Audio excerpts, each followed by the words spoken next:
France pondered, thinking about the way to investigate Herag's background. In half a month, Herag, with his strong constitution and Rhys's meticulous care, had almost fully recovered from his injuries. During this period, he stayed indoors, using various drugs to accelerate the healing process. Herag was well aware that since the abyssal cultists had targeted him, they would not stop so easily. There would definitely be trouble later, so he needed to recover quickly to deal with any potential problems. During this time, Herag noticed that occasionally some strangers passed by his house. They seemed to just be passing by, but Herag keenly noticed that they were actually observing his courtyard, likely checking on him. Herag didn't need to think to know that it must be the abyssal cultists probing his situation. After his injuries were mostly healed, he occasionally appeared in the courtyard, making everything seem normal. The purpose was to let the enemy know that he was fine.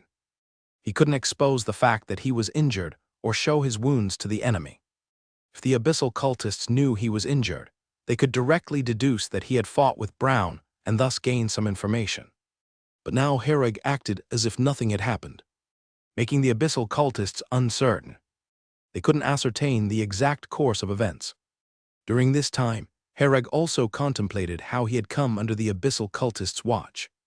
Logically speaking, though he had been involved in the abyssal cultist incidents several times before, it shouldn't have led to him being directly ambushed.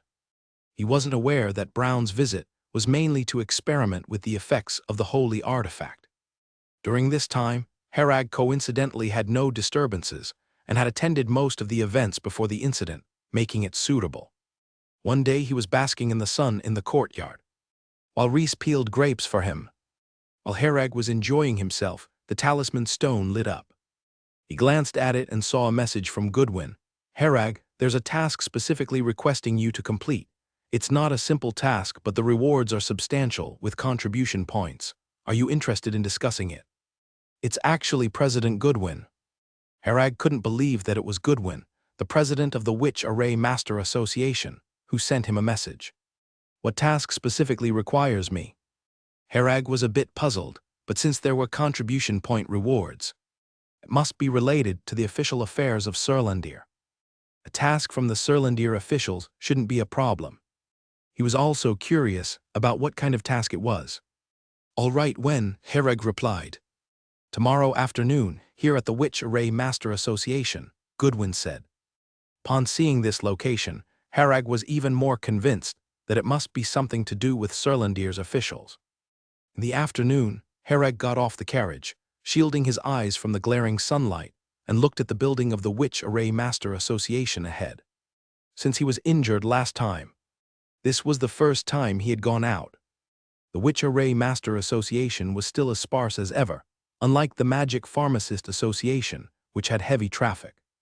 As soon as Herag entered the lobby, a female staff member saw him and immediately walked over. "Mr. Herag, the president is waiting for you upstairs." Herag nodded, allowing the staff member to lead the way. He glanced at the name tag on the staff member's chest, which read Heine. Heine walked ahead, her hips swaying, leading Herag forward, passing through the area where Herag had previously participated in the assessment. Then they passed through a long corridor, at the end of which was a spiraling staircase. This place was even more tranquil, resembling a private residence. Heine's high heels clicked crisply on the wooden staircase. Herag followed behind, catching a whiff of a lingering fragrance in the air. After ascending the staircase, a right turn led to Goodwin's office. "Here you are." Goodwin looked over, smiling as he spoke upon hearing the sound. Herag said, "President Goodwin, good afternoon." After bringing him in, Heine left, closing the door behind her with the sound of her high heels fading away.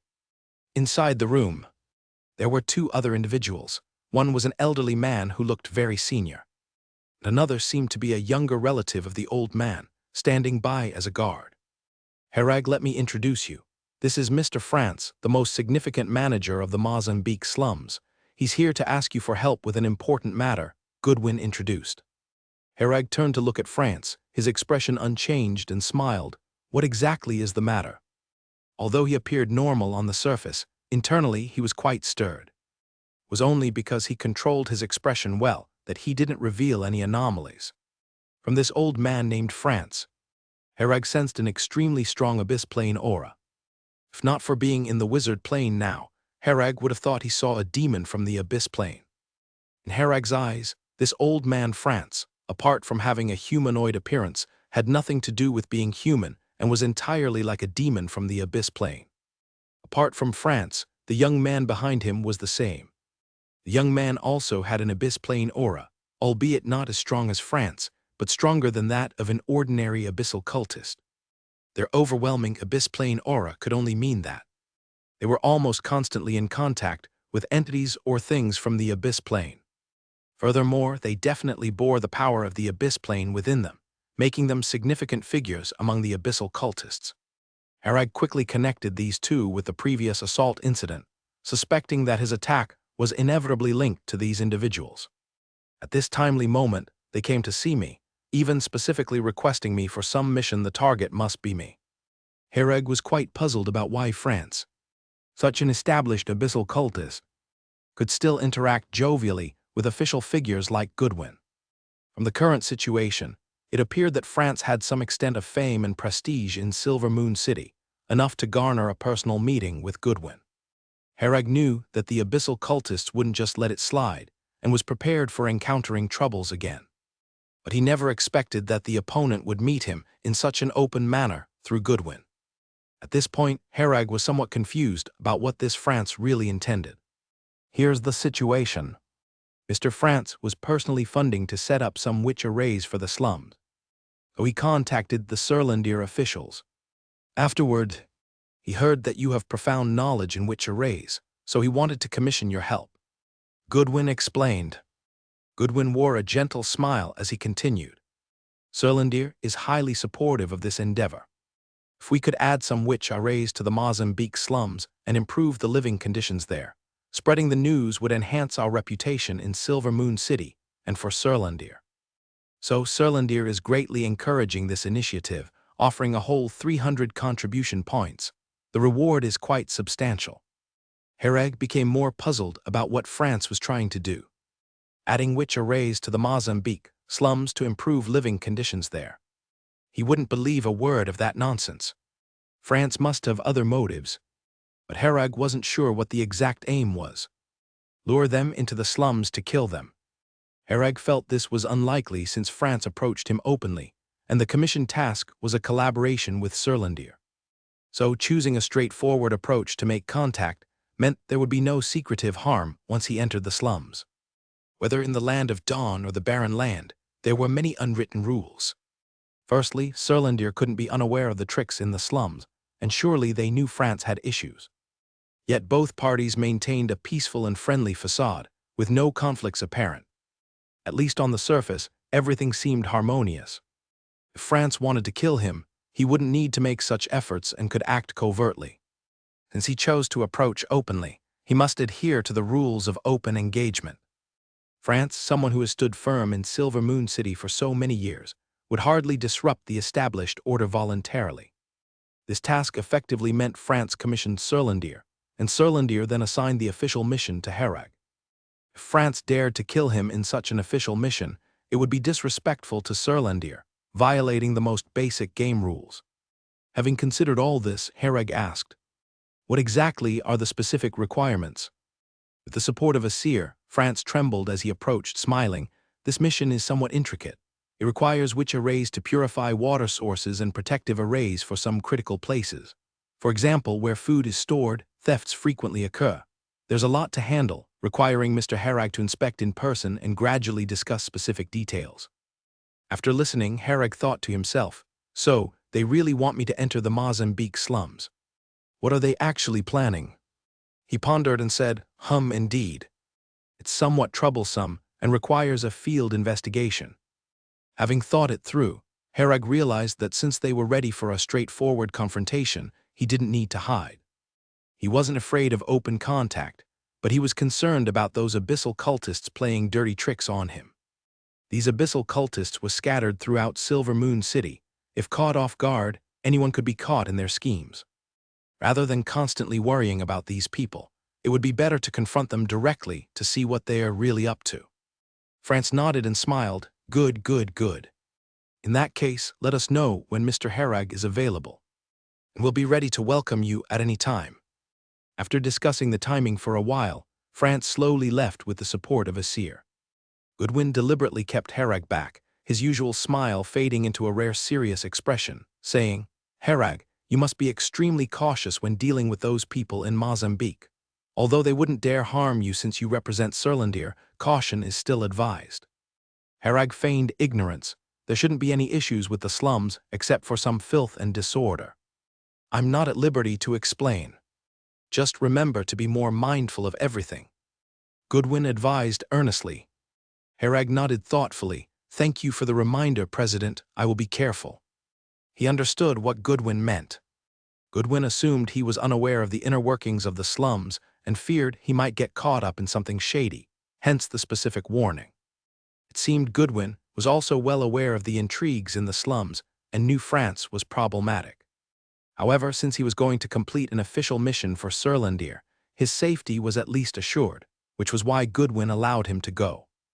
Herag felt quite grateful towards Goodwin. He didn't have to say any of this, but chose to remind him anyway. The time to head to the Mozambique slums was set for 2 days later. Herag estimated he'd be fully recovered by then and could use these 2 days to prepare further. Although visiting the Mozambique slums likely wouldn't pose a life-threatening risk, he might still encounter some troubles. France probably didn't know that he had already been exposed, and might assume Herag was unaware of his abyssal cultist identity. So it's highly likely he'd employ subtle means, such as marking or eavesdropping. There could also be control-type methods aimed at slowly gaining control over him, all of which were possible. Herag speculated that these were probably France's primary objectives. He wasn't in a hurry to kill him, nor would he do so while he was openly heading there. He mostly wanted to control him and then extract the information he desired. Once he'd fully extracted his value and information, he would be dispensable. Hanging on to these realizations, Herag started making preparations to avoid being caught off guard. Herag boarded a carriage once again, heading to the Mozambique slums. This time, he didn't disembark at Hoagland Street and instead proceeded directly to the Mozambique slums. There was no need for disguise, he could openly head there. Upon getting off, Herag found the surroundings virtually unchanged from before, still strewn with garbage and sewage. As the wind blew, a stench filled the air, a familiar reek. Herag slightly furrowed his brows, taking out the talisman stone to contact France. "Mr. France, I've arrived in Mozambique." The talisman stone promptly responded, "Good, sir, please wait. A seer will come to meet you." Within 2 minutes of sending the message, a seer appeared from nowhere, approaching Herag with a blank expression, saying, "Let's go." Turning around, a seer coldly led the way, seemingly indifferent to Herag. This doesn't bode well, Herag thought with a chuckle, and followed the young man named Asir into the depths of the slums. The roads within the slum are very narrow, basically only wide enough for one person to pass through. On both sides of the road are low shanties, some with doors, some without, some just covered with a piece of tattered cloth functioning as a door. As Herag walked along the path, quite a few sallow and thin children emerged, staring at him blankly from the side. Those looks made him feel very uncomfortable.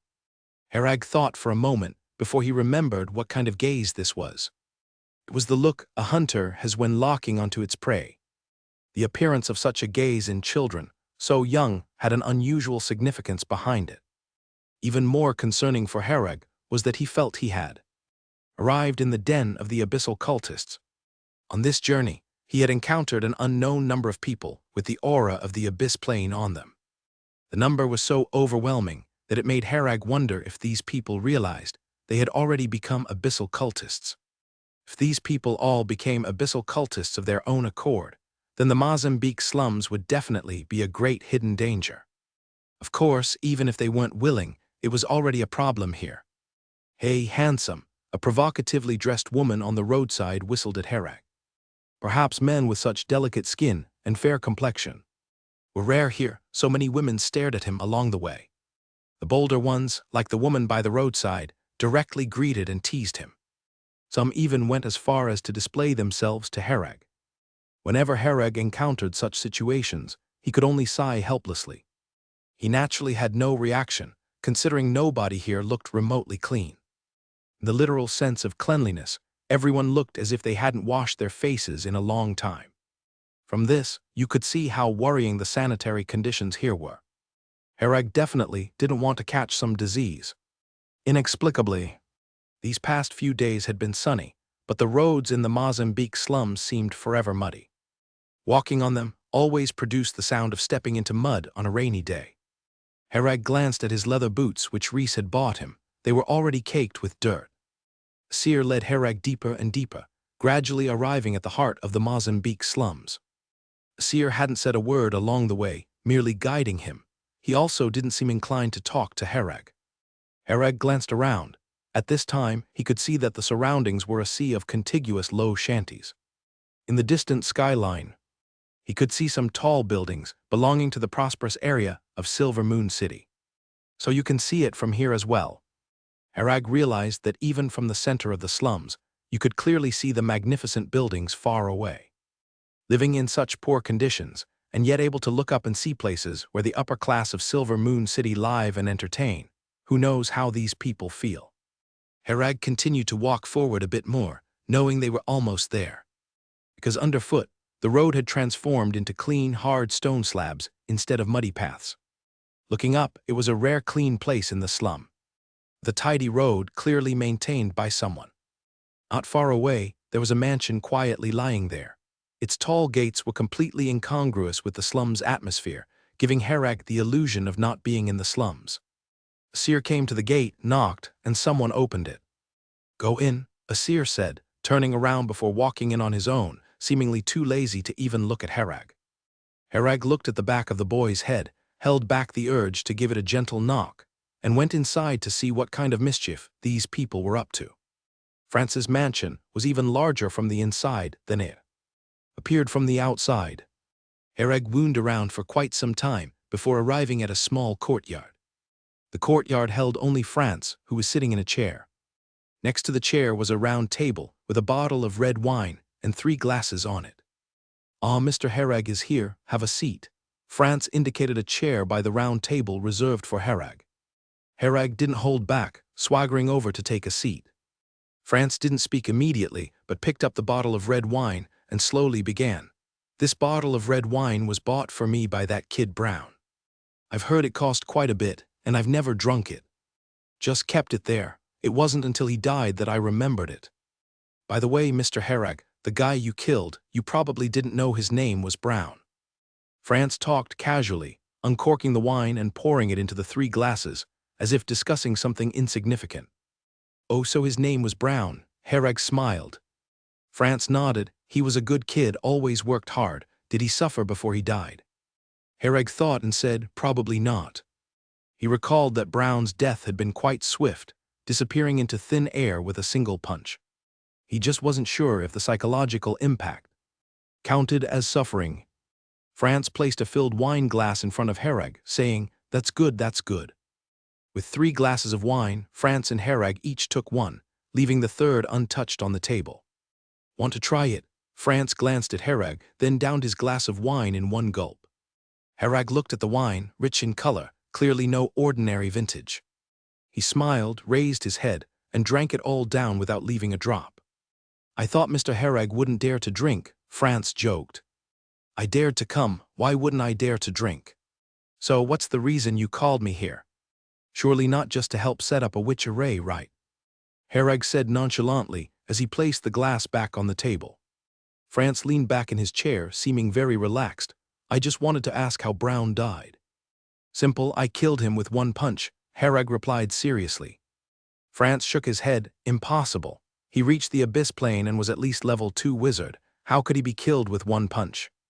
"That's the fact, believe it or not my problem," Herag bluntly responded, too lazy to explain further. "Are you looking for death?" Asir glared angrily at Herag, ready to rush and punch him. Herag glanced at Asir, then turned back and asked, "Who's this dimwit? He doesn't seem to have a brain." Asir was utterly furious, his muscles tense. "Asir!" France called out leisurely, causing Asir to instantly restrain his anger. Although his chest still heaved violently, evidently very upset. France stopped Asir and said solemnly, "Mr. Herag, I'm seriously discussing this issue with you now. You're just a wizard at the liquid stage and couldn't possibly have the ability to kill Brown, who reached the abyss plane. So I want to know how you killed him, or what happened when you both reached the abyss plane. France had been pondering over this issue for some time. He first ruled out the possibility that Herag killed Brown, as it was basically impossible. But the fact was that Brown was dead, and he died in the abyss plane. This suggests that Brown was very likely killed by another. Being in the abyss plane, which was what France was truly concerned about. He wanted to know what happened between the two of them in the abyss plane. Herag being able to return alive was most likely a stroke of luck. Because through this period of investigation, France found that Herag hadn't left the house for half a month. According to the investigated data, Herag frequently went to the wizard tower for meditation practice. But during this half-month, Herag very suddenly stopped going to the wizard tower. Abnormality represents anomaly, and there must be a reason behind it. After a simple deduction, France knew that Herag was most likely injured, and not just with a minor injury. For wizards, minor injuries are easy to recover from. Wounds that require half a month at home to heal certainly aren't ordinary injuries. When France thought of this, he quickly figured everything out. It was that after Brown dragged Herag to the abyss plane, they encountered some unexpected situation leading to Brown's death, yet Herag managed to escape back by a fluke. Although severely injured, he preserved his life. This was also why France wasn't in a hurry to kill Herag, because Herag simply didn't have that capability. To France, Herag was a tool that could be utilized to its full value. Herag glanced at France and said, "I'll say it one last time, that guy named Brown was killed with a single punch from me, and that's the truth." France sneered and exhaled, "If you don't cooperate, don't blame me for being rude." "Rude what? You planning to make a move on me?" Herag asked nonchalantly. "Killing you is, of course, out of the question, as you represent Surlandir. Can't break the rules. But from today onwards, you have to follow my arrangements, otherwise you'll suffer," France said with a cold smile. Herag looked surprised, picking up his wine glass. "The wine is poisoned." France opened his mouth. "Of course the wine." Before he could finish, Herag interrupted. "Of course, the wine isn't poisoned. What's problematic is the cork sealing the bottle. The cork contains extremely tiny mosquitoes. These mosquitoes are a kind of demon from the abyss plane. They can silently burrow into people's brains and control their minds, right?" France was dumbfounded as he looked at Herag. "How did you figure it out?" he asked, quite puzzled. "These mosquitoes are finer than dust, and barely any wizard could see them, making them impossible to guard against. These mosquitoes are unaffected even if you hold your breath, as they can enter the bloodstream through one's pores, and then reach the brain where they reproduce. The speed at which they reproduce is extremely fast. In the time it takes to drink and chat, a whole swarm of baby mosquitoes would have been produced." The real reason France was slowly chatting with Herag was waiting for these mosquito demons to reproduce. Herag chuckled. "How I figured it out is none of your concern." He was highly sensitive and acutely perceptive to the abyssal aura. The moment France pulled out the cork, Herag had already sensed these mosquitoes fluttering in. But as for his constitution, he possessed the bloodline power of the thunder god ancestor within his body. These mosquitoes didn't dare to approach him, let alone enter his body. But Herag willingly absorbed these mosquitoes into his body, gathering them into a bunch, tightly wrapping them with his magic power. These mosquitoes, gathered together, felt the incredibly terrifying aura around them and didn't dare to move. France was delighted when he felt these mosquitoes enter Herag's body. He had thought victory was within his grasp, but unexpectedly, an unforeseen situation occurred. "Is this all you abyssal cultists can do, these sneaky tricks?" Herag asked provocatively. France stared at Herag, speechless, seemingly deep in thought. "What next? You plan to kill me?" Herag asked, spreading his hands. Neither France nor Asir spoke, leaving the courtyard in utter silence. Herag extended his neck. "Come on, give me a stab." Asir glared angrily, seemingly unable to endure such provocation, ready to charge up again. France stopped him again. "Enough, let him go." At this point, without controlling Herag, anything further had no significance. Herag had entered openly, with many secretly watching here. France couldn't possibly make a move now, nor could he do anything to Herag. Hereg rose with a smile. Go. No, no, no, your turn is over. Now it's my turn. What do you mean? France asked, looking at the young man in front of him. Hereg had no intention of just leaving like this. He came today specifically to eliminate this hidden threat. Once he left, he could imagine it would be endless trouble in the future. These abyssal cultists were like maggots attached to a bone. Though they couldn't cause you a deadly wound at once. But today they'd get you a bit, and tomorrow again endlessly annoying. How could one practice like that, having to guard against these people all day?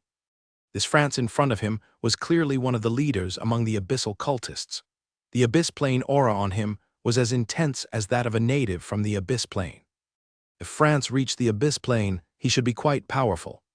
But now, in the wizard plane, the thicker the abyss plane aura on him, the more suppressed the powers from the abyss plane would be. In short, France was weak in the wizard plane. A colorful shield instantly appeared on Hereg's body.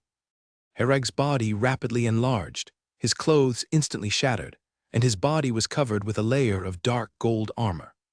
His massive figure occupied most of the courtyard space, making the already small courtyard appear even more cramped. France looked at the giant in dark gold armor before him, eyes filled with disbelief. He felt the powerful aura from Hereg's body, never expecting Hereg to possess such formidable power. Moreover, France didn't expect Hereg to dare to make a move. He thought that with such open interactions, not succeeding in an underhanded way would simply mean letting it go, without engaging in a direct fight. Hereg laughed. What? Thought I'd play by the rules. Sorry, I'm young, I don't like your set of rules. I'll eliminate anything threatening to me, it's as simple as that. So please go to hell. After Hereg transformed into a giant clad in dark gold armor, Asir reacted quickly. He had long been dissatisfied with Hereg and had always wanted to take him down with a single strike. Now that Hereg had taken the initiative, Asir wanted to use the opportunity to make his move. Standing behind Hereg, Asir's skin turned crimson instantly, and his eyes transformed into vertical pupils. The aura of the abyss plane on Asir became extremely intense, making him seem like a demon from the abyss plane. The muscles on his body swelled, increasing his size significantly, though he still appeared as small as a chick compared to Hereg. Asir moved swiftly. His right hand morphed rapidly into a spike, losing all semblance of a human arm. He thrust his spiked right hand towards the back of Hereg's neck, planning a stealthy attack while Hereg wasn't on guard. Once Asir entered this state, his power would surge dramatically. Especially with his right hand transformed into a spike, he could easily pierce through thick metal plates. The dark gold armor on Hereg looked thin, and Asir was confident he could puncture it. Fixing his gaze on Hereg, Asir watched as the spike was about to hit when Hereg vanished. Asir was momentarily stunned. Then a strong sense of danger welled up inside him. He sensed someone behind him. Just as Asir was about to flash away, a massive hand clasped his neck. The giant hand seemed to exert only a casual force, yet Asir's neck cracked with the sound of shattering bones. Hereg had been using Shenlon's environmental detection the whole time, so how could he not notice Asir's little tricks? Moreover, with his current sensory abilities, he would have detected Asir's assault even without Shenlon's environmental alerts. In a flash, he was behind Asir and reached out to grip Asir's neck. With just a slight squeeze, Hereg crushed Asir's neck. Despite his neck being crushed, Asir was still alive, showing no signs of a lethal blow. He still had the strength to extend his spiked right hand to stab at Hereg's arm, as if trying to break free from Hereg's grasp. Hereg used his free left hand to grab the spike, then yanked hard, tearing off Asir's right hand, leading to a spray of blood. Asir let out a muffled groan, his expression filled with agony, clearly enduring immense pain. At the severed arm, tendrils of flesh shot towards Hereg's arm. These tendrils clashed with Hereg's dark gold armor, producing metallic tapping sounds, but utterly failing to breach its defense. Hereg swung his arm around, flinging Asir like a rag doll, then slammed him violently into the ground.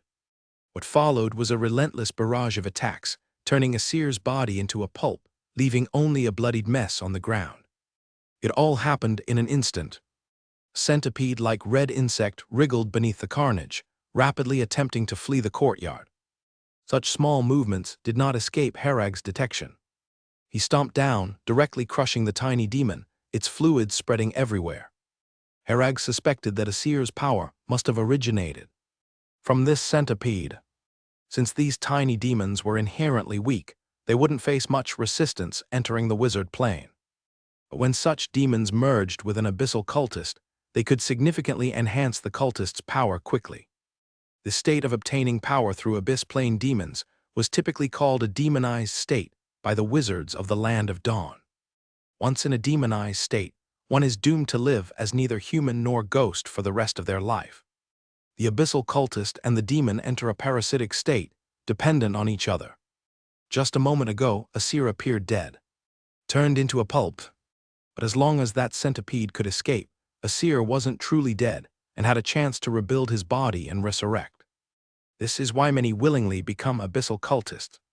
They yearn for power, for prolonged existence, even if it means living in symbiosis with a demon. Originally, Asir was merely at the third-class wizard apprentice level. Upon entering the demonized state, his power rose to the level 1 official wizard level. This rapid method of power enhancement is an irresistible temptation for those who have lost hope of advancement. At the same time, it's also a way for some to quickly mass-produce subordinates. This method skips the training process for subordinates, allowing them to quickly gain power and become immediately useful. Once Herag crushed the centipede, Asir was truly dead. He turned to look at France, suspecting that this old man controlled many subordinates using this method. Herag recalled seeing that most people he saw when entering the slums had some abyss plane aura. Perhaps each of these individuals had similar insects within, all under France's control. If that were true, the power this old man could command was indeed overwhelming. It was no wonder that even knowing France was up to something, Serlandir's side had made no move against him. France looked at Hereg with shock. He couldn't believe how this young man dared to act so boldly, completely ignoring any rules. Herag's strength also exceeded his expectations. Asir didn't even last a second before being pummeled into a pulp without the slightest chance to resist. Seeing Herag turn towards him, France felt immense pressure and immediately turned to flee. But Herag wouldn't let him go, appearing before France in an instant and delivering a slap that whipped up a fierce gale. France was as fragile as a piece of paper, his head flying off instantly. Herag reached out, grabbing the head. Is he really dead so easily? Herag doubted, thinking if France died this easily, there must be something wrong.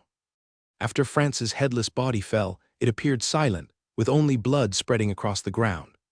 But Herag keenly sensed countless tiny mosquitoes drifting from France's body, trying to escape in all directions. Herag understood that the demon within France was a demon colony. As long as one mosquito survived and escaped, France could remain alive. A typical wizard might not even notice these mosquitoes, let alone ensure each one was killed. Thanks to his ability to sense the abyss plane aura, these mosquitoes were very apparent to Herag, easy to spot. Perhaps Serlandir had also tried to deal with France. But every time after killing him, France would come back as good as new after some time. Serlandir couldn't figure out the reason for his resurrection, so he couldn't continue to act against him, maintaining a superficial peace. Herag focused his mind, directing his attention to the bloodline mark on his chest, and slightly activated the Thunder God ancestral bloodline power. An intimidating aura radiated out, and these mosquitoes instantly fell like raindrops. Each of these mosquitoes was extremely weak individually, and simply couldn't withstand the eruption of bloodline aura from Herag at close range. Herag extended his hand and absorbed, gathering all the mosquito corpses together, then burned them to ashes with a fireball technique. Suddenly, there was some commotion from nearby, and when he turned to look, France's headless body had already retreated underground and slipped away. Still not dead, huh? Herag didn't expect that this old man's life energy would be so tenacious, feigning death right in front of him. But he guessed it shouldn't be so easy for the old man either. Herag employed magic sense while deploying Shenlan's environmental detection, investigating the situation underground. France's headless body quickly went underground and stopped after reaching a depth of 100 meters. Subsequently, countless vine-like plant stems extended from France's body towards the surface. The ground began to tremble slightly, and many people in the slums noticed the anomaly below but couldn't understand what was happening. Herag continuously monitored the motion of these vines, and just as they were about to erupt from below his feet, he used flash to move away. Several person-width thick vines surged skyward, with France's upper body at the end of them. His lower body had fused with these vines, leaving only the headless half of the upper body. Herag felt the head he was holding in his left hand move and saw France's head turn to face him. "I'll make you regret it. You doomed everyone in Silver Moon City." "What are you planning?" Herag asked. France coldly laughed. "I've been setting things up in Silver Moon City for so long, though now it's too early. But I don't have much time left, so I have no choice but to initiate it. Once I activate the mechanisms in Silver Moon City, everyone in the city will be sent to the Abyss Plane as sacrifices for the gods. Then the gods can open the passage to the Wizard Plane, with the flesh and souls of these beings as offerings. Unfortunately, neither of us will have the chance to witness this scene and see the rebirth of this world." France's expression gradually turned fanatic, muttering words Herag couldn't understand. Herag noticed that the vines underground were rapidly spreading, seemingly aiming to cover the entirety of Silver Moon City's underground. Where does the power of these vines come from? Herag pondered calmly without panic. The almost unlimited growth of these vines must be unreasonable. There must be a source of their power. After observing for a while, Herag looked at France's lower half, which had transformed into thick vines. He quickly used Shenlan's environmental detection to ascertain the internal situation of the vines, spotting a gray light sphere. "What is this thing?" Herag noted that this gray light sphere had a very strong abyss plane aura.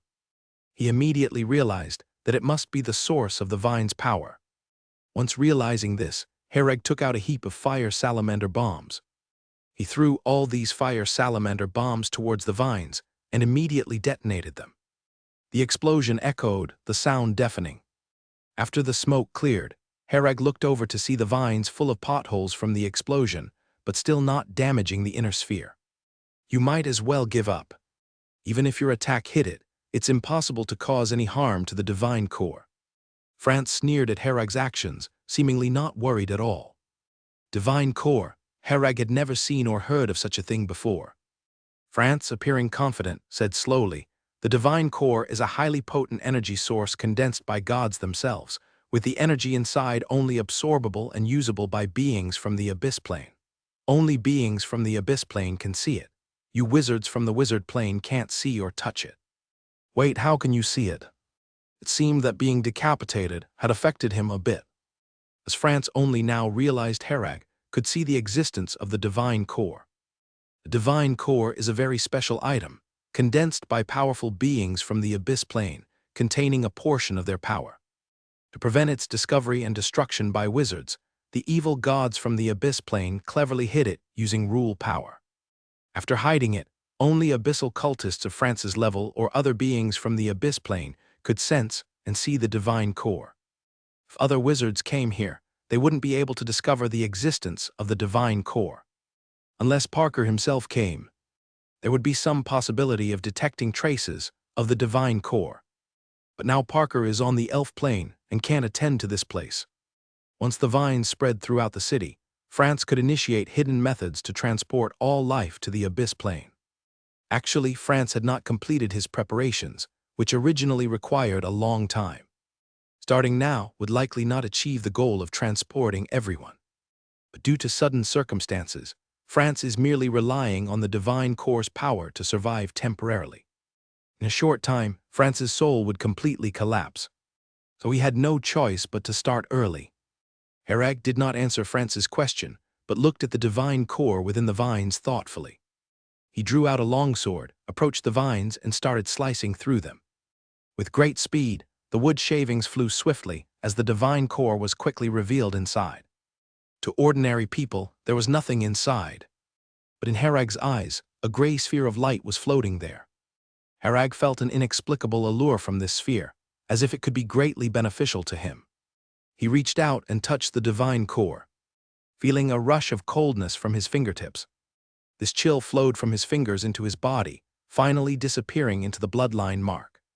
This thing can be absorbed by the bloodline mark. Herag quickly realized what was happening. Upon careful sensation, It wasn't the bloodline mark that absorbed it, but the thunder god ancestral bloodline within him. After absorbing this chill, the thunder god ancestral bloodline power in him seemed to strengthen slightly. The chill seemed to have limited effects, so Herag only vaguely felt the thunder god ancestral power within him grow a little stronger. Herag didn't understand why, nor did he know the principles behind it. He could only speculate that this divine core was concentrated with the power of the Abyss Plane's evil god. And these powers could be considered supplements for the thunder god ancestral bloodline. Thinking of this, Herag reached out and grabbed the divine core in his hand, then slightly activated the bloodline mark to actively absorb the power within the divine core. Once he started absorbing, the chill entered his body 100-fold faster. In the blink of an eye, the divine core had shrunk by half. This absorption speed startled Herag. He felt that if it weren't for the bloodline mark absorbing and containing these powers, he might explode from absorbing too fast. Herag was just startled, while France was simply dumbfounded. France stuttered, unable to articulate. France understood these things much more deeply than Herag. What was the divine core? It was concentrated with the power of high-ranking entities from the Abyss Plane. Could anyone easily ingest such power? Even beings of the same level dared not absorb the power in the divine core this way. Otherwise, problems would easily arise. Herag could absorb the divine core's power so quickly and look as if nothing happened, absorbing it without any pressure. Could only mean that Herag's status far exceeds that of the gods France believed in. Herag, a wizard from the wizard plane at the first-level liquid stage. You're saying his status is higher than the gods of the Abyss Plane. How could that be possible? France's already sluggish mind completely froze. He wondered if he was hallucinating, otherwise. How could he see such a scene? This was absolutely impossible, even in a nightmare. Just as France was questioning life, the power within the divine core was completely absorbed by Herag, disappearing entirely. The vines spreading throughout the city immediately stopped because they lost their source of power and couldn't continue to grow. France stared blankly at the scene before him, muttering, "Impossible, impossible." With the divine core fully absorbed by Herag, France lost the power he relied on. His gaze gradually became unfocused, seemingly about to die completely at any moment. Just as France's consciousness was about to completely disappear, he suddenly roared, "Impossible." Immediately, a gray-white spirit body appeared in the air, glaring at Herag with resentment. "You've ruined everything, you've ruined everything. My years of efforts. You've obstructed the world's rebirth. You've hindered the arrival of the gods. Even in death, I will take you with me." France's eyes were filled with extreme resentment, this resentment paired with his power from the Abyss Plane forming a peculiar force. France activated the means of transportation to the Abyss Plane. But now, with the divine core gone, this means no longer had the ability to cross planes, only a teleportation effect. As France's soul was about to shatter entirely, he sacrificed his soul by burning it completely in order to forcibly activate the transportation means buried underground. This transportation could only send Herag alone, at the cost of France's soul and remaining power. The destination was the polluted region. France just wanted to hurl Herag as far away as possible. The greater the distance, the better. The inner region of the polluted area was fraught with dangers, and Herag, if he went in, was bound to meet his doom. France's soul shattered.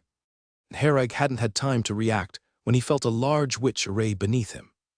The size of this witch array was about the size of the Mozambique slums. France's fragmented soul fell to the ground, causing the witch array to have some reaction. Herag felt as though there was a gaze with extreme hatred watching him from somewhere unknown. Soon, ripples surged around him. Herag was far too familiar with this scene, realizing that things were not looking good. But he couldn't do anything, because the witch array was spread across the entire Mozambique slums. And he happened to be at the center of the slums, unable to escape at all. In the next second, Herag disappeared from the spot. The disturbance in the Mozambique slum shocked everyone in Silver Moon City. In many places across Silver Moon City, roads either had sinkholes or protruded high above. The entire Silver Moon City had few normal roads left, all caused serious damage due to the underground vines. Furthermore, many buildings sank, with some people buried underneath the collapsed structures. The vines moving underground had extremely fast speeds, affecting many ground structures. Silver Moon City quickly fell into chaos, with most people unaware of what happened, nor did they understand why. Serlandir's people promptly deployed to investigate throughout the city. When Price led his people to the Mozambique slums, he examined the traces on the scene and roughly deduced what occurred. "Where is Hereg?" Price asked the staff beside him. Hereg had come to the slums to inspect matters related to the witch array construction, known to many. This matter was organized by Goodwin acting as a bridge, and then Serlandir agreed. Originally, Serlandir had its own agenda. They planned for Hereg to make some moves when the time came.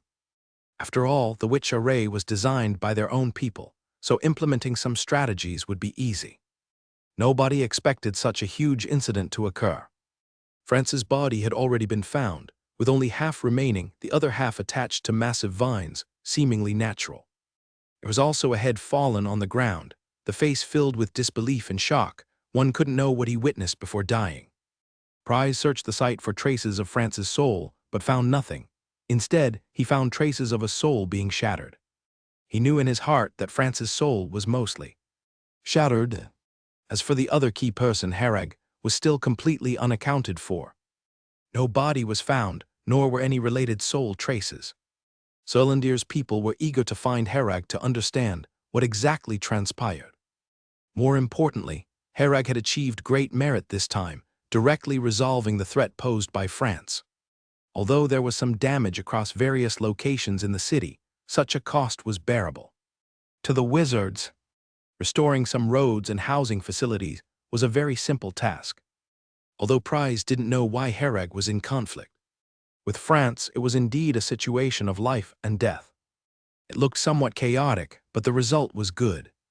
After Price and others investigated the underground situation, they were all filled with fear. Beneath the entire Mozambique slums lies a gigantic witch array, the purpose of which has not been clarified yet. Because the witch array is simply too massive, even recording it takes a long time, and analyzing it requires even more time. Judging from the complexity of the witch array, this is no ordinary level 2 or 3 witch array. The secrets hidden behind it must be extremely important. From the traces at the scene, it seems that the witch array had briefly started, but appeared to have failed. The investigation related to the witch array was personally taken over by Goodwin, who summoned a group of outstanding witch array masters to investigate, analyze, and research. It will take some time to reach a conclusion, and in the meantime, investigations in other areas will proceed simultaneously. Hereg is nowhere to be found. According to the traces at the scene, he didn't leave here but suddenly disappeared. The place he vanished was right next to France's head, and it seems Hereg had been holding the head before disappearing. Then something unknown happened that led to Hereg's disappearance. Price speculates it might be related to the witch array, and once the investigation results come out, more will be known. As for whether Hereg is still alive, Price tends to believe he should be fine for the moment, as there were no signs of injury found at the scene. For now, the only option is to release information to find Hereg's whereabouts, and the news will be spread throughout the land of dawn. Hereg stared at the black earth beneath his feet. Lost in thought, he had evidently arrived at the pollution area. The problem now was, where exactly in the pollution area he was. Hereg didn't have a detailed map of the pollution area, which no one in the entire land of dawn probably had. He raised his head to glance at the sky, feeling the positions of the stars. After confirming the direction, he started moving east. The land of dawn is located to the east of the pollution area. As long as Hereg is not east of the land of dawn, heading east will eventually lead him back there. If he reaches the seaside, it means the land of dawn is to the west. Hereg can only take a gamble, as heading west is impossible now. If he is in fact to the west of the land of dawn, going west would only lead him deeper into the pollution area. Statistically, the eastern area of the land of dawn is much smaller than other directions. Thus, the probability of him landing on the east side of the land of dawn is relatively lower. Considering comprehensively, moving east is the most reasonable choice. But these are longer-term concerns. The immediate issue is how to survive here. The dangers in the pollution area need no elaboration. Hereg had already heard about them countless times. He first checked his belongings. The space ring and talisman stones were intact. As long as the space ring is safe, there's plenty of resources stored inside. There's a heap of magic potion materials, enough to fill a warehouse. He also has several sets of magic potion refining equipment, allowing him to refine potions when necessary. There's a huge stockpile of finished magic potions in great quantity. Hereg has always held a crisis awareness, thus keeping various types of potions stored in his space ring. Variety and quantity are abundant, focusing on having a rich and sufficient reserve. There's plenty of food too, mostly dry rations, enough to eat for half a year. The only issue is water. The water in his space ring is only enough for about a month. Currently, it's not a concern, but compared to other supplies, the water reserve is too little. After checking the supplies, Hereg turned his attention to the movements around him. The surrounding scenery was quite monotonous, just black soil, bare rocks, and mounds. Hereg hadn't seen any vegetation growing, nor had he seen any living things. In the distance were some mountains, with no sight of scenery further afar. Hereg continued to maintain the Titan power state in preparation for any possible situation. The absolute defense shield on him remained active.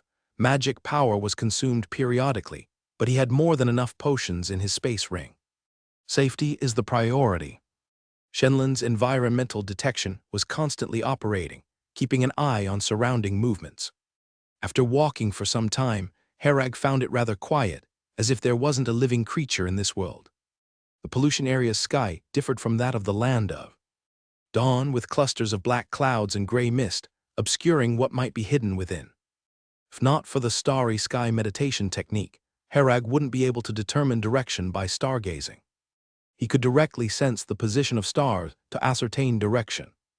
Hereg walked alone on this desolate and eerie black earth for a full 3 hours without encountering a single breathing being. Luckily, the scenery around him kept changing, allowing Hereg to know he was moving forward. If the scenery remained constant, it would create the illusion of always standing still. Suddenly, Hereg halted and looked at the ground. The ground had some rubble, which was subtly trembling. Under normal circumstances, Hereg wouldn't pay attention to this. But after walking for so long, he had some understanding of the area. This slight movement was unusual, indicating potential circumstances behind the anomaly. He immediately focused on the underground situation, but for the moment hadn't discovered anything. But the next second, a huge object rushed into Shenlon's environmental detection range, racing towards Hereg. The speed was so fast that the ground under Hereg's feet was already splitting in the next moment. Hereg swiftly used flash, moving 10 meters away. At his original standing spot, a worm resembling an enormous magnified earthworm emerged. On the top of this worm was a hollow, cavernous mouth, like an entrance to a gigantic cave. This cylindrical worm's diameter was estimated at 20 meters, with a tremendously massive body. Even with such a colossal physique, it possessed astonishing speed. Hereg suspected that if he hadn't noticed the unusual trembling of the ground rubble, he might not have had time to react. When the worm entered Shenlon's environmental detection range, it was too late. The worm's speed was simply too fast. The worm emerged from the ground, opening and closing its mouth, only to realize it had bitten nothing. It seemed to have assumed it would swallow Hereg inevitably, unexpectedly biting thin air. The worm sniffed around briefly, soon pointing its gigantic mouth towards Hereg's location. It had no eyes, just a huge cylindrical body and an enormous mouth.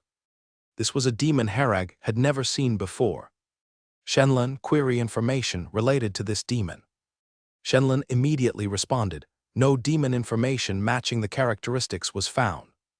As expected, Shenlon's database also did not store information about this demon. Hereg guessed that this should be a demon unique to the polluted area. Back when the pollution spread, the wizards had retreated. But the flora and fauna in the polluted area couldn't retreat. They underwent long-term mutations in the polluted area, becoming all sorts of strange demons. The pollution left by the abyss plane had severely impacted the ecological environment here.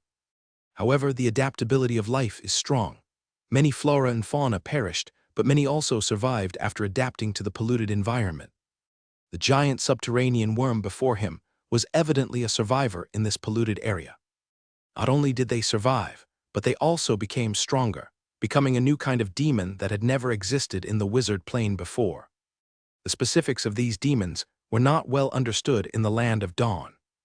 Mostly contact with one would provide more understanding, and the related information was usually with the pioneers.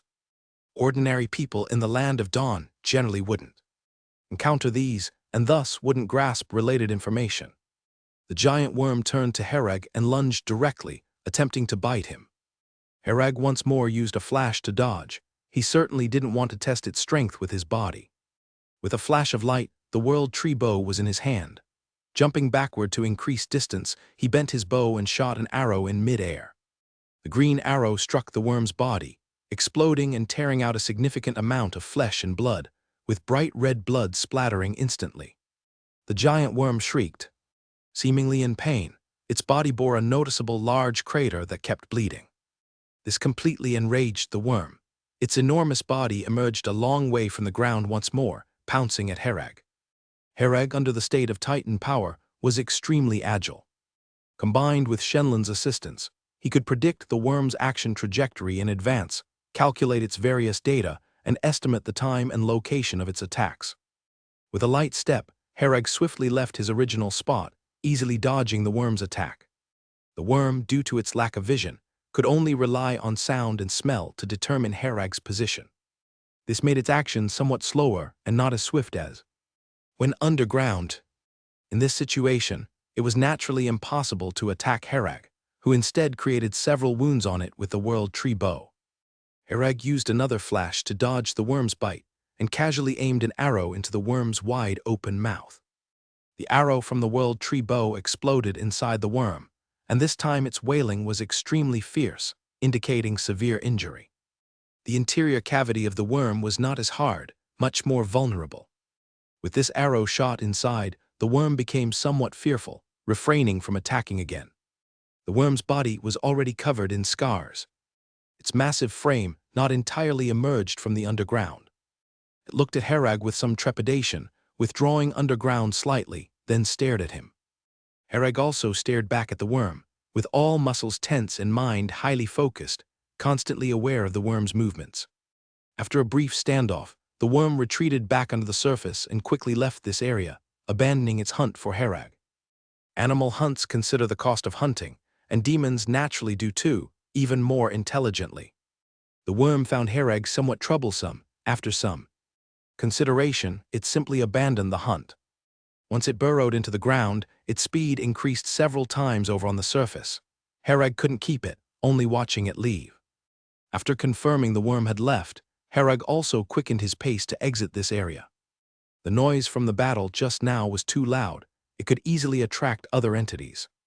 As Hereg passed the worm's burrow hole, he glanced down. The hole was deep and pitch black. A vague sense of unease stirred within him, an instinctive premonition of danger. This place can't stay. The feeling grew increasingly intense, prompting Hereg to sprint away from the area at full speed.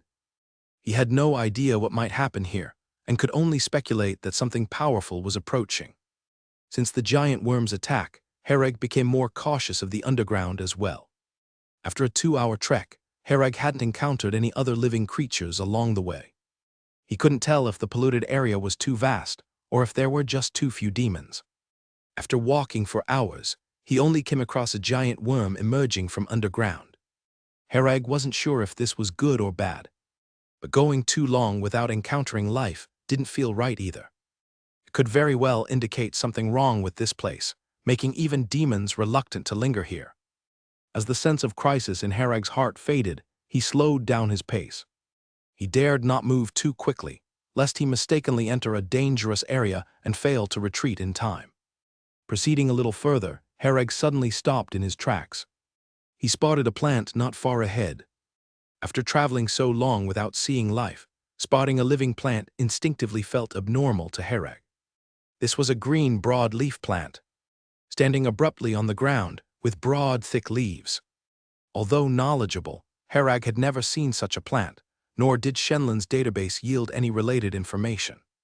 This suggested that the plant was likely a new species growing in the polluted area, surviving by adapting to the contaminated environment. The area around the plant was clean and tidy, devoid of anything else. Noticing these details, Herag frowned. At the top of the plant, there was an upstanding bud, seemingly ready to bloom at any moment. A crisp sound broke the silence of the land. The bud opened a slit, spitting out a black water ball. The black water ball quickly ascended into the sky and then shattered. When the ball burst, the sky changed dramatically, with dark clouds quickly gathering. A gusting wind arose, and rain began to fall from the sky. Herag watched the raindrops from above, caught one with a fingertip, and discovered the rainwater was pitch black. The heavy rain came with ferocity, instantaneously creating calf-deep puddles on the ground. Upon closely observing the terrain, Herag realized he was in a depression, with its center being the green plant. The slope of this depression was so gradual that Herag hadn't realized he was positioned in a hollow. Now, after surveying the surrounding terrain, he noticed that this was a massive, low-lying area.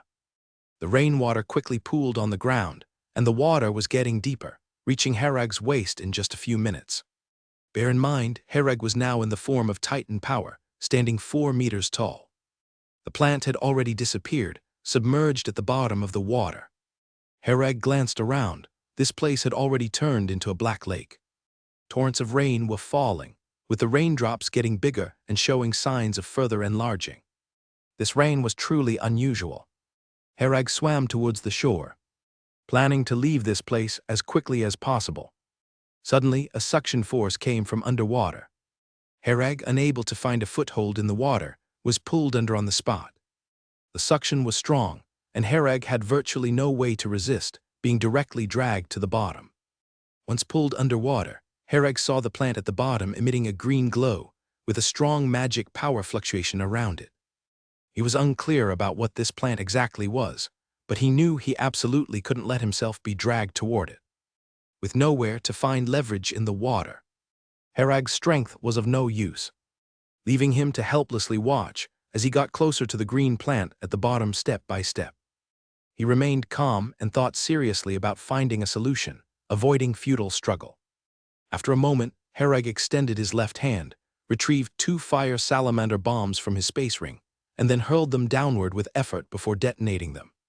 The fire salamander bombs exploded instantly, forming a small mushroom cloud underwater.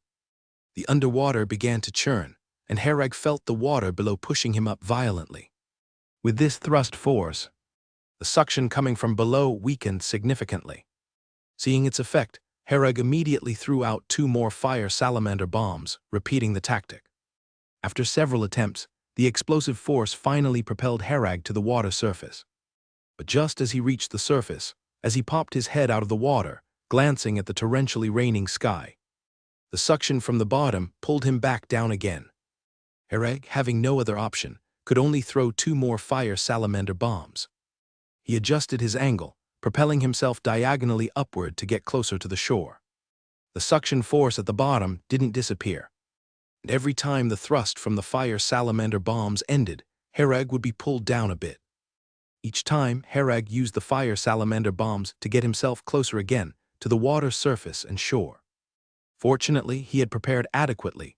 There were still 87 fire salamander bombs in his space ring, more than enough for his use. After using another 19 fire salamander bombs, Herag finally reached the shore. He found that the farther away he got from the plant at the bottom, the weaker the suction force became. Herag crawled onto the shore, feeling grounded, which provided some sense of safety when his feet landed on solid ground. He looked back, seeing a vast black lake had formed behind him. The rain was still pouring from the sky, and Herag stepped onto muddy ground, speeding away from the lake. After walking about a kilometer, Herag finally left the range of the heavy rain. He glanced back. The sky behind him was still dark with dense clouds, and the rain continued unabated. Over here, though not brightly sunny, at least it wasn't raining, and the ground was very dry. Here and the area behind him were completely 2 different worlds. Reflecting on the recent experience, Herag finally understood why not a single living creature could be seen in that area. The inconspicuous low-lying area most likely served as the hunting ground of the plant. Once a living being entered there, a scenario like the one just experienced would occur. Even Herag almost fell into the trap. If those less intelligent demons ventured foolishly into it, they would probably end up being dragged to the water bottom. As for what would happen after being dragged underwater, Herag wasn't sure, but it certainly wouldn't be anything good. While underwater just now, Herag felt a strong sense of danger.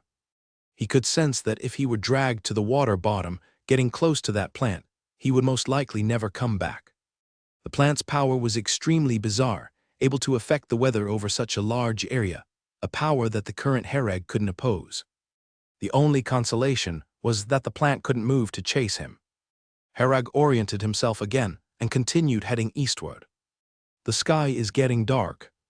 Herag noted the increasingly dim sky with a heavy heart. Nightfall, no matter where, is always more dangerous, let alone in this polluted zone. If in the forest, Herag could find a safe shelter for the night.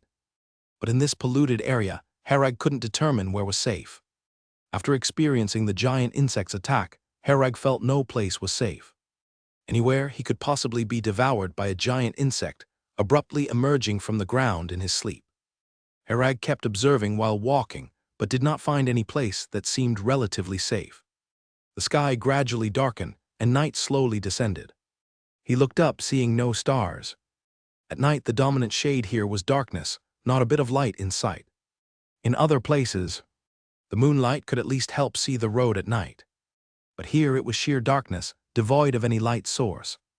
Herag's vision wasn't hindered, as he could still see the surroundings clearly in the dark.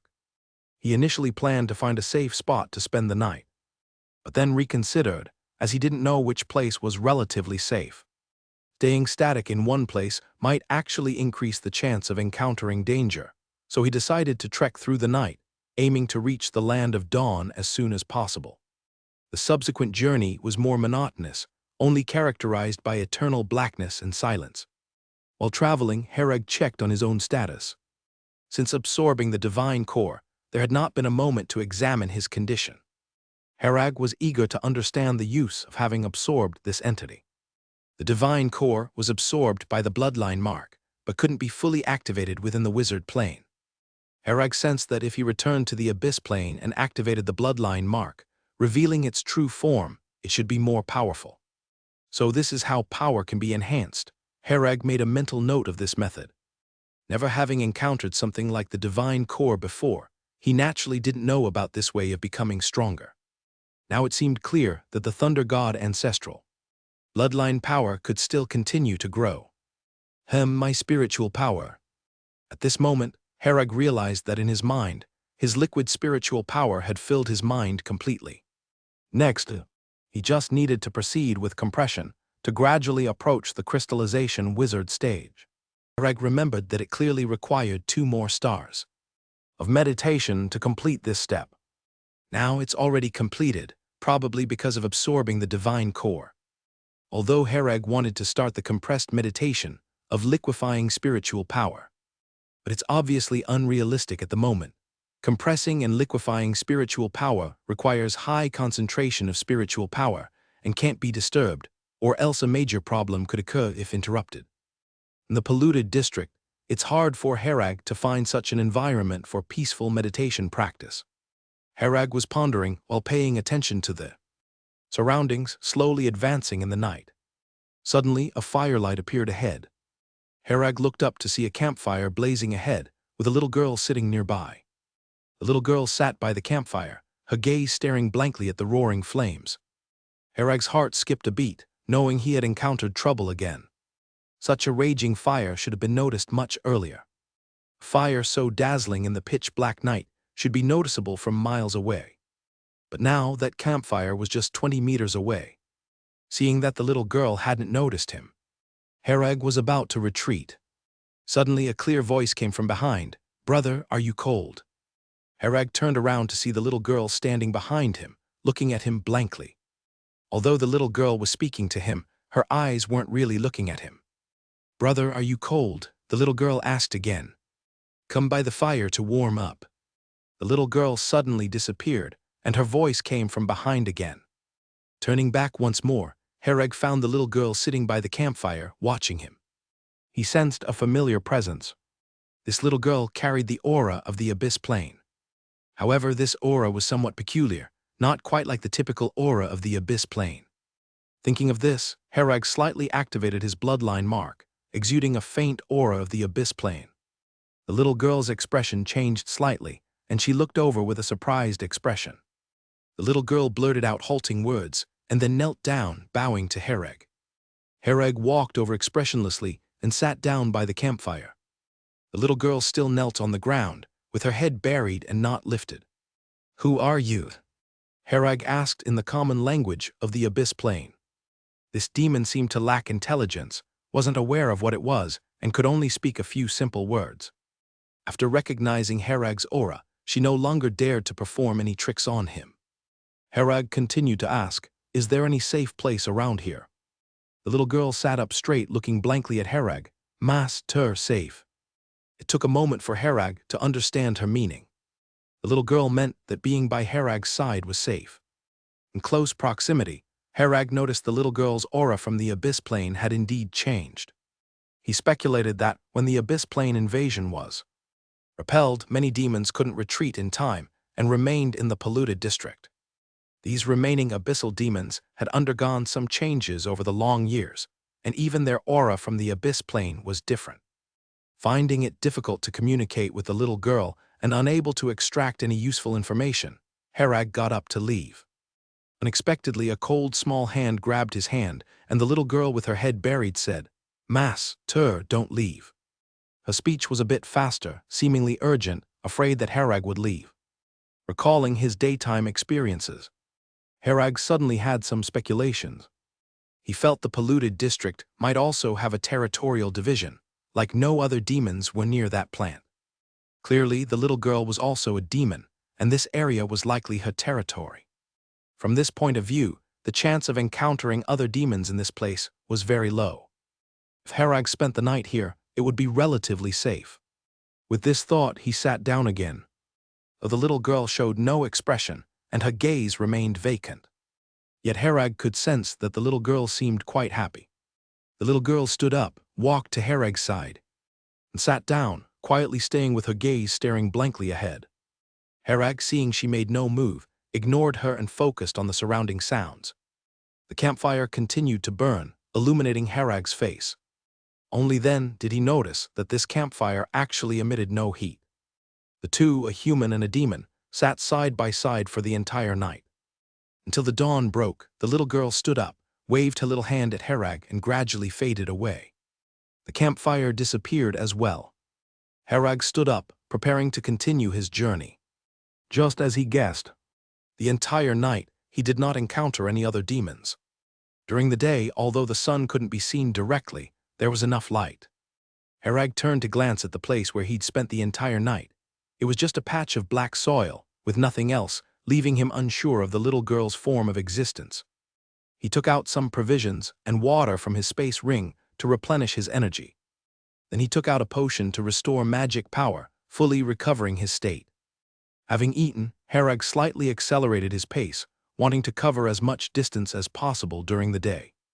Another 3 hours passed without any unusual occurrences until Hereg halted, observing a castle ahead. It was a remarkably well-preserved castle with towering walls and faintly visible internal structures. Though its appearance was ancient and weathered, the castle showed no apparent damage. This was all thanks to the witch array within the castle. Approaching closer, Hereg immediately recognized the complex and grand witch array operating inside. The castle's architectural style was distinctly different from the present, hinting at a construction from an unknown number of years ago. The witch array, however, remained functional after so many years. Such arrays typically have an automatic charging system, collecting energy to maintain long-term operation. Unlike many arrays that rely on magic stones or magical energy crystals, which stop functioning without energy supply. Circling the outside, Hereg found that only the main gate offered entry. The main gate has a witch array guarding it. If one's identity doesn't match, they won't be able to enter. Hereg stood at the door and studied it for a while, knowing that independently deciphering it would take a long time. The most pressing thing now is time. Shenlin, begin decoding this switch array and find a way to unlock it, Harag commanded. Task has been archived, currently analyzing and calculating. Estimated time is 7 minutes. This witch array is much simpler than the previous Wheel of Fortune witch array, so Shenlin doesn't need that much time to produce results. While waiting for Shenlin's deciphering, Harag also kept an eye on the surroundings, not noticing anything peculiar. 7 minutes passed. Task completed, unlocking method as follows. Harag reviewed Shenlin's provided unlocking method twice, finding nothing amiss. He immediately began the unlocking process, and within 10 minutes, the witch array at the entrance was deciphered. The witch array at the castle entrance wasn't designed very intricately. It seems like from the beginning, its complexity was not intended to be high. From this point of view, either there's nothing important inside, or at the time, the castle's location didn't require such stringent protection. Harag came to the main gate and gave it a strong push. The gate slowly opened. The dust on the door instantly fell, kicking up a cloud of it. This dust had accumulated over an unknown number of years, forming a dusty plume. Harag waved away the dust before him with his hand and stepped into the castle's courtyard. The ground here was exceptionally clean, as if someone cleaned it daily. Harag knew this was the effect of the witch array, likely having an automatic cleaning function. He had observed when entering. The dust at the entrance was located outside, while the inner side of the door was spotlessly clean, without a speck of dust. Harag crossed the front yard and followed the steps into the castle. The castle had 3 floors, with numerous rooms on each level. Harag entered the first floor room, preparing for a thorough search to see if there were any valuable clues. As he stepped into the first floor hall, he saw many miscellaneous items scattered disorderly on the floor. There were some old notebooks, old books, and some women's clothing. From this scene, it seemed like those who left did so in great haste, as if preparing to flee. Harag speculated that the original owner of this place likely knew of the impending pollution spread, hence hurriedly packed and left the castle. Harag thought of this and felt that it was unlikely there were any high-value things left in the castle. He searched several rooms in succession, which further confirmed this thought. These rooms mostly contained everyday items, and the castle seemed to just be a living residence. Harag gathered all the books he found. The text in these books was unfamiliar, completely unintelligible. Regardless, he collected all books, intending to later slowly study the text and content. After searching the first floor, Harag proceeded upstairs to search the second floor. He discovered something different. There was a place resembling a magic potion material cultivation room. The room contained various plants cultivated in pots, though they were all dead now. Harag examined them. Most could still be named all valuable magic potion materials. It's a pity they all withered, otherwise they'd be worth a substantial amount. The second floor yielded no noteworthy findings, only some unrecognized books. Having searched the second floor, Harag continued to the third floor.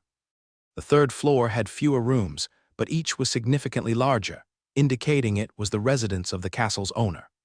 He did discover quite a few valuable jewels and ancient carvings here. Harag thought these items could fetch a good price in the Land of Dawn, being sold as antiques. Though unfamiliar with these things, he stuffed them all into his space ring with the intention of later inquiry. But he's not here for these items. Such a well-preserved and intact castle indicated it was an ancient structure from the most prosperous period of the Wizard Plane. Harag was eager to find something valuable here, as the wizards of that era were far more powerful than those of now.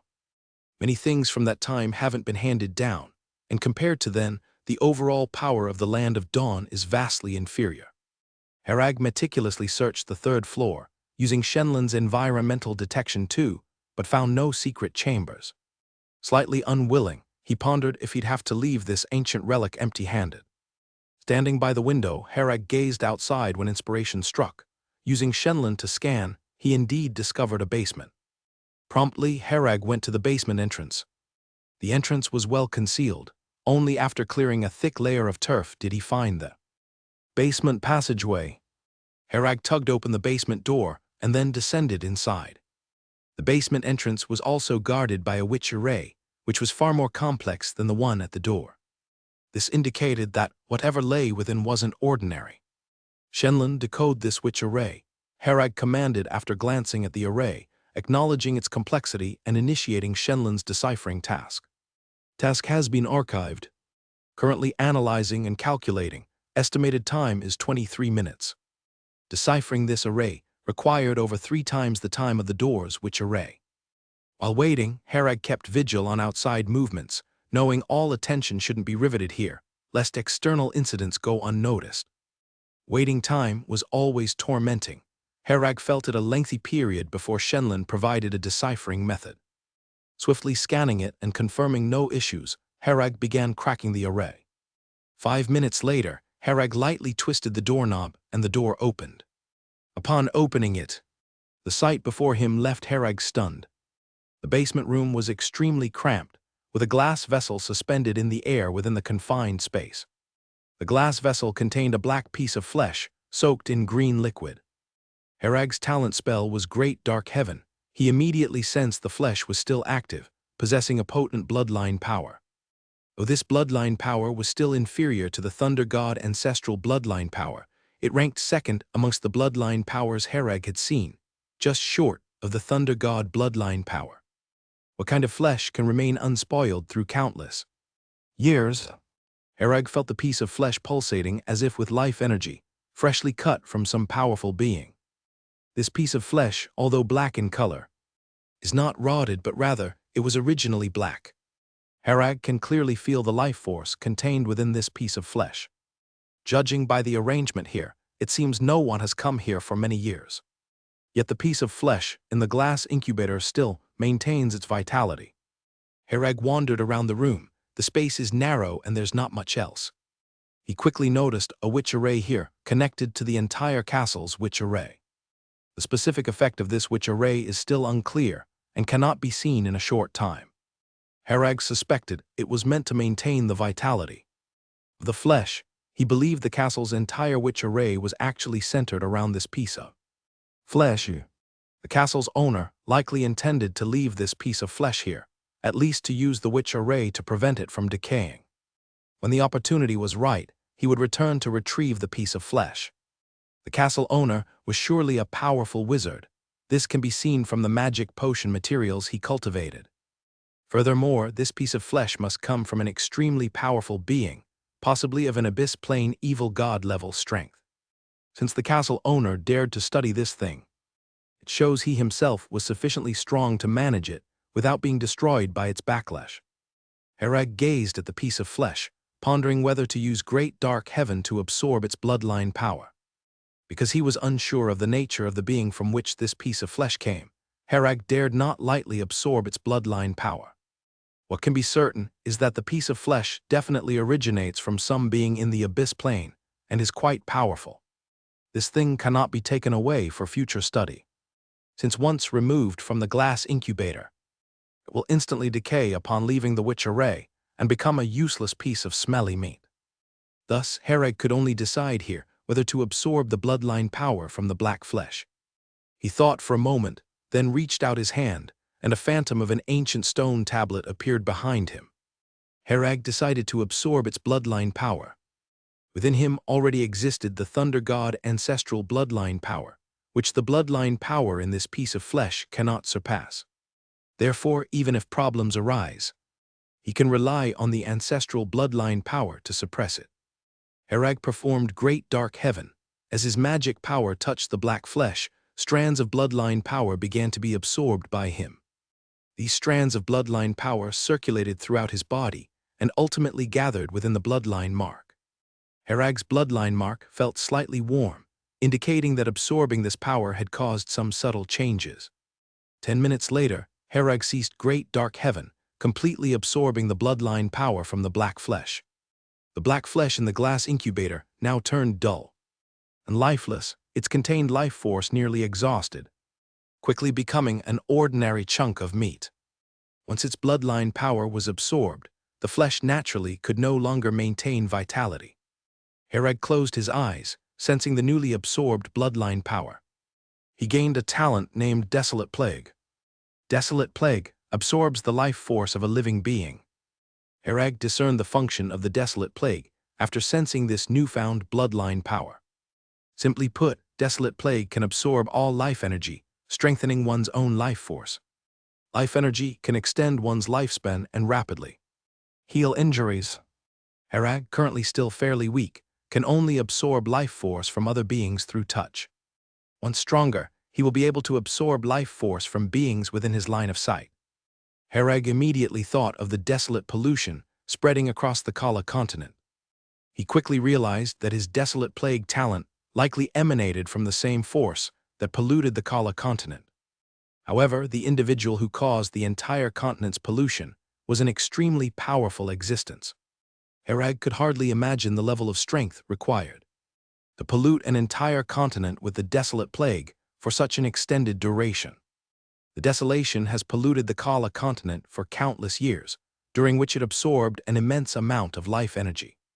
This life energy, in turn, nourished the entity in the abyss plane, becoming an unimaginably vast power. Should all life energy from the Kala continent converge upon one person, Herag could faintly feel the enormity of that person's strength just by imagining it. However, others might not value this power. To cause such far-reaching, prolonged pollution, one would likely be stronger than common evil gods. The fusion with desolate plague also caused some changes in the bloodline mark. Yet, since it cannot be fully activated at present, Herag couldn't determine the nature of the changes. After absorbing the bloodline power, Herag saw nothing else of interest in the basement and prepared to leave. Unexpectedly, he sensed something, his expression altering as he quickly shut the basement door. Outside the castle, on an open ground, spatial ripples suddenly appeared, followed by 6 people emerging abruptly on the ground. These 6 individuals consisted of 5 men, and 1 woman. Leading them was a white, bearded old man, while the others looked to be young adults in their 20s or 30s. Wizards cannot be judged by appearance for actual age, but the magic power aura from this white, bearded old man was the strongest, identifying him as a level 2 wizard. The others were level 1 wizards, ranging from gaseous to crystallization states. Booker, it's amazing how the teleportation coordinates you set are still operational after so long, Martina said as she approached Old Man Booker, patting a horse. Booker glanced at his slender female student, feeling quite satisfied and resting a hand on Martina's back in front of the others. Though I'm old, I still have some skills. The others didn't find this scene strange at all, seemingly quite accustomed to it. Witnessing this, they all began complimenting Booker. Booker basked in the flattery, smiling as he spoke. This time bringing you to the pollution area is mainly to broaden your horizons. You've been shielded too well from youth, unaware of the dangers outside. This cannot continue for long, so it's necessary to get some experience here. With the teacher protecting us, we're not in any danger. Martina clung to Booker's arm, rubbing herself against him. Booker relished the attention, but maintained a serious demeanor while responding. The teacher can protect you for a while, but not for a lifetime. Ultimately, you must rely on yourselves. Martina is willing to stay by the teacher's side for a lifetime. Martina tightened her grip, continuing to rub against him. The other young people watched, swallowing at Martina's figure. Their eyes filled not only with desire but also a hint of jealousy. They were all wizards from the Eye of the Storm faction, but none of them were official members. Booker was the only official member of the Eye of the Storm, a powerful level 2 wizard. He took on many students. These students either had a certain background, were wealthy enough, or were sufficiently young and attractive. Booker's female students were basically his playthings, and this had never been hidden. Women who voluntarily became his students were aware of this and were mentally prepared. It's not easy to become his female student. One's appearance and figure must be acceptable, otherwise there's no qualification. As a powerful level 2 wizard, Booker indeed had enough strength to make people rely on him. This was not uncommon among wizards, it could even be said to be quite common. His female students were much more likely to gain resources than male students, as long as they could win Booker's favor. This Martina was a student Booker particularly favored. Recently, accompanying him to the polluted district this time, the other male students had all paid heavy fees to enroll. Martina didn't pay a penny and was taken care of everywhere, making the others quite jealous. However, jealousy couldn't change things, the others could only watch. Martina, receiving such favor, instead became an object of flattery for other students. After enjoying a round of flattering words from everyone, Booker said, "This ruin we discovered has an extremely complex and tedious witch array guarding it. The things inside must not be simple. Since I came last time, I've been researching this witch array day and night, and finally figured out the method to break it. The difficulty of breaking this witch array is extremely high. Even a level 3 witch array master from the Witch Array Master Association may not be able to break it." Booker deliberately exaggerated the difficulty of breaking the witch array at the castle gate to show his superb skills. "Teacher, you're amazing. Booker, your witch array skills are unmatched in the whole land of Dawn." The others were quite adept at flattery, seizing the moment to praise, which Booker thoroughly enjoyed. "Let's go. Let me show you all how I break this witch array. Learn as much as you can." Booker led everyone toward the castle gate. Booker and his group arrived at the castle gate, and upon seeing the already open door, his face turned grim. The others, adept at reading expressions, saw Booker's look and understood he was in a bad mood, so no one dared to speak, all bowing their heads for fear of angering Booker. The open castle gate indicated someone had been here before, and the valuable things inside had likely already been taken away. Booker wasn't upset because something inside might have been taken. He was very familiar with this kind of castle, generally used for daily residence and unlikely to have anything too precious, so he wasn't intending to get anything valuable from it. His annoyance stemmed from bragging about the difficult witch array at the gate, how much effort he devoted to cracking it. Booker had exaggerated the difficulty of the witch array at the gate too much, even claiming that a level 3 witch array master from the Witch Array Master Association might not be able to break it. Now the gate stood wide open, practically a slap to his face, which was the real reason for his sour mood. Booker didn't care about other things but cared about face, especially in front of his students. "Let's go in and take a look." Booker walked in with a grim expression, followed closely by the others. He was still a bit unwilling to leave without checking for any valuables. This journey couldn't be in vain. After Booker and several others entered the castle, they quickly began searching through it. Like Hereg, they first searched from the first floor to the third floor inside the castle. Hereg had found nothing valuable during his search, and naturally, they found nothing too. Half an hour later, the 6 gathered in front of the castle. Upon questioning, Booker's face turned even more grim. This trip had yielded nothing, such a loss. The most important issue was losing face in front of his students, which was exceedingly distressing to Booker. After confirming there was nothing valuable left, Booker's face became so sour it seemed water might condense from it. He stared at the castle for a while, finally said in a deep voice, "Let's go back." The group was immediately ready to leave. Hereg was hidden in the basement, his heart always anxious. He had completely restrained his aura, even controlling his breathing, to avoid drawing attention from those above. Though they were wizards, Hereg didn't know which faction they were from. If they were not from Surlandir, it would be greatly risky. After all, it was a polluted district. Even if the level 2 wizard killed him, nobody would know. Moreover, the castle seemed completely looted. If they found Hereg hiding in the basement now, this group would surely assume he took the good things inside, demanding him to hand them over. Giving them up would surely mean being drained dry. As for his life, it naturally wouldn't be spared. Even if this group was from Surlandir, Hereg wouldn't reveal himself. For the human heart is the hardest to fathom, anything could happen. Hereg was grateful they hadn't noticed the basement entrance hidden in the corner, having taken some precaution when he entered. Indeed, their focus remained on the castle above, unaware of the inconspicuous corner. When they were about to leave, Hereg thought he had narrowly escaped danger. Martina gazed at the distant lawn, pulling Booker and saying, "Teacher, that seems different from other places." Hearing her, Booker turned back and looked in the direction Martina pointed. On seeing the lawn, he immediately noticed signs it had been tampered with and scanned it using magic sense. Booker revealed a pleased expression, discovering a basement and a person hiding inside. Magic power fluctuated around Booker. Soon, Hereg was grabbed by a giant stone hand and pulled out from the basement. The stone hand brought Hereg before Booker. Herag, having deactivated the Titan power form to enter the basement, had returned to his original appearance. Booker had never imagined there would be someone still here. Booker was thinking in a normal way. This place had been taken first, and indeed there wasn't anything good inside. Booker was in a bad mood, feeling unlucky, and was ready to leave right away.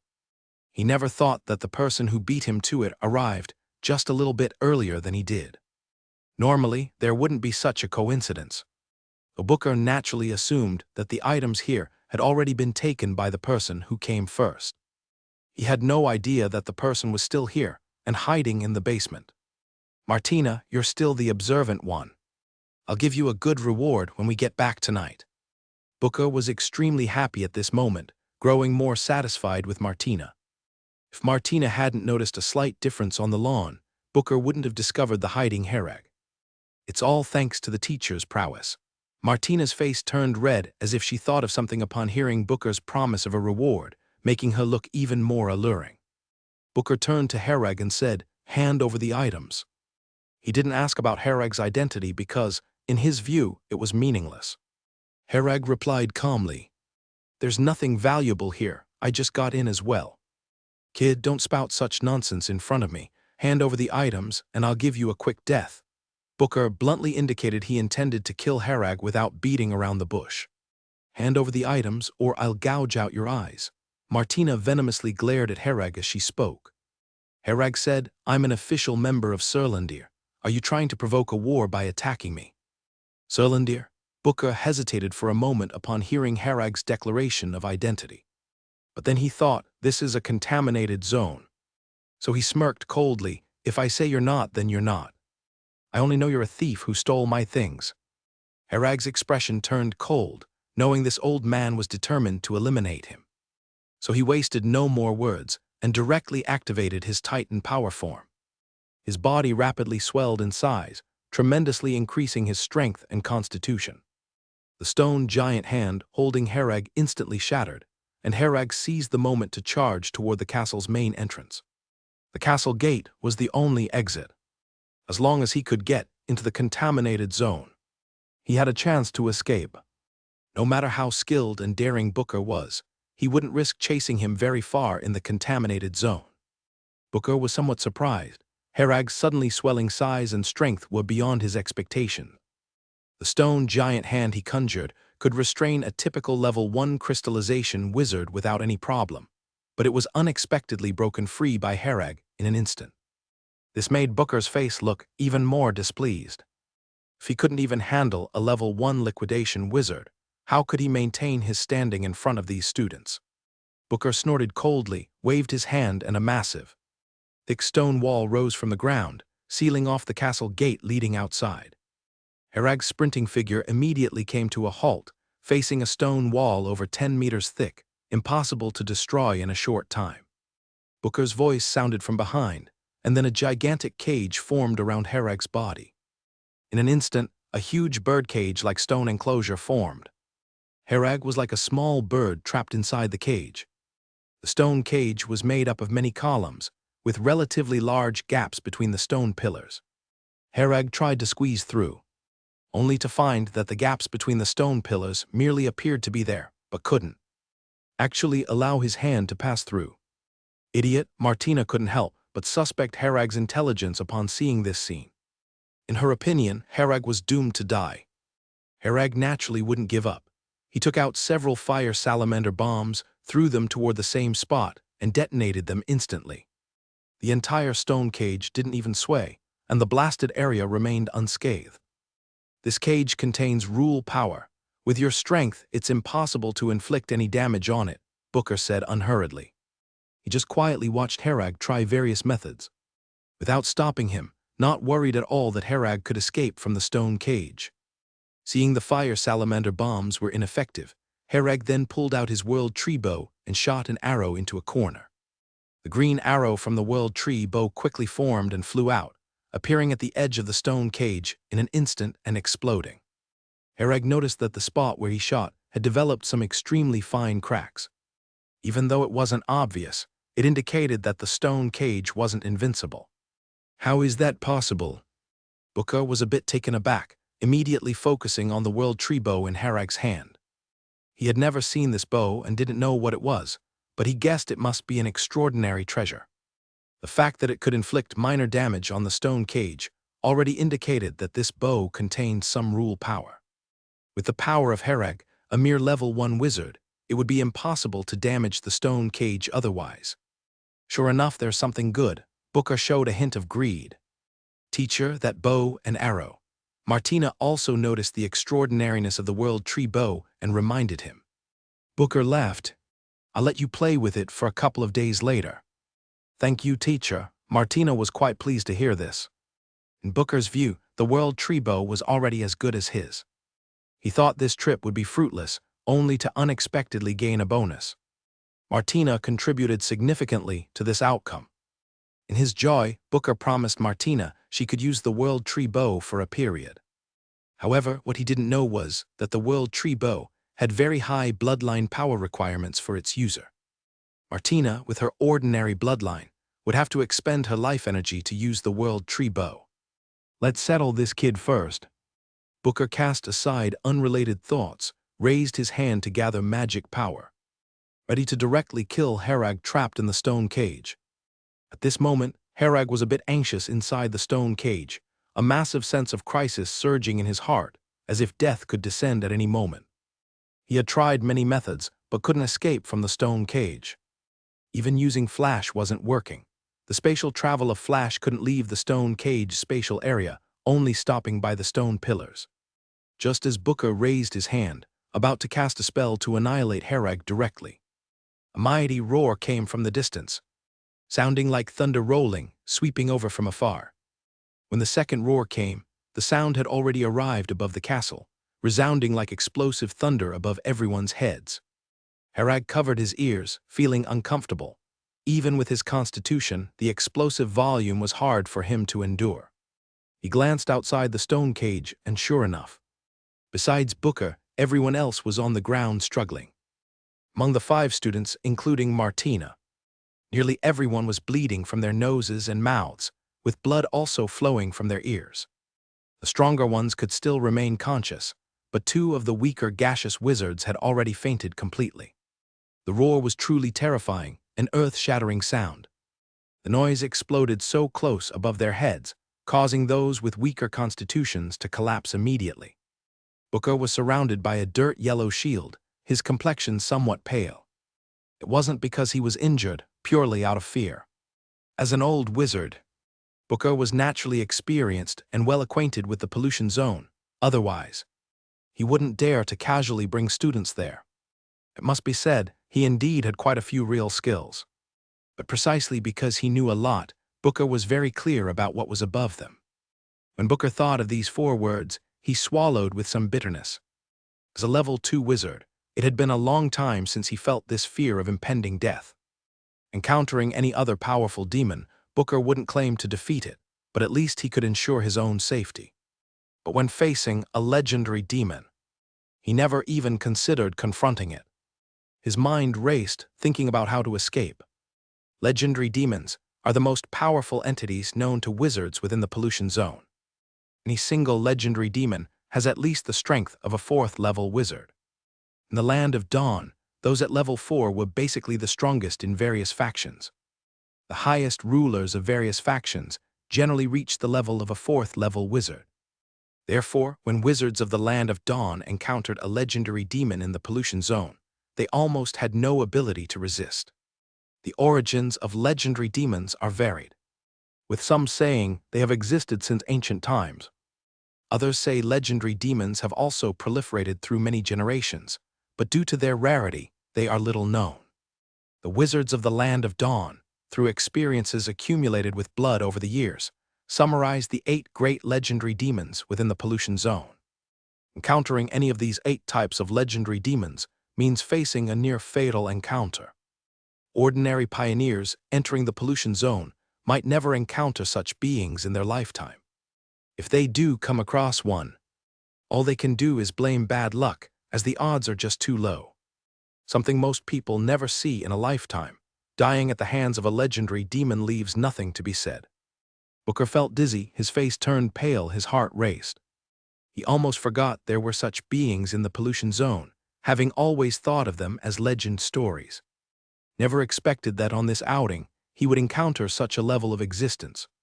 He looked up, wanting to know which legendary demon they had encountered. A giant fist engulfed in flames gave him the answer. Incinerator. Booker uttered these 3 words upon seeing the giant fist descending from the sky. The incinerator is a demon resembling a monkey, extremely large. Its main feature is flames burning fiercely all over its body. However, the incinerator primarily attacks not with fire, but by relying on its formidable physical strength, overpowering with brute force. But the flames themselves are extremely hot. Ordinary wizards simply cannot withstand such high temperatures. Once their bodies come into direct contact with these flames, they would soon be cooked. The incinerator's fist descended from the sky with fierce winds crashing down. The castle's witch array blocked the fist momentarily, then completely shattered, losing all functionality. Instantly, the castle's witch array ceased to operate, completely destroyed. Booker quickly conjured a thick stone wall above the castle, then immediately turned and fled, blinking several times to a distant point. Since the castle's witch array had been destroyed, exits were everywhere. Booker seized the opportunity to flee. The incinerator's fist struck the stone wall, causing it to shatter instantly, breaking into countless small stones that flew in all directions.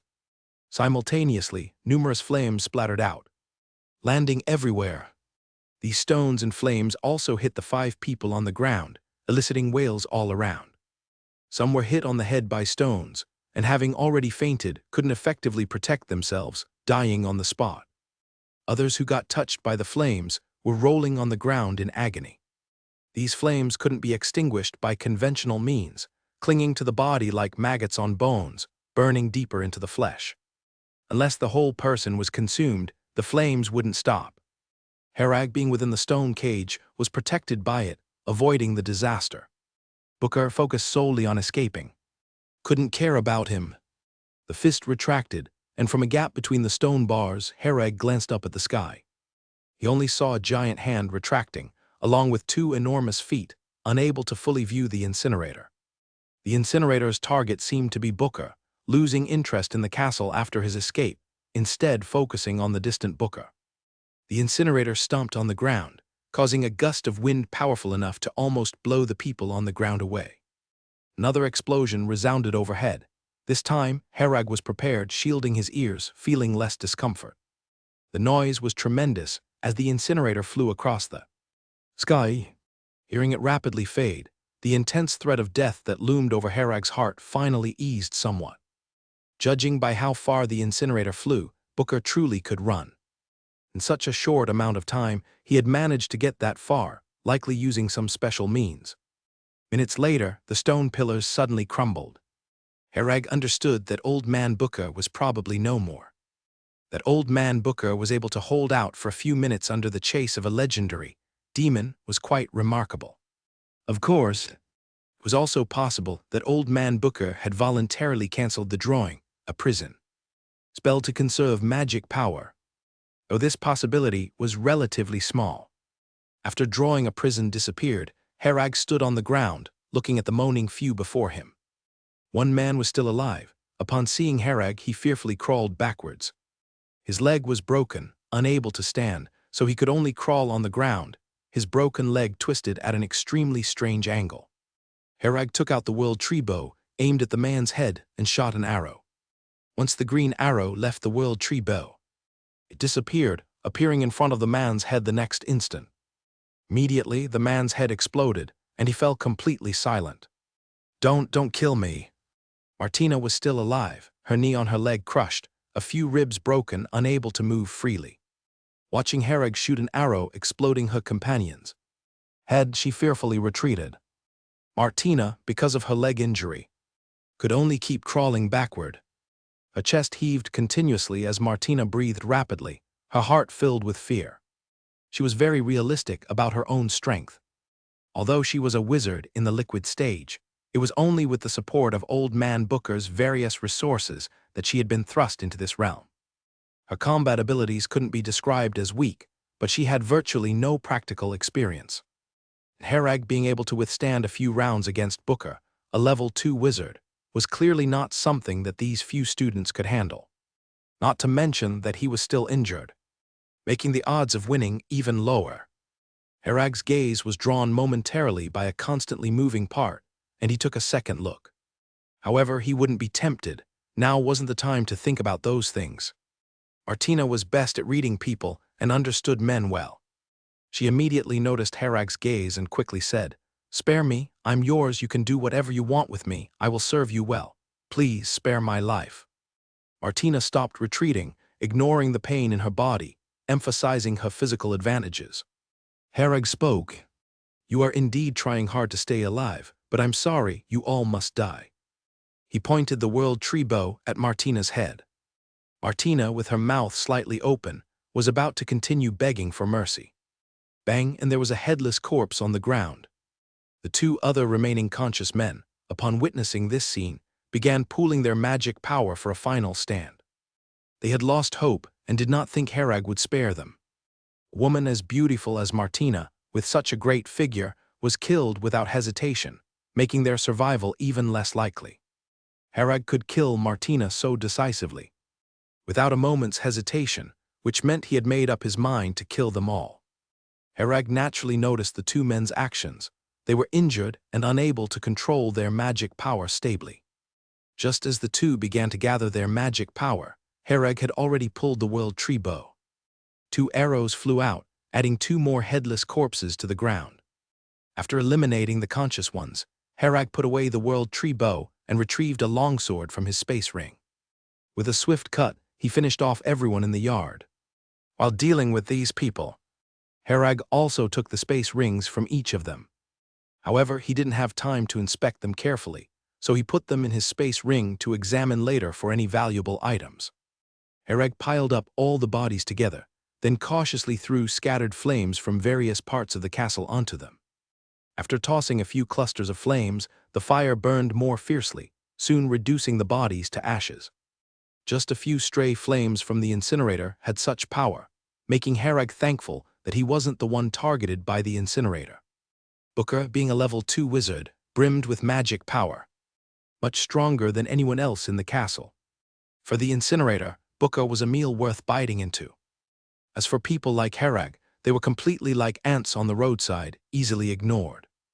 Unless the incinerator was in a foul mood, he wouldn't go out of his way to step on them. After clearing all traces, Herag hurriedly left the place. While the chances of the incinerator specifically returning to crush these ants was small, one could never be too cautious. If that thing came over, Herag would have no choice but to immediately activate the plane coordinate to escape into the abyss plane. After leaving the castle, Herag quickly distanced himself from it, still heading east. Just now, Old Man Booker ran to the north, and the incinerator chased after him in that direction. Herag believed now was the best time to flee. With the incinerator's appearance, all surrounding demons and potential dangers would definitely steer clear of this place. Traveling at this time was most suitable, without much worry about suddenly bumping into any demons. As he traveled, Herag took out the 5 space rings he had picked up and carefully examined each one. The first thing he found was a talisman stone, which he threw away upon glancing at. The talisman stone could only be used by the owner with matching magic power. It was useless to anyone else. Moreover, its identity was very specific. Holding onto it was just trouble. Herag didn't know which wizard organization these people belonged to. The news would undoubtedly reach the organization behind them soon after their deaths. Old Man Booker was likely dead, and the death of a level 2 wizard was a major event in any organization, definitely warranting a thorough investigation. The talisman stone also had a tracking function to roughly locate your position. Only the higher-ups in various organizations could see the location. This function wasn't to spy on anyone, as the tracking wasn't that precise. For instance, if Herag held the talisman stone in Silver Moon City, it would only show he was in Silver Moon City, without specifying if he was east or west of it. Generally, wizards in the Land of Dawn stayed within various cities, so this tracking wasn't of much practical use in the city. The tracking function was mainly for use outside the city, in polluted areas. Since polluted areas lacked the magic net, normal communication functions couldn't be used. Yet the internal tracking function didn't need the magic net. If a wizard encountered trouble in a polluted area, at least an investigation could be conducted via tracking. Herag knew this, so he immediately took out the talisman stone from the space ring and discarded it. After discarding the talisman stone, he continued checking each space ring for any tracking-related items. Upon checking, he found nothing of that sort, and from the performance of these individuals, they didn't seem to be high-ranking wizards unlikely to have such things. Herag took out a notebook from one of the space rings and opened it to find it appeared to be a diary. The diary seemed to belong to a male student, documenting some experiences of studying under Old Man Booker. Through reading this diary, Herag learned many things. People from the Eye of the Storm. Herag knew of the Eye of the Storm, one of the 6 great wizard organizations. The Eye of the Storm's influence was mainly in the western part of the Land of Dawn, with many cities in that region under its control. Upon learning this information, Herag realized that he was most likely in the western part of the Land of Dawn. Even if it wasn't directly west, it couldn't be far from there. Definitely it wasn't east, because the Eye of the Storm people surely wouldn't casually venture to the farthest eastern side. Herag, after learning his general location, finally felt a bit more confident. At least he knew the approximate direction now. Unlike before, when he was unsure and didn't know if he might end up at the eastern coastline. Upon realizing that these people belonged to the Eye of the Storm, Herag felt a bit troubled. The Eye of the Storm was notorious for being forceful, and if they found out so many of their members were killed by him, they would surely cause him trouble. The Eye of the Storm had only one level 4 wizard, codenamed the Eye of the Storm. Surlandir had a total of 3, but they usually didn't act as aggressively as the Eye of the Storm, because it was said that this wizard of the Eye of the Storm was the closest to a level 5 wizard in the Land of Dawn. In this world, the top-level combat power is always the strongest presence. No matter how much other combat power there is, it cannot solve problems beyond its level through sheer numbers.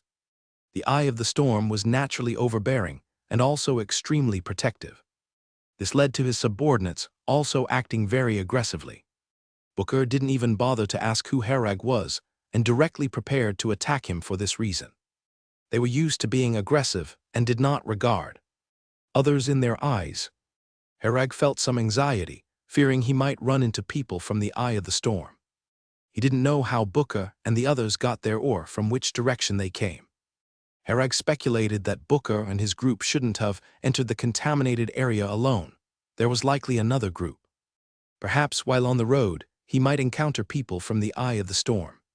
He needed to prepare in advance to avoid being caught off guard when the time came. While traveling, Herag scavenged through all of these space rings. Possessions were minimal. There weren't many magic stones and gold coins, because in the Land of Dawn, most people stored their magic stones and gold coins in banks, not carrying large amounts on them. Only some magic potions and magic potion materials were relatively valuable, but Herag didn't lack these things, so they were of little use to him. When Herag opened a particularly distinctive-looking space ring, he did find some good stuff. The ring was inlaid with a ruby, clearly designed for women. Herag remembered that this ring should belong to Martina. As soon as he opened Martina's space ring, he found several black stockings, white stockings, and various lingerie. Of course, the good stuff wasn't referring to these. Herag took out all these clothes and threw them away directly. He found a feather in Martina's space ring, the most valuable item inside. This was a witchcraft artifact. After examining it for a while, Herag understood the effect of the feather. When a wizard activates this feather, they gain the ability to fly. Although the speed wasn't fast, flying as freely as a bird was no problem at all. The name is Feather of Flight. Herag thought it was pretty useful. It might come in handy at some point. He could only fly freely in the abyss plane. Here, he could only use techniques like the feather fall technique to reduce falling speed. But to fly completely freely, he couldn't do that yet. Martina had never taken out this feather to use it until the moment she died, not because she forgot, but simply because she had no chance to use it. Because at that time, Herag was wielding the World Tree Bow, which could even impact a second-level spell like drawing a prison. Its strength needed no elaboration. Martina understood that even if she used the feather of flight, there was no hope of escaping. She would just become a target in the sky. The feather of flight was impractical in real combat due to its slow speed. For wizards, targets in the sky weren't too hard to deal with unless they flew very high.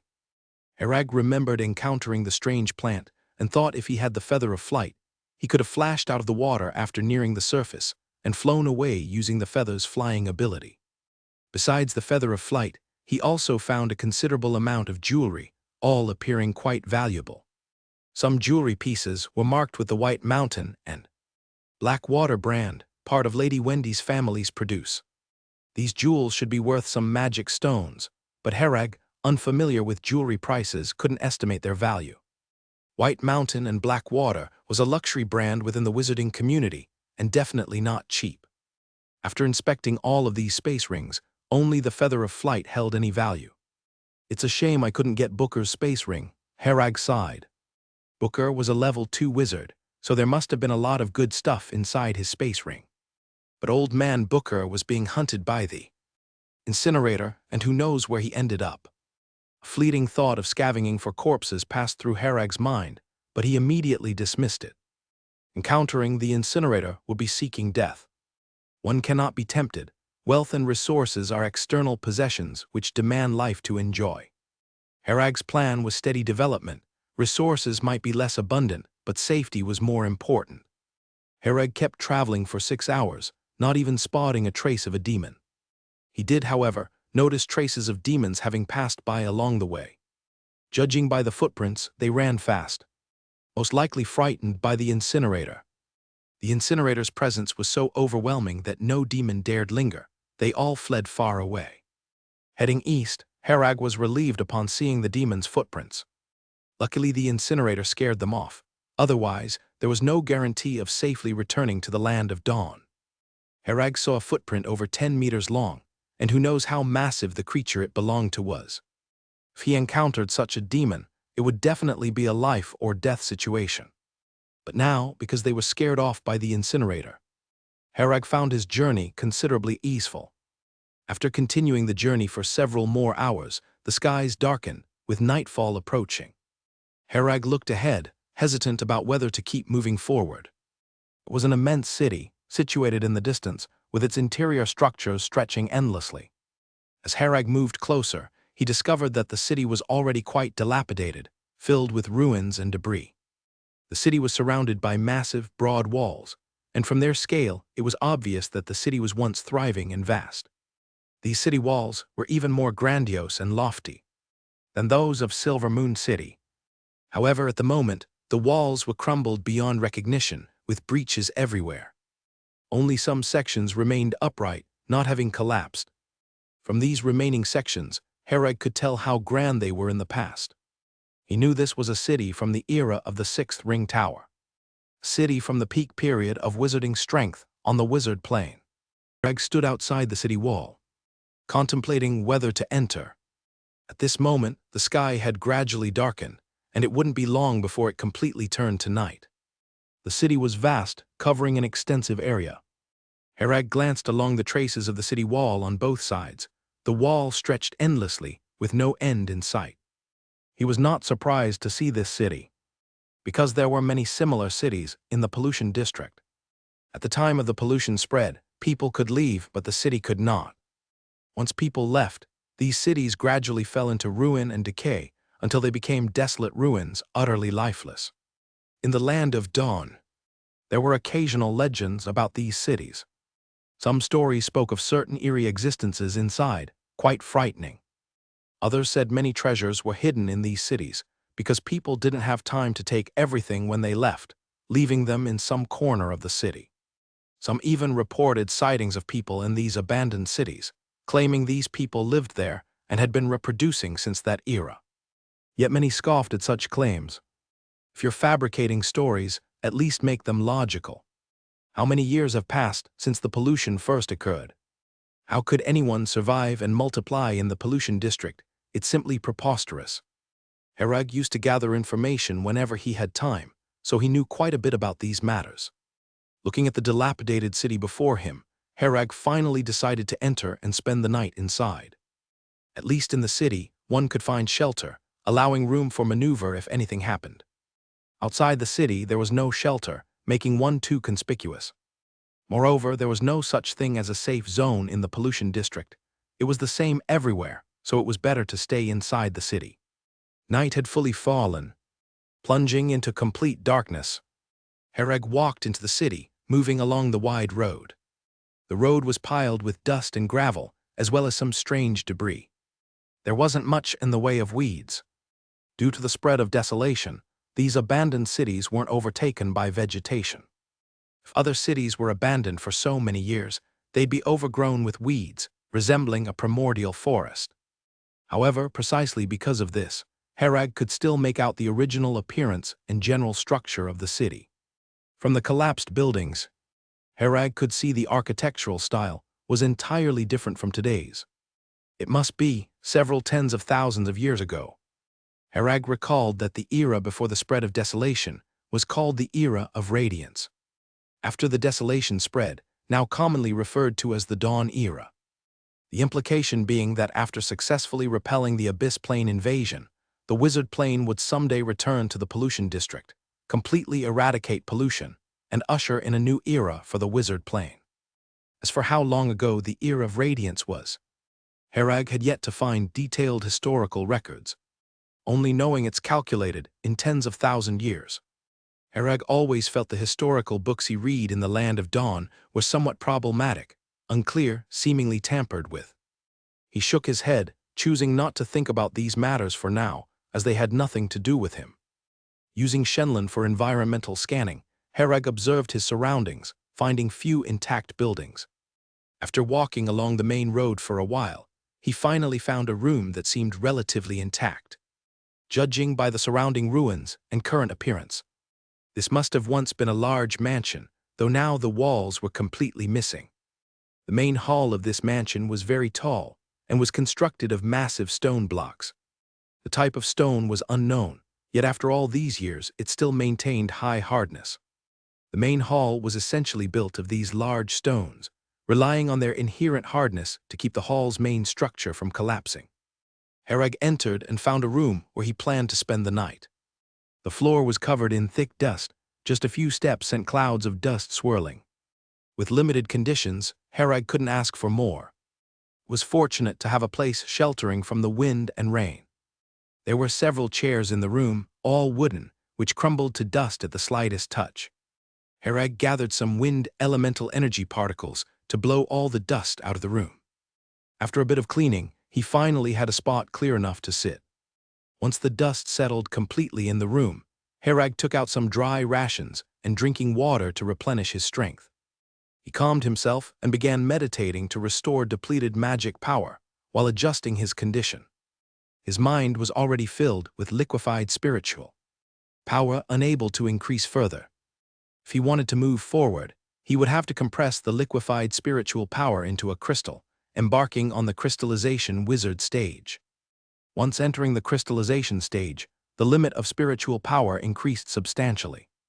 As the spiritual power of a crystallization wizard grew, the crystal would enlarge a little. Typically, a significant amount of spiritual power growth is required before the crystal shows any tangible size change. For most wizards, there will be minimal change in the brain's spiritual crystal until they promote to level 2. Many wizards stagnate at the crystallization stage their whole lives, dying with their spiritual crystal nearly the same size as it was initially.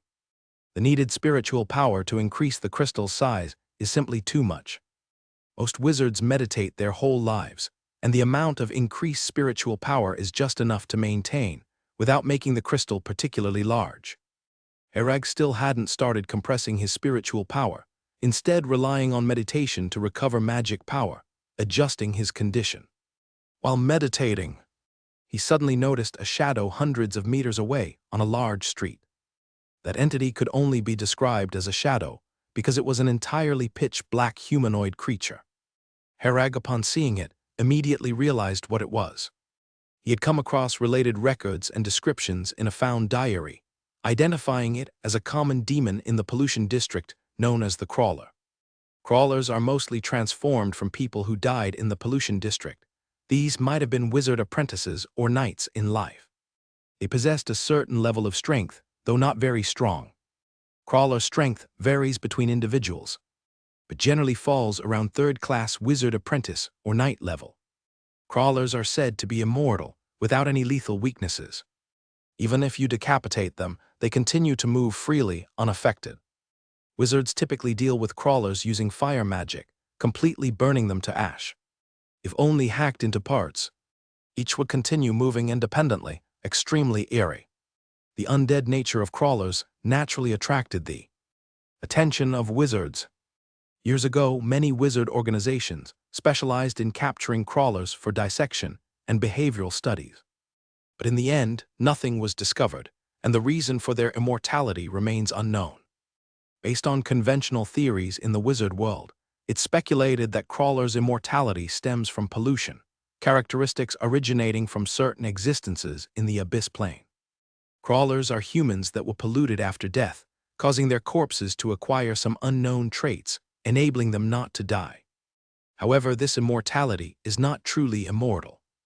Researchers believed crawlers don't die because their power comes from some distant existence in the abyss plane. As long as that existence lives, these crawlers can continue to be undying. After many studies yielded no concrete conclusions, gradually, no one conducted research on crawlers anymore. Because crawlers aren't particularly powerful, they merely possess an undying trait.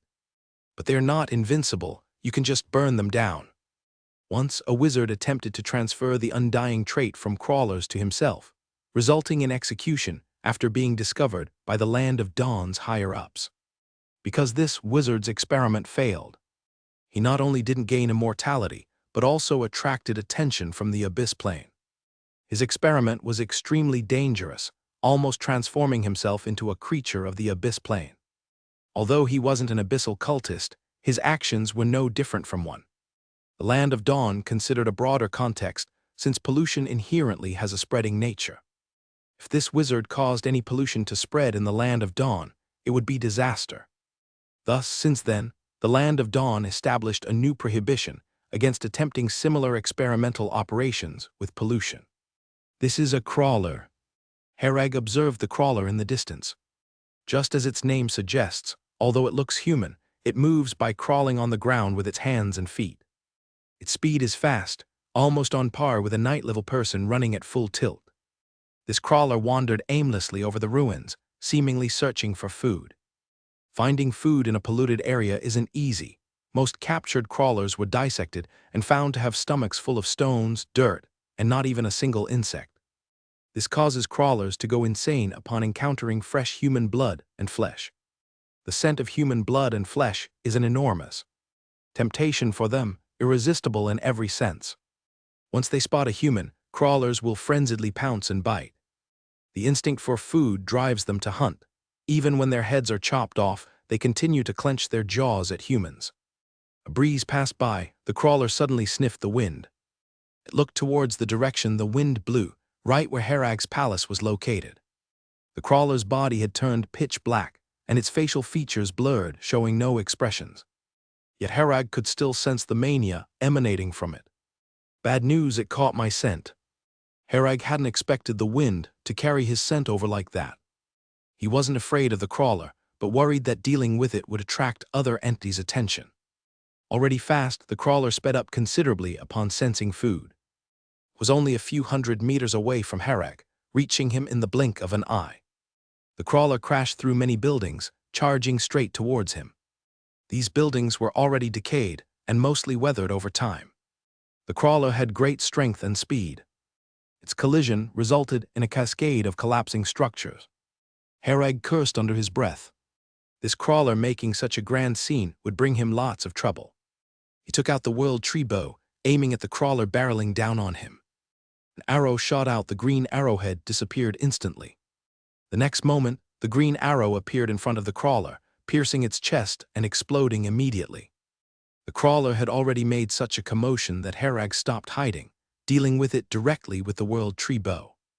The power of the world tree bow could blast the crawler into tiny pieces. He didn't intend to annihilate it completely. Incapacitating, it was enough to prevent further interference. Herag initially opted for the longsword due to its silence. He was grappling with the thought of how many chops it would take to dissect it. Unexpectedly, the crawler charged forward without stopping, causing such a racket throughout the city that he used the World Tree Bow instead. The arrow from the World Tree Bow exploded, reducing the crawler to fragments, its limbs severed. The crawler's undying trait was indeed mysterious. Even its severed limbs kept moving. Its hand continued grasping towards Herag, unable to move, clawing only air from its spot. The spectacle seemed eerie, yet absurdly comical. Herag wanted to laugh but couldn't. Because at that moment, in the deep blue environment detection, countless crawlers were rushing towards this location. Many crawlers hadn't moved for years, just lying in one place, their bodies covered with dust and rubble. But now, awakened by the commotion, they slowly came to life. Only then did Herag notice that the city's depths harbored so many crawlers. Previously, he only scanned the outskirts and hadn't delved deeper. The deep blue environmental detection couldn't reach that far. He discovered this was practically a crawler nest with many dormant crawlers.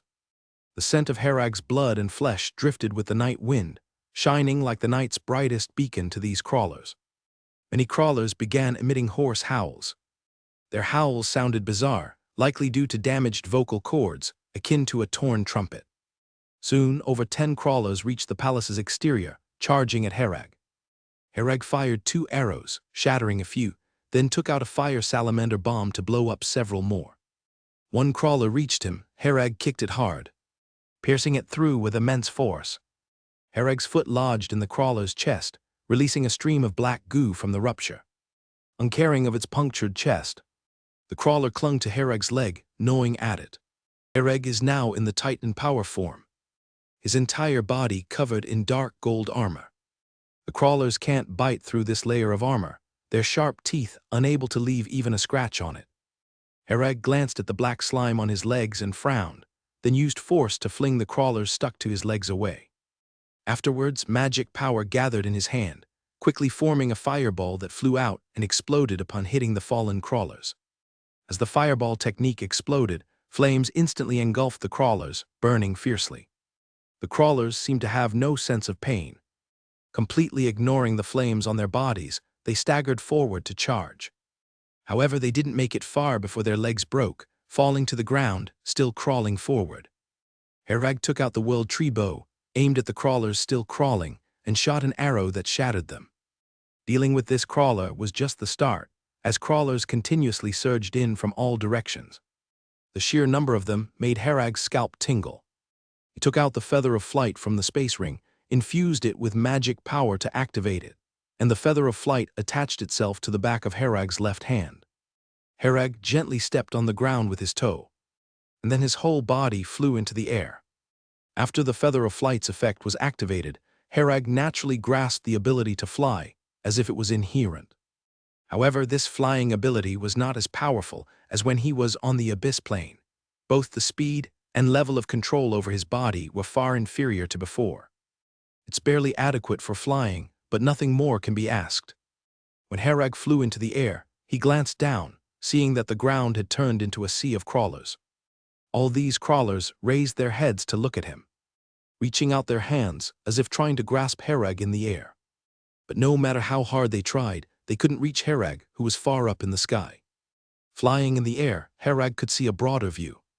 He looked into the distance, seeing swarms of crawlers flooding towards him. But the area close by was already crowded with crawlers, so those from afar were blocked at the outskirts, unable to approach. Herag felt fortunate to have obtained this Feather of Flight. Otherwise, dealing with such a large number of crawlers would really be difficult. With so many crawlers, hacking them one by one would be exhausting. The current situation was still somewhat troublesome. These crawlers had locked onto him and were crazily howling below. The massive howling of crawlers made the scene akin to a concert, waves of sound washing over him, causing Herag a headache. This place cannot be stayed at, or sooner or later, bigger things will be attracted. Herag flew towards the outskirts of the city, the crawlers beneath chasing after him. The city was no longer livable. Crawlers were waking up in all visible directions, heading towards him. Herag didn't know why this city had so many crawlers. The crawlers were formerly humans. Their large number indicated that many people had died in the city, likely at the same time.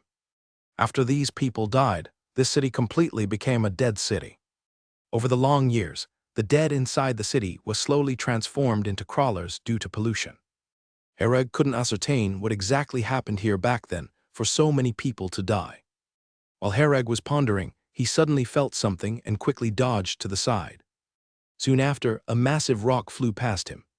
He looked down to see a crawler picking up some rubble from the ground and throwing it. The flying ability granted by the feather of flight wasn't very strong, and Herag's movements in the air weren't very swift. He twisted his body again, barely dodging another stone attack. Throwing skills are instinctual to primates. These crawlers were humans before their deaths, retaining this instinct. After one crawler threw a stone, others began learning, picking up objects around them to throw. Wood, stones, clumps of dirt, even the limbs of other crawlers, anything that could be thrown. Hereg, unable to dodge in the air, faced too many thrown objects to evade them completely. Fortunately, the strength of the dark gold armor was high enough that these projectiles couldn't harm him. But continuing like this wasn't a solution, so Hereg kept flying towards the city outskirts, occasionally avoiding incoming projectiles. As Hereg saw the crawlers throwing objects, certain thoughts crossed his mind. He felt the crawlers weren't that simple and seemed to possess some learning ability. Although it looked like they were just throwing things, the meaning behind it was somewhat intriguing. Hereg silently noted these observations and flew towards the city outskirts. He dared not fly too high, for the sky over the pollution area always had thick gray clouds, concealing unknown entities. Hereg worried that flying too high might attract the attention of certain presences, so he kept low profile. Below him, the crawlers kept running after him as he flew outside the city. There appeared to be thousands of them, all chasing after Hereg, making the scene quite spectacular. After flying out of the city, the crawlers continued chasing, howling as they ran. Hereg accelerated his speed slightly, continuing his flight further out. The crawlers chased relentlessly, showing no sign of stopping, following closely behind. By now, Hereg had flown over the plains, with a sea of crawlers trailing behind, making his scalp tingle.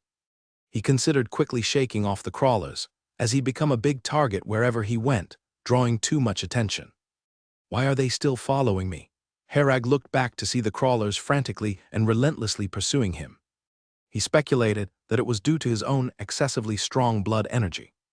Crawlers are extremely sensitive to flesh scent, and Hereg's constitution was very strong, making his flesh scent like a radiant sun among crawlers. Moreover, Hereg was currently in Titan power mode, making his body's flesh scent an irresistible lure to crawlers. Despite Hereg's efforts to speed up, the limited effect of the feather of flight meant he couldn't increase his flight speed beyond a certain point. This left Hereg unable to completely shake off the crawlers. He considered abandoning flight and running wildly on the ground. But after some thought, he chose not to land, as flying was actually more convenient, easily bypassing many difficult terrains. Running on the ground would consume much energy and might not be as efficient as flying. Hereg glanced at the pursuing crawler army behind him and began to pay attention to the surrounding terrain, preparing to find a suitable place to shake off the crawlers. Master Boway, Master Booker and the others have been out the entire day and haven't returned yet. Could it be? A young man wearing glasses said worriedly to the middle-aged man beside him. Boway pondered, indeed, there seems to be some problem. They might have run into trouble. Booker has a bi-directional teleportation witchcraft artifact. In theory, they should be able to return immediately after exploring the ruins. The fact that they haven't returned yet can only mean they are either trapped or have encountered some issues. But even if Master Booker encounters any danger, he should be able to teleport back using the witchcraft artifact, right? Sean, the young man with glasses, said. Boway shook his head. The witchcraft artifact takes time to activate. If something special happens, there won't be time to slowly initiate teleportation back. Master Booker is a level 2 wizard. What could possibly trouble him so much that he doesn't even have time to activate the artifact? Sean realized the situation might be more complicated than he imagined. They were all official members of the Eye of the Storm, which is one of the pioneer squads of the Eye of the Storm. The captain of this pioneer squad is Boway, and Booker serves as the vice captain. Pioneer squad, consisting of 2 level 2 wizards, is generally considered quite powerful and usually wouldn't encounter overly troublesome incidents. Most issues they can resolve. This time, Booker specially brought a few apprentices with the purpose of giving them some training. Boway had some opinions on this, but given Booker's deep experience, he didn't interfere. Regarding Booker's actions, Boway had little to say and could only let him proceed as he wished. After all, if anything happened, it wasn't his problem. Booker would have to handle it. Booker mentioned during the day that they'd go explore the recently discovered ruins, so Boway and the others stayed put to wait. Boway knew the ruins. Just judging by the castle's design, it didn't seem like there would be excellent finds there. Accordingly, the risk would be significantly lower. So Boway and the others set up a protective witch array at their location to wait for Booker and the others' return. Who could have guessed that after waiting an entire day, there would still be no news from Booker and the others? Looking at the pitch-black night sky, Boway felt a foreboding sense rising within him. Level 2 wizard not returning is not a trivial matter. Boway and the others were currently in a bare small mountain. From the outside, it appeared to be an ordinary small mountain with no difference from other barren mountains in the polluted district. Neither could one perceive the presence of Boway and the others inside the mountain, nor would any sound or smell leak out. This was a commonly used protective witch array by the pioneer squad for temporary resting and providing a relatively safe shelter. Despite the small mountain looking ordinary, it was actually a level 3 witch array. Having this witch array enabled them to have greater safety spending the night in the polluted district. Once the witch array was activated, it would automatically adapt to the surrounding scene to conceal those inside. At the same time, this level 3 witch array had a strong defensive capability, such that not even a level 3 wizard could easily break through it. Boway hadn't expected Booker to be away for so long without returning. His current issue was deciding how long to keep waiting there. Booker's witchcraft artifact's location was here. If Boway left, he couldn't provide Booker with a safe return spot. But if he stayed, even with the level 3 witch array, it was tremendously dangerous to linger in one spot in the polluted district for too long. Boway had to remain responsible for the other 5 team members at the camp. One day, if they haven't returned by the day after tomorrow, I'll have to leave first.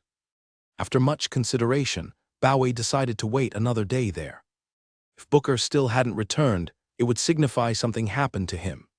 Should Booker encounter a mishap, it's also likely beyond what Boway could resolve. Boway wasn't reckless enough to run off looking for Booker. His duty was to relay the news back, leaving the decision to higher authorities. And besides, he didn't have the best relationship with Booker, even somewhat disliked him. So, under no circumstances would he risk going after Booker. Waiting another day was already commendable. "Master Boway, did you hear some kind of noise?" Sean suddenly asked, interrupting Boway's deep thought. Noise? Boway seemed puzzled, then listened intently. After careful listening, his expression changed. He indeed heard disturbances coming closer from afar.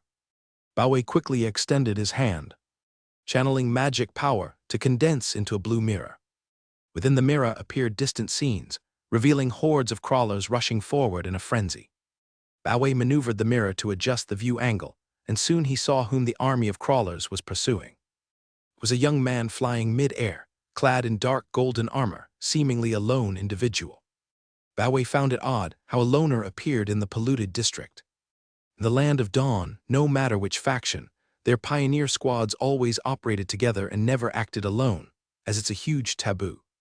Given the high danger and uncertainties in the polluted district, even entire pioneer squads risk annihilation, let alone individuals. Boway didn't recognize the young man, nor did he see any faction insignia on his garments. He could only surmise the individual got separated and somehow attracted such a massive number of crawlers. "Crawlers, why are there so many of them?" Sean exclaimed in shock, stunned by the scene. Sean had encountered crawlers before, but never witnessed such a scene with countless crawlers filling his view. "Master, the crawlers are heading this way." Sean looked worriedly at Boway. Boway understood his concern. Level 3 witch array would naturally withstand these crawlers, regardless of their numbers. The issue wasn't the crawlers, but the tremendous commotion they created. In the polluted district, the golden rule was to maintain a low profile. Fire cannot be lit at night, as it would make you an easy target. Similarly, making too much noise would attract unknown entities. With such an enormous number of crawlers, they created a commotion akin to a plague of locusts sweeping through. This immense commotion would undoubtedly draw the attention of many existences in the polluted district. Bao and the others might be safe temporarily within the Level 3 Witch Array, but not indefensibly so. If a legendary demon were to arrive, even hiding inside the Witch Array wouldn't suffice, as it would still detect their presence. In that case, even a robust Level 3 Witch Array wouldn't withstand a relentless attack from a legendary demon. Staying within the Witch Array would then turn into a death trap, ensuring doom. There's no time to leave once the powerful demons appear. This place is so noisy, it's certain that more than 1 or 2 demons will come. But countless demons from all directions. If we don't evacuate in time, we might find ourselves surrounded by demons in the blink of an eye. After thinking for a moment, Bao said, "Pack up, take down the Witch Array and leave immediately." Booker could no longer wait. The situation was urgent, and they had to leave as soon as possible. The other members of the Pioneer Squad immediately sprang into action, packing up everything in the camp. By the time they had packed up everything and taken down the Witch Array, the army of crawlers was already in sight. Once the Witch Array was removed, the site of the small hill disappeared, and Bao and the others appeared in their original spots. They glanced at the army of crawlers behind them, feeling a bit uneasy. All of them were at least level 1 wizards, so they naturally weren't afraid of crawlers. But there were too many crawlers, even the mightiest can't withstand the swarm. Bao said in a deep voice, "Let's go, there's the Great Rift Canyon in front of us. If we fly over, we can get rid of them." As a seasoned pioneer in the polluted district, Bao was naturally more familiar with the terrain. There was a massive Great Rift Canyon ahead, which the crawlers would certainly not be able to cross. Being wizards, they naturally had the means to cross over, something they prepared for before coming to the polluted district. When Herag flew through the air, he also noticed the few people on the side. He saw these people through Shenlin's environment detection, and they were also looking at him. There was about a kilometer between them, but they all silently ran forward with tacit understanding. Herag noticed there was a level 2 wizard in their group, and sensed something amiss. He deliberately moved to the side, preparing to distance himself from them. Herag's greatest disadvantage now was being alone. It's too dangerous to act alone in the polluted district, where you must face not only the dangers from demons, but also from people. If you're a part of a whole Pioneer Squad, even if you encounter another, it's difficult to end in a fight. There could instead be cooperation. Because the power levels aren't far apart, fighting would only lead to mutual destruction, which no one wants to risk unless contesting for certain treasures. But if you are alone, even if you're a level 1 wizard at the liquid stage, you could find yourself in danger if you encounter another Pioneer Squad. Your power determines that you can easily be dominated, and killing you in the polluted district would go unnoticed. Herag was very aware of this, even though he was an official member of Surlandir. But being alone, if you die, it's as if you died for nothing. No one would care if you were from Surlandir or not. Killing you and taking away your space ring is the simplest and most direct way to profit. Herag continued to fly forward, adjusting his direction to edge toward the side, preparing to avoid meeting those people. He quickly saw the massive Rift Canyon ahead through Shenlin's environment detection. He was pleased, finally a chance to shake off those fans behind him. A few minutes later, Herag saw the Great Rift Canyon ahead. The Great Rift Canyon seemed like a scar left by a divine spirit. It was 1,000 meters wide, bottomless, with sheer cliffs towering skyward, intimidating to behold. As the wind blew, an echo seemed to resemble the wailing of ghosts from within the canyon. When Herag reached the edge of the Great Rift Canyon, he was astounded. Such a massive canyon. The Great Rift Canyon spanned over 1,000 meters in width, its length unknown. Herag looked to both sides, unable to see the bottom, with no idea how far this Great Rift Canyon extended. Looking down, the canyon was bottomless, pitch black and shrouded in mist. Even with Shenlin's environment detection, it was impossible to ascertain how deep the canyon was. Shenlan's current environment detection range was about 1,500 meters, which meant the canyon's depth exceeded 1,500 meters. To be cautious, Hereg landed on the canyon's cliff edge, picked up a stone and threw it over. He carefully observed the stone's trajectory, seeing it fall in a normal parabolic arc. Still uneasy, Hereg didn't know what was inside the canyon. If there was something inside, flying over it could spell trouble.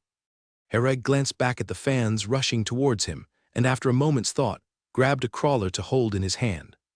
He carried the crawler to the cliff's edge and kicked it out. The crawler howled as it fell into the bottomless canyon, its sound echoing within. There was no disturbance inside the canyon, it appeared. Peaceful. Only then did Hereg feel somewhat relieved, proceeding to fly across the Great Rift Canyon immediately. By then, the crawler army had already arrived. The crawlers at the front instinctively hesitated to proceed when reaching the canyon's edge, only able to howl at Hereg in the air.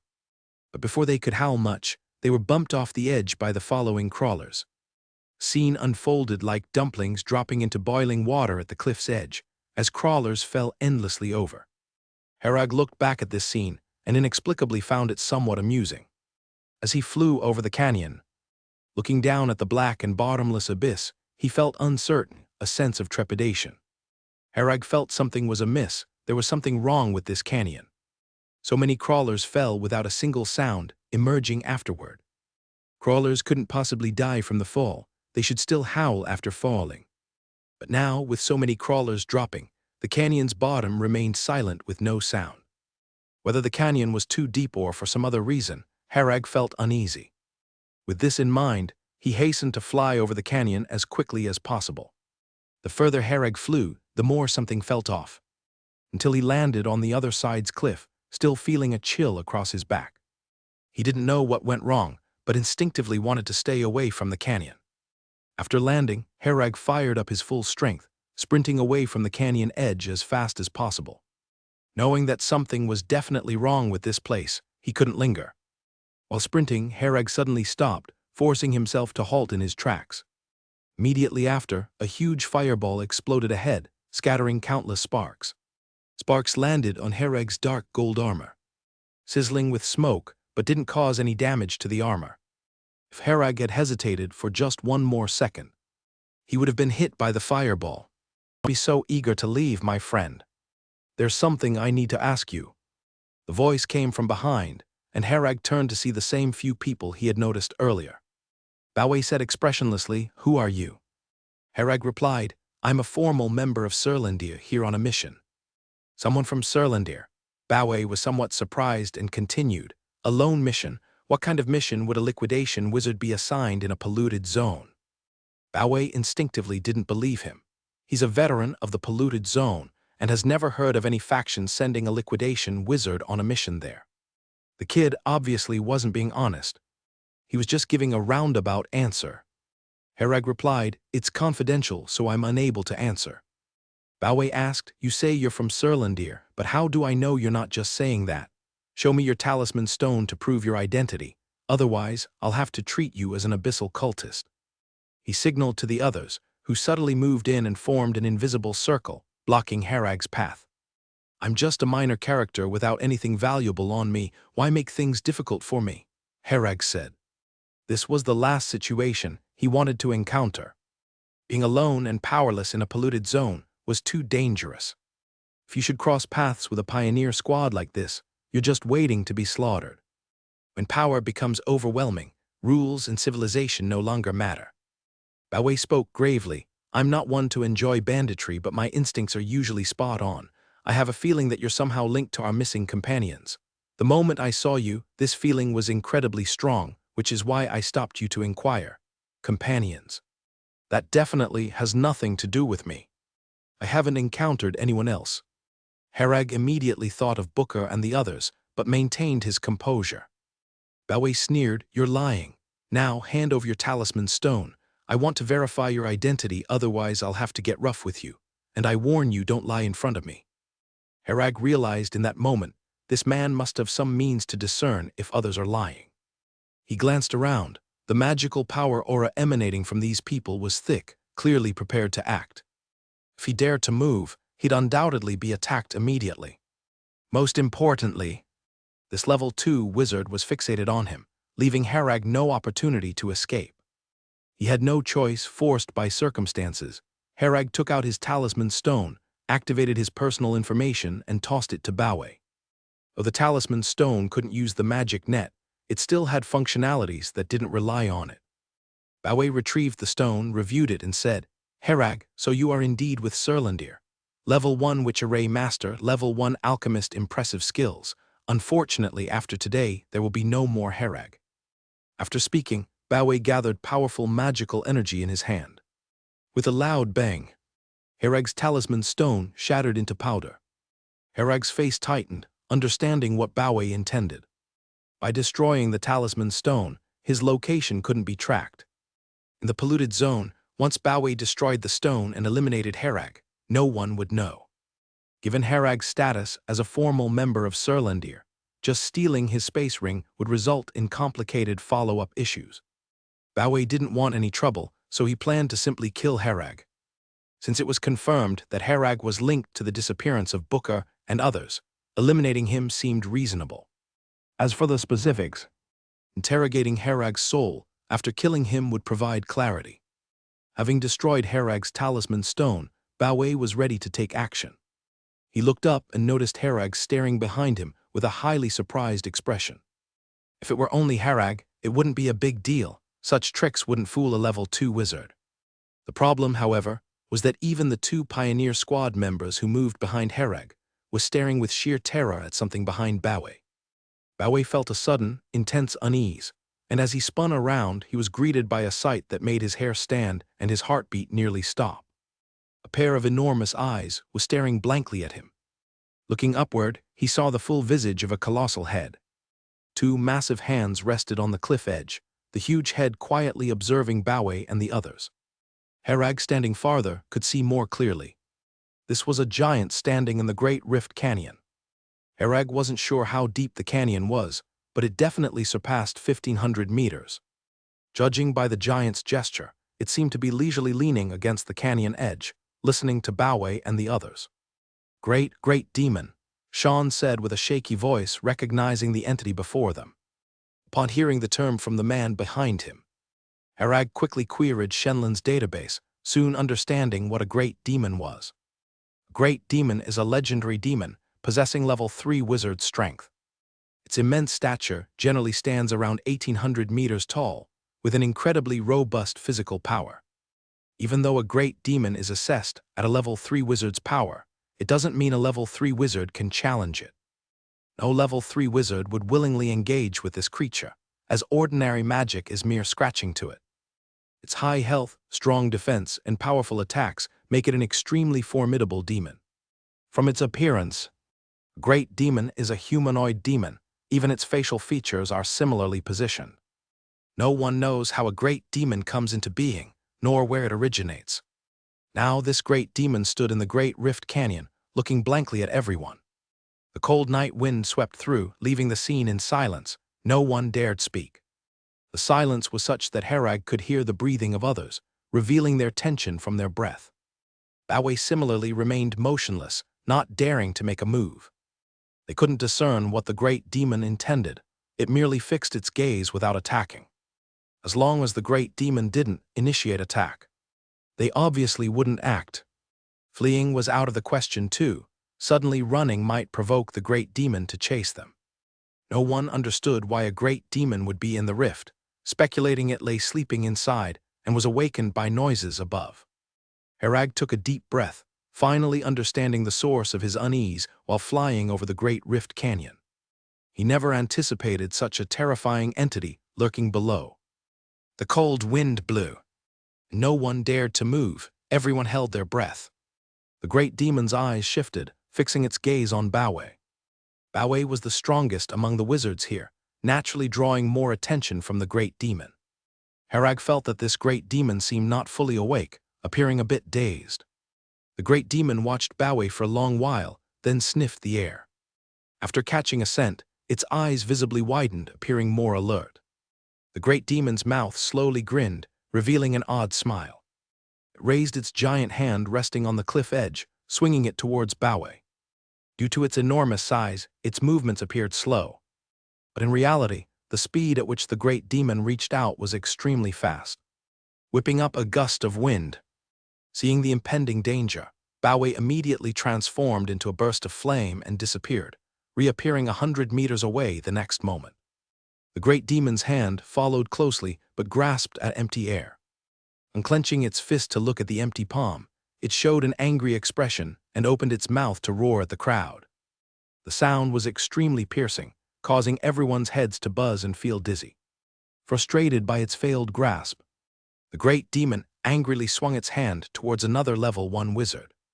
This angry blow was so fast that the wizard had no time to react. With such speed, there was no time to gather magic power, and the wizard was instantly struck to the ground by the giant palm. The great demon lifted its palm, bringing its head closer to see if it had hit the mark. Seeing a mass of blood-red pulp on the ground, it finally showed a satisfied expression. The cold wind carried the intense scent of blood, weighing heavily on the hearts of everyone present. The scent of blood seemed to invigorate the great demon, more as it stared at the crowd with its mouth agape. In the distance, Baowei flickered several times with flames and had already run several hundred meters away. The great demon lifted its head, looking at the fleeing Baowei, and let out a dissatisfied screech. It remembered this person, the one who had eluded its grasp, making it very unhappy. The great demon pressed its hand on the edge of the canyon, exerted force, and leapt up from the canyon, soaring into the sky. Its massive body occupied a large portion of the sky if it weren't for the darkness of the polluted district, already making it hard to see. Moonlight, the great demon's body might have blocked all light in this area.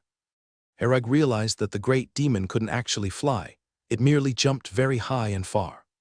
From the perspective of Herag and others, it seemed as though the great demon was flying, but it was in fact only leaping. With a single leap, the great demon soared out of the canyon, flying over everyone's heads, and landed in front of Baowei. With a bang, the great demon's gigantic body stomped down before Baowei. Seeing this, Herag glanced at the great rift canyon beside him. After pondering for a moment, he used a flash to leave the encirclement and sprinted towards the great rift canyon without stopping. Reaching the canyon's edge at great speed, Herag took a leap and jumped down without much thought. He used flash combined with a rapid sprint, leaving others no time or ability to stop him. In this situation, the remaining pioneers were also focused on self-preservation, with no thoughts of dealing with Herag. Herag had a simple reason for directly jumping into the canyon. Behind him was an open plain. In this area without cover, escaping within the great demon's field of vision was nearly impossible due to its speed. Baowei might have a chance, using some special methods to survive, and even the great demon might fail to capture him. But Herag relied on sheer physical power, a strength completely overwhelmed by the great demon. Whether in speed or power, he was vastly inferior to the great demon. Trying to escape the great demon's eyelids in this plain terrain was almost impossible. However, the canyon behind was an excellent choice. It stretched north and south for a long distance, far enough to get away from this place. The Great Rift Canyon was wide for humans like Herag. For the great demon, the canyon was relatively narrow, making mobility inconvenient. Herag planned to dive into the canyon for escape. Even if the great demon pursued, it wouldn't be easy. Moreover, with a great demon here, the chance of encountering other strong demons was lower. The great demon resting in the canyon generally kept reckless creatures away. Taking advantage of the great demon's ongoing tussle with Baowei, Herag seized the moment to flee. Upon activating the feather of flight, Herag jumped into the canyon, hovering in mid-air. He flew several hundred meters down without directly reaching the canyon bottom. Uncertain of what lay at the canyon's floor, he hesitated. Especially since so many crawlers had just fallen down, flying to the bottom would create more complications. Herag descended to a height where Shenlin's environmental detection could reach the bottom. Thus, even without touching the floor, he could clearly understand the canyon's situation. The canyon's interior was extremely cold, with temperatures much lower than above. Herag swiftly flew southwards. Loud bangs continuously echoed from above, while stones continuously fell from the nearby cliff. Herag adjusted his direction, steering away from the cliff edge to avoid getting hit by falling rocks. Another loud noise erupted overhead, resembling the sound of some spell explosion. With the explosion came a strong magic power wave spreading in all directions. From the magic power fluctuations, one could feel the power of the spell, likely caused by Bowei, as he was the only level 2 wizard here. Silently, Herag rooted for Bowei in his heart, hoping he could hold on longer and buy him more time to escape. He believed as long as he got far enough, the great demon wouldn't pursue. The great demon's actions suggested that such a creature lacked intelligence, mainly acting on instinct. To the great demon, Herag was merely a small bug. With a small bug fleeing down a ditch, it wouldn't bother to chase it far away. Especially with a bigger bug still around, Bowei offered more energy upon consumption, satisfying its hunger better. Having figured things out, Herag continued flying south within the canyon, ignoring the commotion behind him. His attention now focused on the canyon's interior, wary of any potential surprises. The canyon floor indeed had many crawlers, most of which were already crippled or broken-limbed. The undead nature of the crawlers allows them to keep crawling on the ground, even if they're shattered into pieces. Some crawlers' heads have fallen off, yet the heads and bodies continue moving separately, truly acting independently. Some crawlers remain stuck on the cliffs of the canyon, with their dismembered limbs wedged in crevices, neither climbing up nor falling down. Herag ignored these crawlers and flew forward at full speed, quickly passing through the area inhabited by crawlers. These crawlers mostly have very limited mobility, constantly twitching at the bottom of the canyon. This canyon is even longer than Herag imagined. He's been flying for half an hour and still hasn't reached the end. Now the sounds of the great demon and Bowei fighting cannot be heard anymore. He's moved quite a distance away by now. Herag gradually slowed down his speed a little, choosing to fly a bit further forward out of caution. He planned to head a bit further south before continuing his journey eastward. This polluted area is incredibly dangerous. Any random demon appearing is something he simply cannot defeat. Herag is well aware of his abilities, knowing he can escape once or twice, but he can't always count on getting away. If he becomes the target next time, it'll be game over for him. Herag gradually stopped for 2 reasons. Firstly, he's now far away from where he encountered the great demon, and doesn't need to worry about encountering it again for the time being. He hasn't come across any other demons along the way, truly seeing no other demons in the great demon's territory. The second reason is that Herag found something amiss in the vicinity. The Great Rift Canyon still shows no end, with only endless canyon ahead. Upon arriving here, Herag discovered a multitude of spider webs around, the particularly large kind. The canyon is filled with these webs, and he also found some small spiders. These small spiders aren't even considered demons and are quite weak.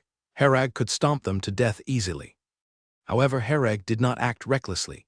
He avoided provoking the small spiders and even refrained from touching the webs. The scene before him indicated to Herag that there might be spider-type demons nearby, though he couldn't tell exactly what kind.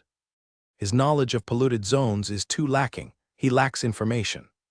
Coming down from above the canyon and not encountering other demons, suddenly entering an area filled with spider webs signifies this place belongs to another demon.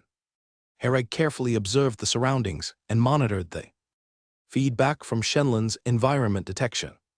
So far no particular demons were detected, just some small spiders crawling about. Concluding it's unwise to linger, Herag began ascending the canyon, intending to leave the area. At that moment, ripples suddenly stirred in the surrounding space. Seeing this spatial fluctuation, Herag was instantly gripped by a sense of intense danger, a dread of impending death. All his hair stood on end, his power gathered, ready to activate the plane coordinates on his left hand. A paralysis sensation spread from the base of his spine throughout his body, leaving Herag rigid and unable to move, every muscle refusing to respond. Not only that, but his internal magic power became extremely sluggish, and he could no longer use it properly. The only system running smoothly was Shenlon. Through Shenlon's environment detection, Herag quickly understood what had happened. Behind him, a gigantic spider crawled through the void, with 16 pairs of spider legs, each tipped with a poisonous stinger. This massive spider had suddenly appeared from the void, and its stinger had precisely struck Herag's spine, injecting venom that paralyzed him completely. Herag lost all mobility on the spot, not even having the time to activate the plane coordinates. Reflecting on the whole process, the giant spider seemed to have been residing in an alternate space, which is why it went undetected and not sensed by Shenlon's environment detection. Herag believed there were no powerful demons nearby, unaware that he had already entered the spider's hunting range. A strand of spider silk connected from the spider's tail to the sky, suggesting it was linked to another space. Suspended upside down by the spider silk in the air, the spider began spinning numerous threads around Herag, enveloping him into a large silk ball. Herag was covered with sticky mucus, freshly spewed from the spider's mouth. Quickly, the surrounding spider silk wrapped him completely. Fortunately, it formed a ball instead of a mummy, allowing some space to move inside. Though the ball of spider silk was cramped, at least it didn't constrict Herag entirely. There was still some room to maneuver. The problem was, Herag had no way to move at all. After wrapping him into a silk ball, the spider began walking deeper into the canyon, carrying him suspended in the void. Though immobilized and blind to the outside world, Herag continued using Shenlon's environmental detection to monitor the external situation. After walking a distance, Herag noticed the spider heading towards a food storage area. Within the wide canyon, numerous spider silk balls were piled up, presumably containing the spider's captured prey. These balls accumulated, filling a corner. At least a few hundred seemed present. The prey within these balls appeared dead or completely paralyzed. Some particularly large ball suggested substantial prey inside. The spider silk ball containing Herag seemed relatively small here. After dumping him, the spider turned away, likely intending to hunt again. Before the spider departed, Herag noticed its abdomen appeared swollen, an abnormal sight. Is it preparing to lay eggs? Herag realized why the spider stored food, intended for feeding the soon-to-hatch small spiders. In a flash, Herag had become reserve food for the demon, and began pondering a way to escape the crisis. Before he could devise an exit strategy, a sharp pain seared through the base of his spine. Gazing through environmental detection, Herag's heart sank. A small hole at the base of his spine began dissolving the surrounding flesh and bone from the edge. The spider's venom not only paralyzed, but it also dissolved the enemy's body, facilitating the small spider's consumption. Herag also noticed that the venom dissolving his body was not limited to the tailbone area, but had already spread throughout his body. At this moment, intense pain was radiating from every part of his body, as bones, muscles, and internal organs began to slowly dissolve, causing him pain so acute that he almost passed out. Herag maintained his consciousness with extraordinary willpower, knowing that he must not lose consciousness, for if he did, it would be over. If he fainted in this situation, he would end up as a pile of flesh, eventually consumed by a swarm of small spiders and turned into excrement. At this moment, Herag noticed that red dots of light began to appear all over his body. He initially thought it was the spider venom taking effect, but then he realized that after these red dots appeared, the pain throughout his body was significantly alleviated. Before long, apart from the intense pain in the tailbone area, there was only a slight pain elsewhere. Immediately afterward, a familiar phantom of a craftsman appeared before him. The craftsman phantom appeared briefly, before shattering into pieces and disappearing. Substitute Death Craftsman. Herag then understood that the Substitute Death Craftsman had sensed his impending death and triggered its effect, blocking this threat of death. Herag immediately checked his body, and the spider venom was completely gone. Although there was still some pain throughout his body, there was no further dissolution. At this moment, Herag's strong constitution began to take effect, and his injuries started healing rapidly. Herag raised his hand, and the space ring was still there, which was his greatest fortune.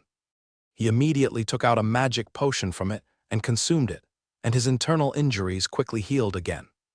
The injury to the tailbone area would take some time to heal, but with the help of the magic potion, it wouldn't take long before it no longer affected Herag's actions.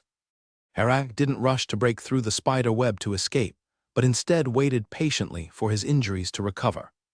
Now was also not the time to flee, because the giant spider still lurked ahead in the void. This place was only about 1,000 meters away from there. Herag didn't believe the spider wouldn't be aware of any commotion here. After all, this was its food reserve area, and any disturbance would surely be noticed. Running away now would be tantamount to courting death. There was only one substitute death grassman. Herag didn't have a second one to take another hit for him. Herag was contemplating whether to activate the plane coordinates and teleport away, but after thinking for a moment, he decided not to teleport yet. Because the teleportation using the plane coordinates wouldn't last long, and he would return to the same place. If he were on the abyss plane, Herag was confident he could punch this spider to death. But back on the wizard plane, he was still just an ordinary level 1 wizard. During the short time on the abyss plane, it was hard for Herag's strength to significantly improve, and when he returned, he would still be just waiting for death. Now, taking advantage of the fact that the spider hadn't noticed he was still alive, he could seize the time to think of other solutions. What had just happened was what Herag had always worried about. Suddenly encountering an enemy far stronger than himself in an attack, with no time even to activate the plane coordinates. If the spider wasn't reserving him as food, he would have been killed instantly. Still too weak, Herag increasingly perceived the importance of strength. While recovering from his injuries, he kept an eye on the surroundings. It was very quiet in this canyon, except for some small spiders crawling around. There were no other demons. There was no movement in the piles of spider silk balls stacked high like little mountains. Upon a closer inspection, Herag found that the spider silk balls contained dead demons. Some demon bodies remained relatively intact, suggesting they had been caught not long ago. Some spider silk balls had turned into a muddy soup, completely unrecognizable. Herag even saw a human skull in one of the spider silk balls, not knowing which faction's wizard had perished here.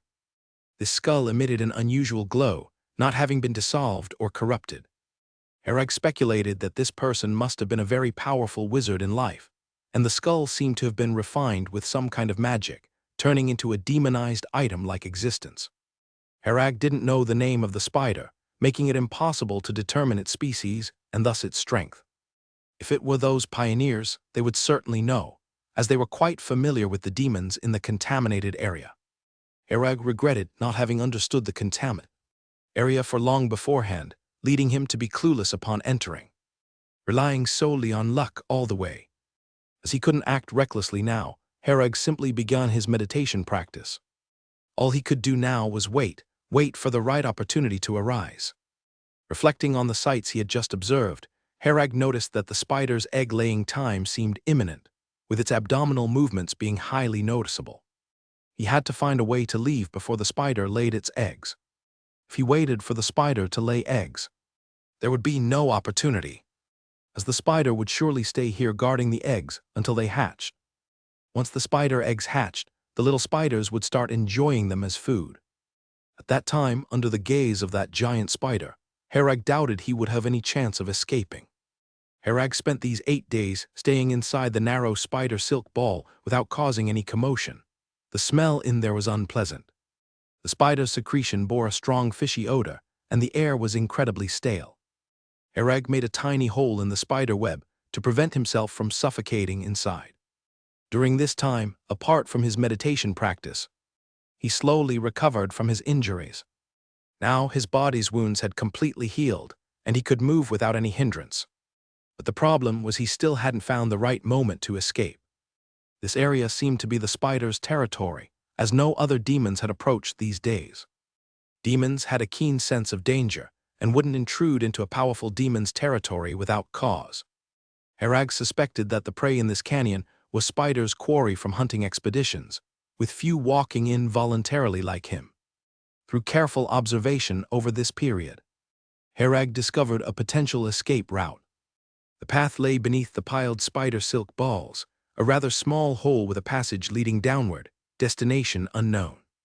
However, this opening was located under the food reserves, requiring those to be cleared to enter. This meant too much noise would be made, drawing attention for sure. Moreover, it was unknown what lay ahead, which might lead to even more dangerous places. With the aid of Shenlin inference, Herag simulated this countless times in his mind, concluding he needed 2.75 seconds. He would need at least 2.75 seconds to dive into this hole and escape downward. The right timing didn't come, yet the date of the spider's egg-laying was getting closer. During this period, the spider would occasionally make an appearance, crawling around in the void. Each time it appeared, Herag would suppress all his aura and hold his breath to ensure he wouldn't be detected by the spider. Fortunately, the smell of the mucus on his body was strong, which masked most of his aura. The spider hadn't come to check during these 8 days, seemingly sensing no disturbance. Herag would carefully observe changes on the spider each time, the swelling in its abdomen becoming more obvious, feeling as if it might lay eggs at any moment. Herag was ready to take a risk. Continuing to wait was certainly a dead end. He planned to escape tonight when the timing was right. From his observations, the spider rarely came out at night. It usually wandered around during the day. Herag believed it was due to the egg-laying period causing the spider, despite its strength, to avoid openly wandering in the pollution district at night. Therefore, nighttime was the ideal escape opportunity. Herag took a deep breath to adjust his state, his mind flashing through rehearsed moves countless times. Slowly, nightfall descended, with the cold wind blowing across the canyon, stirring up a series of whistling sounds. Inside the canyon, it was quiet. Even the small spiders crawling around had found somewhere to nest. Herag sat up gently within the spider's silk sphere, his mind flashing through rehearsed moves once more. Immediately, magic power gathered on Herag, and a flash instantly appeared beside the reserve food pile. Then Herag directly charged into the pile of reserve food. He was now in the Titan power form, charging into this pile of spider silk spheres with no difficulty. In an instant, countless mucus and demon remnants clung to him, making him look as if drenched in egg liquid. Just then a sharp howl echoed from behind. The gigantic spider reappeared in the void, angrily howling at this side with shrill, ear-piercing cries, spreading all around. It had detected the anomaly here, and as soon as it came out, it locked its gaze on Herag, discovering this intruder. The spider didn't know where Herag came from. To its perspective, Herag was someone trying to seize its food. All this food was prepared for its babies. How could it let someone steal it? Hence it was extremely angry at once. Herag didn't even glance back, executing the plan without panic. After breaking into the reserve food pile, Herag kept moving straight inside, reaching the small hole and jumped in directly. Previously, Herag had observed that the passage below the hole was vertical, with a height of 17 meters. This height wouldn't injure him upon jumping down, let alone having the feather of flight, and also the feather fall technique. At the moment Herag jumped down, the gigantic spider had already descended, its massive body covering everything from above. However, it was one step too late. Herag had already jumped through the hole. Despite jumping down, Herag didn't even use the feather fall technique or similar aids, falling straight downward. What he wanted was speed. Getting as far away from the hole quickly was the most important. Herag fell vertically 17 meters and landed steadily on the ground. Meanwhile, the gigantic spider had already targeted this spot with countless eyes, opened its mouth, and began to howl, sounds forming piercing sound waves reaching from the hole. If it was someone with average constitution, they might have been stunned by this sound wave. But for Herag, it had little impact. Even the incinerator's roar couldn't stun him, let alone this spider's howl being somewhat weaker. Upon landing on the ground, Herag discovered the passage ahead remained very low and narrow, running swiftly along the passage. Just as he departed, a thick spider silk shot at the original spot, creating a huge pit. Herag felt that if he hadn't run fast, even with Titan Power's protection, he might be shot through. He quickly accelerated, running forward since the hole was too low. He had to hunch while running, slowing him. If he released the state of Titan Power, running would be a lot more suitable. But within the underground passage, who knows what might happen? Titan Power certainly couldn't be deactivated. Herag ran a short distance ahead, the spider's howl behind him growing fainter. However, the passage began to tremble, dropping plenty of dust. Herag knew the spider was making some noise on the ground, attempting to bury him underground. But this passage seemed to have some age, its structure very stable. Apart from dust falling, there were no signs of collapse. This place was already quite far from the surface. The spider's impact on the ground was very limited. Even a great power reaching here was insignificant. Above ground, the gigantic spider watching the hole could only feel anxious, its body too large to squeeze through, hammering the ground angrily. For a time, the banging sounds persisted, spreading to all corners. Herag could still witness this scene through Shenlin's environment sensing, thinking, "Lady Spider, don't get angry, be careful not to harm the fetus." Now that the spider posed no threat, Herag began focusing on the passage ahead. The passage situation was very peculiar, bearing obvious excavation marks. Through these excavation marks, Herag discerned they were tool marks left by humans. The excavation location and passage structure indicated that this passage was thoroughly investigated and researched when dug, excavated at stable locations unlikely to collapse easily. Who dug it, Herag wondered. He speculated the passage was likely excavated by people from the era of Radiance, not by those from the current era. The passage was already underground in the pollution zone. Who would randomly come to such a place to dig a passage? Herag followed the passage, noticing it gradually extended downward. This wasn't a good omen. Herag wanted to reach the surface, but the passage kept descending. With no other branches available, going upward would mean confronting the spider. Herag had no choice but to continue downward. Since it was excavated by humans, it must have an exit. Herag decided to continue following the passage for now, seeing to where it might lead. Herag walked down the passage, noticing that the ground gradually turned into a normal earthy yellow. In the areas near the surface, the soil layers were a dark black. It seems the pollution didn't penetrate that deep. Perhaps after 700 or 800 meters underground, the soil is normal. This depth should only be a reference, as the soil pollution levels can vary in different areas. Herag examined the passage walls and the ground for signs, realizing no one had been here for a long time, nor were there traces of small animals. Why is this passage so long? Herag had been walking down the passage for a full 8 hours, and it seemed he still hadn't reached the bottom. He even wondered if the passage led directly to the center of the earth. Since the environment was similar everywhere, with no landmarks, he had no idea where he was located. The passage twisted and turned with gentle slopes, not a straight line descending vertically. So while Herag was walking downward, he was also moving forward. Herag was now confused about his exact position. He might already be under the land of dawn. The entire passage had only one path, and Herag hadn't encountered a single junction. The more he walked, the more he felt that this passage was not simple. At this point, turning back was impossible, so he decided to keep going and see what lay at the end of the passage. He took out some smoked meat and drinking water from his space ring, quickly ate and drank them as a meal, and then continued on his journey. If not for the changes in front of him, Herag would doubt whether he had entered some kind of looped space, unable to find a way out. For 2 whole days, Herag had been walking in this passage. The passage was always silent and dark, with no other demons encountered. Herag was initially worried about encountering those giant worms that attacked him before, but it turned out he didn't need to. If there were such giant worms active nearby, this passage wouldn't remain so intact and would have been destroyed long ago. On this journey, not only did he not encounter those giant worms that could move quickly underground, but he didn't see even a single earthworm. In Herag's mind, a red line snaked and twisted, marking the route Shenlin recorded. The journey led generally downward and also toward the east.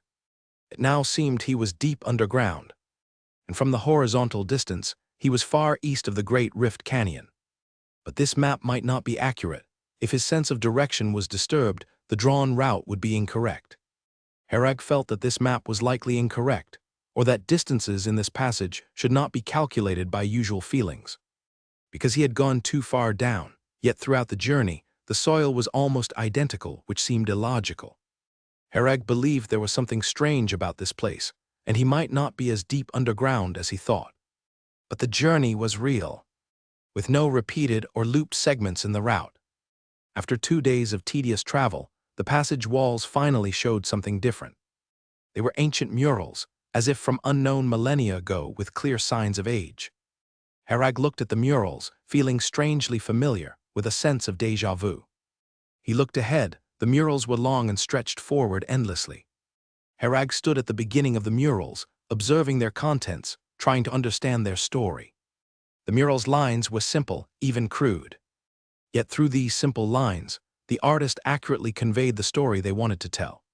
It depicted a tribe born in the wilderness, surrounded by danger, with powerful beasts posing great threats to the tribe. The tribe often suffered injuries and deaths from beast attacks, depleting their numbers, and faced a crisis. Later, a divine messenger-like presence brought a stone slab to the tribe.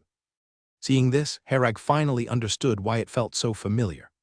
He immediately remembered that this mural was identical to those seen in the cave at Valley Town. At least so far, the parts he had seen matched exactly with the ones in his memory. Could it be the same passage? Herag glanced around, recalling that inside the Valley Town cave, he also saw similar murals on cave walls. Back then, after exiting the cave, going back, the cave had disappeared. Could it have shifted locations? Another similarity was that both cave entrances had spiders outside, suggesting a possible connection.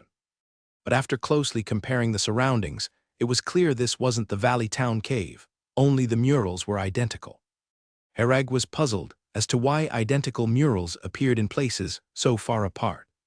He continued along the passage, browsing the murals on the walls. After some distance, Herag noticed differences. The murals here were longer. In the Valley Town cave, only a part of the mural was drawn, describing the tribe surviving by the power of the stone slab. At the time, the story seemed to have ended. But here, the story hadn't ended. Following the earlier murals, there was a long continuation. Herag slowly observed the second half of the murals, roughly understanding the storyline. The tribe quickly grew powerful with the stone slab's power, becoming the strongest tribe and thriving for many generations.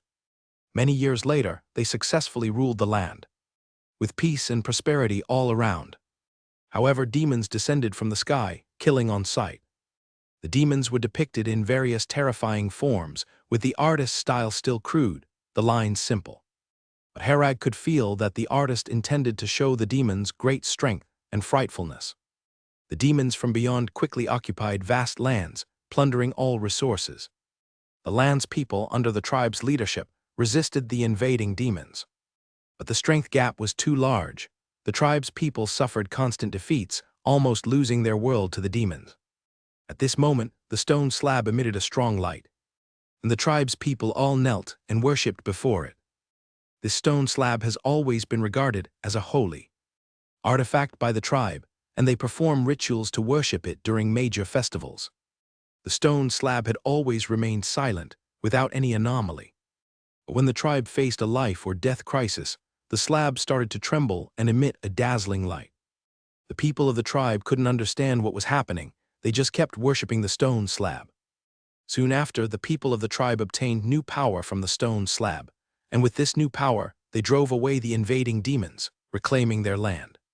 In the last mural, a group of small figures sing and dance in front of the stone slab, celebrating their victory. After Herag finished viewing the mural, he looked back and realized he had walked quite a distance. This mural is very long, and painting it must have taken a lot of time. Judging from the style and various strokes of the mural, it was all drawn by the same person. Herag's talent spell originates from the stone slab depicted in the mural, so he naturally knows that the power within the stone slab is actually the great dark heaven, this talent spell. The tribe in the mural became the strongest tribe on that land by relying on the great dark heaven, flourishing for many years. Herag is unclear what the demon that appeared later represents. He speculates it might be some demons from elsewhere or possibly entities from another plane. But regardless of where they came from, it's apparent that these demons possess immense power, capable of defeating the tribe that practiced the great dark heaven. Herag knows this does not imply that the great dark heaven talent spell is ineffective. The strength of the great dark heaven completely depends on how strong the bloodline power you absorb is. He was lucky enough to absorb the thunder god ancestral bloodline power. The people in the tribe are different. They usually absorb bloodline power from fierce beasts like tigers and mammoths. The power of these beasts is naturally limited, and while the tribe could rule that land with this power, dealing with higher-level forces would be somewhat ill-equipped. Because the mural is too crude and simple, often only a few strokes tell a whole story. Hereg has no way to speculate to what level the tribe's power developed, nor does he know the power levels of those so-called demons. Moreover, from the mural, it seems the era the tribe existed in was extremely ancient, and the power systems could very well be different from the present. What Hereg is pondering is what new power the tribe gained from the stone slab that made their people so much stronger. Hereg glanced at his space ring. The stone slab lay quietly within it at this moment. Because the passage is too narrow, there was nowhere to place the stone slab even if he took it out, so Hereg didn't try to take it out. At least for now, the stone slab shows no signs of activity and is the same as before. Hereg suspects there might be information on the stone slab that even Shenlin hasn't scanned, causing some information to be missed. Another possibility is that the stone slab indeed does not have the kind of power depicted in the murals, possibly requiring certain conditions to trigger.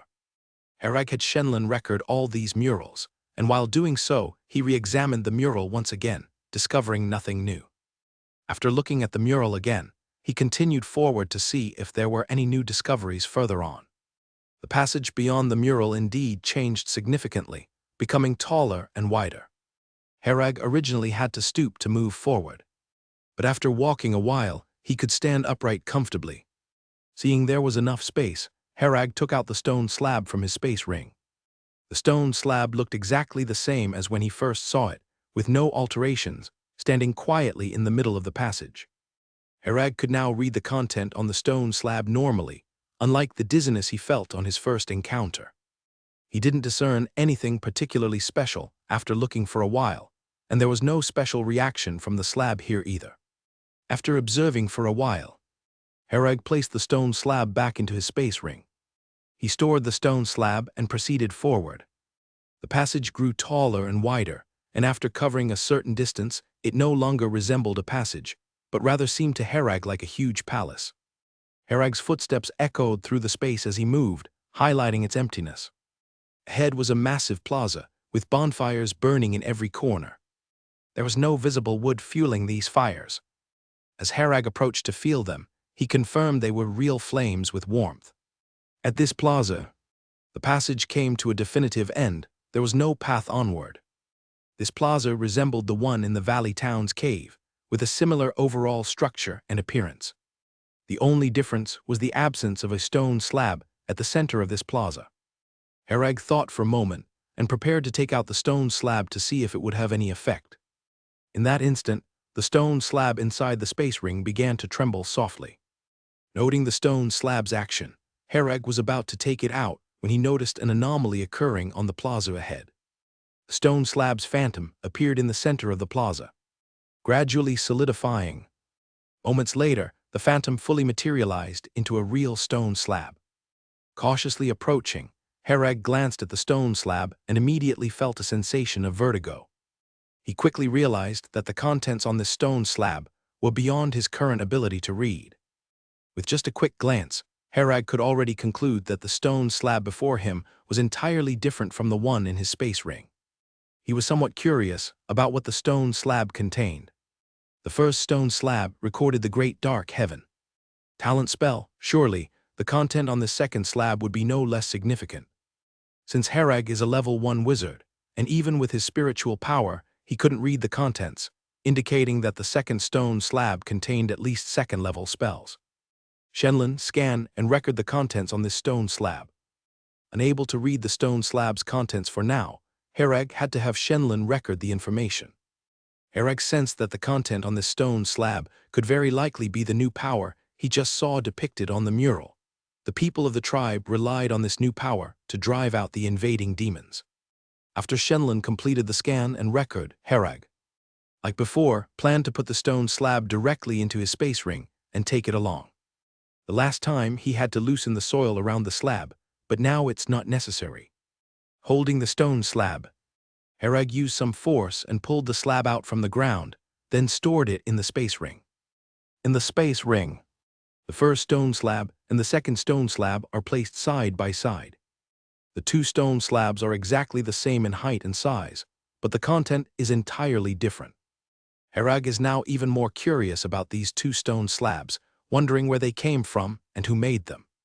From the mural, it's impossible to discern this information, not a hint of who the so-called divine messenger is. Herag even wonders, since there is a second stone slab, could there be more stone slabs? It's all an unknown.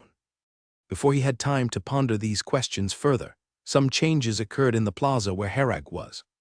The moment Herag put away the second stone slab, the bonfires around the plaza extinguished instantly. The temperature in this space suddenly dropped, and Herag actually felt a slight chill. It was then that Herag realized the temperature in this space was actually a bit higher and warmer than in the tunnel. He just hadn't noticed the temperature difference because his attention was on the stone slabs. Now that the temperature had dropped suddenly, he realized the peculiarity. After the temperature dropped, Herag looked around, feeling that perhaps some changes had occurred here. Suddenly, a thought occurred to Herag, and he quickly ran toward the passageway behind him. When he reached the section of the tunnel with the mural, he discovered that the mural on the passage wall was indeed gone. Herag was very sure he hadn't remembered wrong.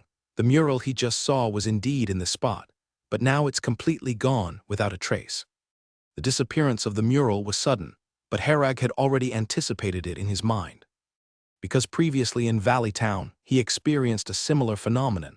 After coming out of the cave, not only did the cave disappear, but a series of bizarre events occurred. At that time, Herag couldn't understand what had happened and prudently left Storm City immediately. Now it seems, it's most likely due to the stone slab that these abnormal phenomena are occurring. Herag could only surmise that the real reason would likely become clear once he fully understood these stone slabs. Besides the mural's disappearance, nothing else had changed in the passage. It remained the same as before. Herag returned to the plaza once again where, apart from being a bit colder, nothing major had changed. How to get out of here? Herag began to ponder this question. He carefully inspected and searched every corner around the plaza but found no hidden roads. Currently, it seems as if there's only the one path behind. Is it possible that he'll have to return the same way? Herag thought for a moment and realized that seemed to be the only option. However, on the way back, he needed to think about how to avoid the attack of the giant spider outside the cave entrance. Herag glanced at the passage wall and even considered digging out from another place if worst came to worst, not exiting through that cave entrance. The giant spider outside the cave entrance is too terrifyingly powerful, far beyond what he could handle at the moment. Even though digging out from another place would take time, it would be safer. Herag had already prepared to dig his way out and began retracing his steps. This trip wasn't entirely in vain. Although he didn't know yet what use the stone slab would serve, it certainly wouldn't disappoint him. It took more than 2 days to reach the passage, and it seemed like it would take even longer to get back. Because the way there was generally downhill, returning would involve climbing many slopes. Herag retraced the tunnel and instructed Shenlin to start mapping the return route. He planned to compare the two paths once he returned to the starting point. The monotonous routine of traveling began again, and Herag sighed as he continued on his way. After traveling along the tunnel for a day, Herag began to sense a foreboding feeling. On his way back, he noticed that water was starting to seep through many parts of the tunnel's walls. This didn't mean there might be a lake above the rock layers. It's normal to have water seepage deep underground. What concerned Herag was that he hadn't seen these water traces on his way in.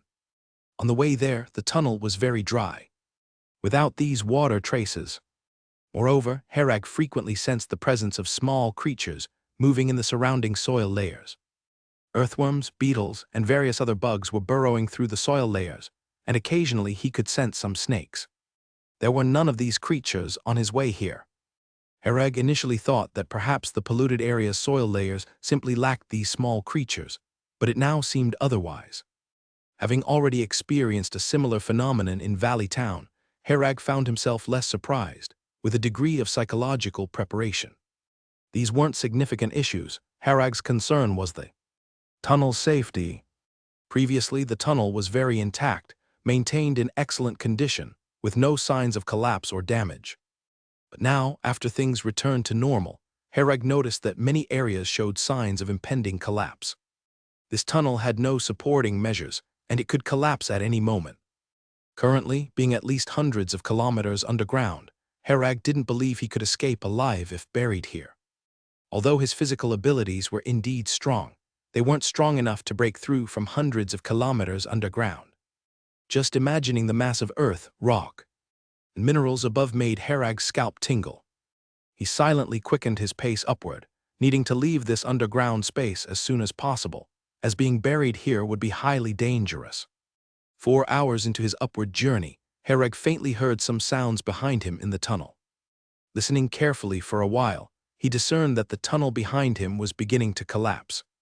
He lifted his head to check the current section of the tunnel he was in, also showing signs of likely collapse. Herag realized that this tunnel seemed to have been protected by some power before, which kept it intact.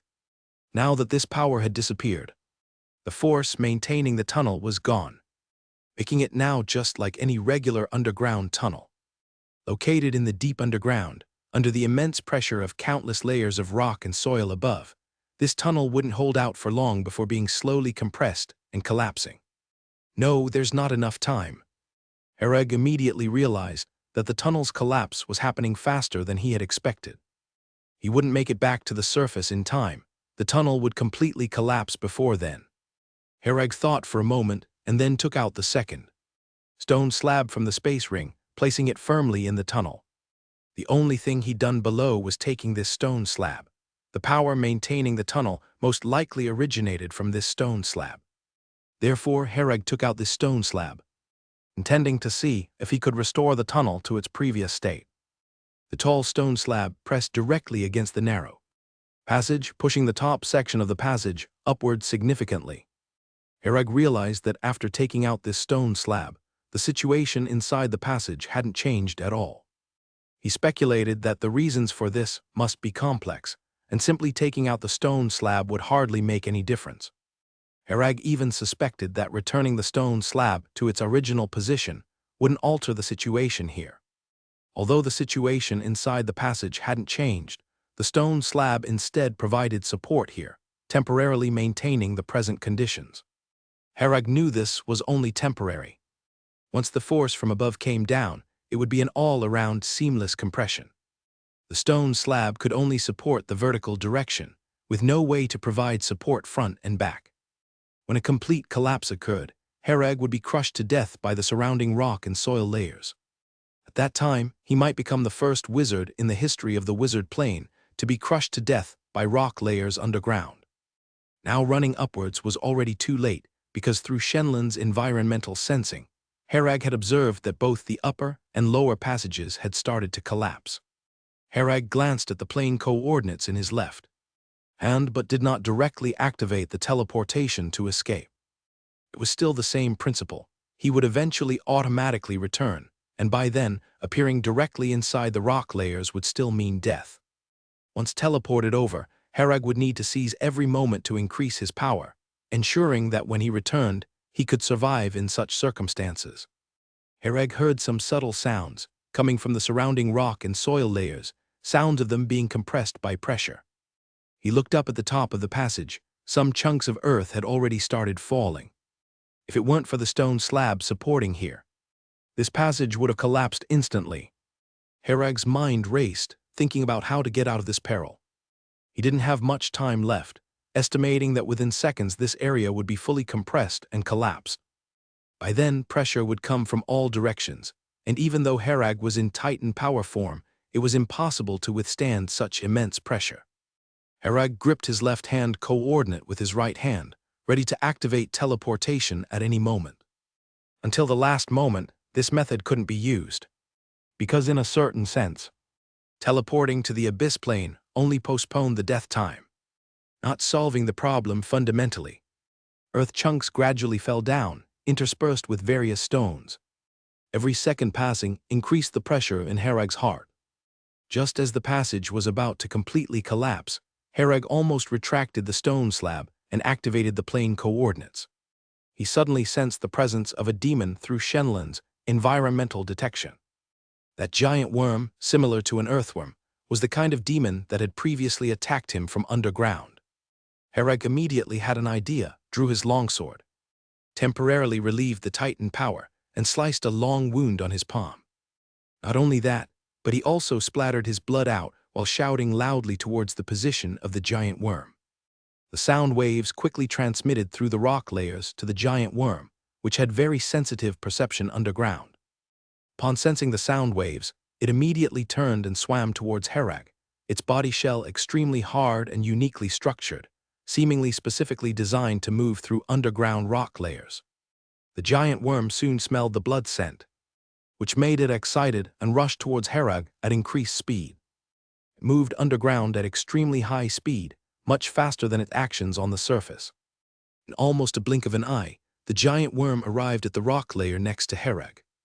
The giant worm opened its mouth wide, ready to bite down towards Herag's location, intending to swallow the entire chunk of rock layer along with the prey. Herag focused his full attention, timing the giant worm's approach and mouth opening, calculating the right moment. As soon as that moment arrived, Herag immediately retracted the stone slab, causing the rock layer above to collapse instantly. But these rock layers didn't hit Herag. Instead, they fell onto the giant worm. The rock layers had no effect on the giant worm, as its fine surface structure could cleverly absorb these forces. The giant worm swallowed Herag along with that section of rock layer whole, then contentedly wandered randomly underground. Inside the giant worm's body, Herag took out a dagger and thrust it into the giant worm's cavity, anchoring himself so as not to be sucked into its digestive organs. The dagger seemed trivial compared to the giant worm's body. Such a minor wound had no impact on the giant worm and didn't even make it aware of the knife inside its body. This kind of giant worm had many twist-like blade organs at its throat to crush the food swallowed, facilitating digestion. As Herag was being swallowed and almost reached the throat position, he used the teleportation technique to skip past the throat location. The position he was currently clinging to was similar to the esophagus in humans, with darkness behind, appearing like a bottomless abyss. Further below should be similar to stomach digestive organs, since Herag sensed a strong stench and acid smell. Herag guessed that if he fell down, he would most likely be completely digested soon. This giant worm, daring to swallow rocks and such without fear, undoubtedly possessed extremely strong digestion capabilities. Herag grasped the dagger, resisting the suction from behind. This giant worm's digestive organs seemed to automatically draw in items from ahead. This suction was extremely strong, and if not for Herag anchoring himself with the dagger, he would likely have been sucked in. Moreover, the muscle tissue he was in kept writhing, seemingly trying to send him down. However, Herag's dagger was deeply embedded, firmly wedged in place.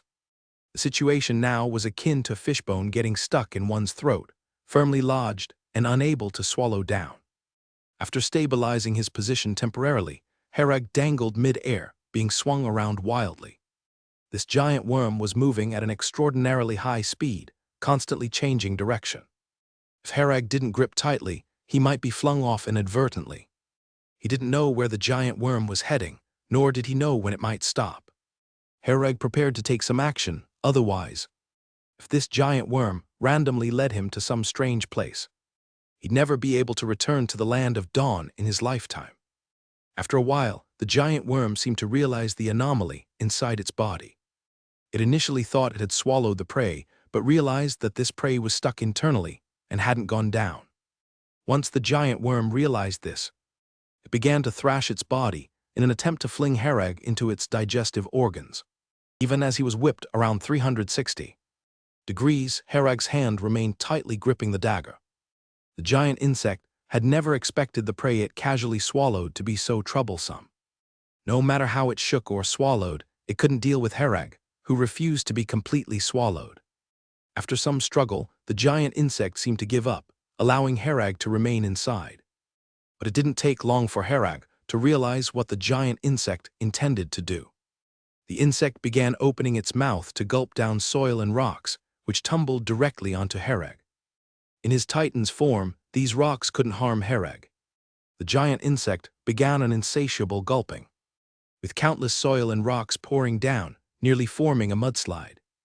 Herag securely held onto the dagger, maintaining his posture amidst the torrent, refusing to fall. After a while, the insect stopped consuming soil and rocks. Its stomach wasn't infinite, unable to take in so much. Despite all the earth and stones, Hereg wasn't washed away, leaving the giant insect helpless. The insect continued its rapid underground wandering, destination unknown. Naturally, Hereg couldn't let it take him wherever it pleased, unsure of where he'd end up. But it seemed beyond his control. Hereg pondered for a moment, suddenly recalling that the elf race's spirit of all things spell might communicate with the giant insect. He immediately began to try, gathering magic power in his hand, then pressing it against the chamber wall. "Take me to the surface." After transmitting this message to the insect, it showed no response, still darting swiftly on its own. However, Hereg could distinctly feel the insect had received his message, but chose to ignore him. "Looks like I'll need to use some methods." Hereg quickly conjured a fireball in his hand, releasing it into the insect's internal chamber. The fireball flew rapidly, colliding with the chamber wall, exploding and leaving a noticeable scorch mark. The insect felt some pain and let out a low growl. Hereg was somewhat dissatisfied with the fireball's effect. The defenses of the insect's internal chambers were quite high, as even a level 1 fireball technique could only leave a small scorch mark. "I still have to use the World Tree Bow." Hereg remembered that last time he shot an arrow from the World Tree Bow into the insect's mouth, causing significant harm. Ordinary magic methods had limited effects. The World Tree Bow's arrow was more lethal. But now Hereg had to hold the dagger with one hand, making it inconvenient to draw the bow. He thought for a moment, right hand gripping the dagger, while the left hand retrieved the World Tree Bow from the space ring, grasping it firmly. Then Hereg brought the bow to his mouth, using his teeth to clench the bowstring, applying force with his hand to draw the World Tree Bow. A green arrow slowly took shape, and with the bowstring taut between his teeth, Hereg released it, sending the green arrow speeding out. The green arrow vanished immediately after launch, reappearing far away at the chamber's location, exploding and tearing flesh into countless pieces. A bloody pit emerged instantly, blood oozing continuously, with shards of flesh clinging to the surroundings. The explosion inflicted severe pain on the giant insect, causing it to howl in agony, twisting and convulsing violently. Hereg hurriedly tightened his grip on both the dagger and the World Tree Bow. Dropping the World Tree Bow would be a huge loss, so he couldn't afford to let it go. The insect, utterly frenzied by its injury, scurried around like a headless fly underground, only calming down after half an hour. Even with Hereg's high constitution, he felt dizzy from its thrashing. After the giant insect's half-hour outburst, it seemed to have exhausted itself. Hereg could distinctly perceive its forward speed slowing considerably, apparently recovering its strength. With the giant insect finally calm, Hereg seized the opportunity to negotiate again. "Take me to the surface and I'll spare you, otherwise I'll kill you from the inside." The giant insect paused for a moment, then sent back a message. "Okay, okay." This message was directly transmitted through the spirit of all things spell into his mind, not belonging to any language. After receiving the reply, Hereg said, "Hurry to the surface." The current position was far from the surface, leaving Hereg with no sense of security. If the giant insect was smart enough, it would know Hereg dared not kill it either. Or if the insect died, Hereg would be left to die too, needing the insect's capability to return to the surface. The giant insect obviously lacked such thinking ability, having an extremely simple mindset, seeking only to avoid the pain. The insect then started moving towards the surface, swiftly. It almost climbed vertically upwards at high speed. Hereg dangled from the dagger, holding it tightly to prevent slipping off. Within just 10 minutes, the giant insect had brought Hereg to the surface, opening its mouth wide for his exit. Seeing the light coming from its mouth, Hereg steadied himself, not rushing out. He used Shenlan's environmental detection to observe the surroundings, seeing only barren hills with no demons nearby, indicating safety. Hereg thought for a moment, glancing at this giant insect's inner body, suddenly having an idea. He placed his hand on the chamber. "Go back underground and keep moving east." Suddenly, Hereg realized that this giant insect was a perfect high-speed train. Not utilizing it would be a waste. The insect was silent, or rather stunned. Due to the spirit of all things spell, Hereg could feel some of the insect's emotions. The giant insect conveyed some complex emotions, its simple mind seemingly unable to comprehend why Herag reneged. What happened to get to the surface and we're done? Hurry up, just head east, I'll come out when we arrive. Herag transmitted the message. The giant insect let out a low growl, seemingly dissatisfied. But it had no choice. The internal chamber's pain was still lingering, unwilling to endure such agony again, forcing it to dive back underground, moving eastward. Herag detected the star's position, ensuring the giant insect moved in the correct direction. Once in motion, the giant insect was very smooth. With the horizontal movement, Herag finally had an opportunity to sit down. Herag's right hand still firmly grasped the dagger, lest the giant worm launch a sudden attack and throw him off.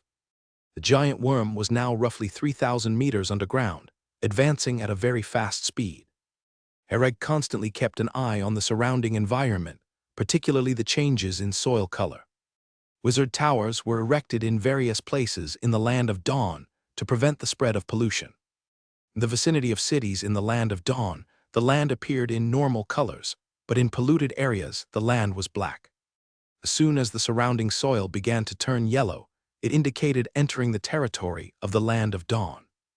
Herag was pondering which city he would reach if he continued eastward in the current direction.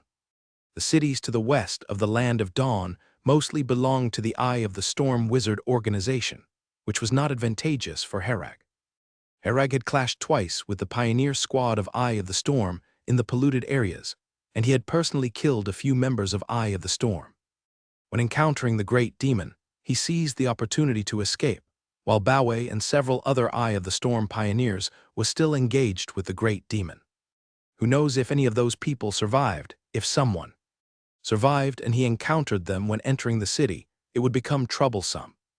Particularly that level 2 wizard whose chances of survival were higher.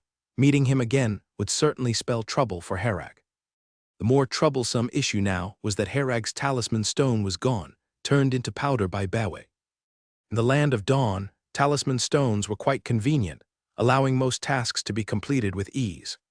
However, without a talisman stone, everything became inconvenient, especially identity verification issues. If in a city of Surlandir, losing a talisman stone was simple to resolve. Just go to the local city hall to reissue one. People there were his own, proving identity was straightforward, as each person's magic aura was unique. A magic aura was like a fingerprint. No two people had identical magic auras. When Herag applied for residency in Silver Moon City, recording the magic aura was a necessary step, and Surlandir's facilities could recognize Herag's magic aura.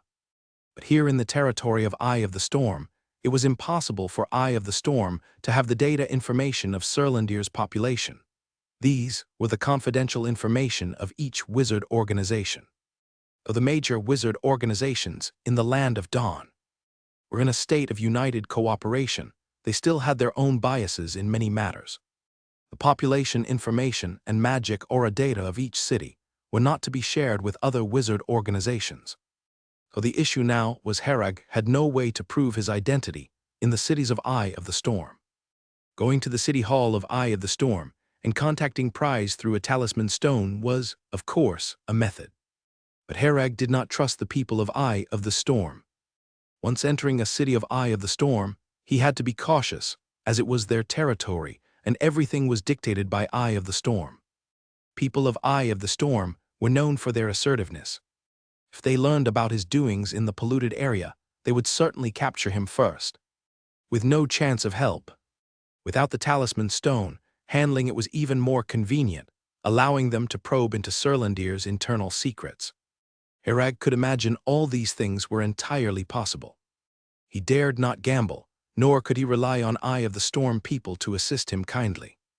As the giant worm moved forward rapidly, Herag began to slowly consider these follow-up matters, formulating some plans. The giant worm reached a spot and gradually came to a halt, seemingly reluctant to proceed further. Upon employing the spirit of all things, Herag sensed the fear within the giant worm, immediately realizing there was likely something formidable ahead that intimidated the worm from advancing. Turn, bypass the area, and continue eastward. Herag promptly issued the command, directing the giant worm to circumvent the region.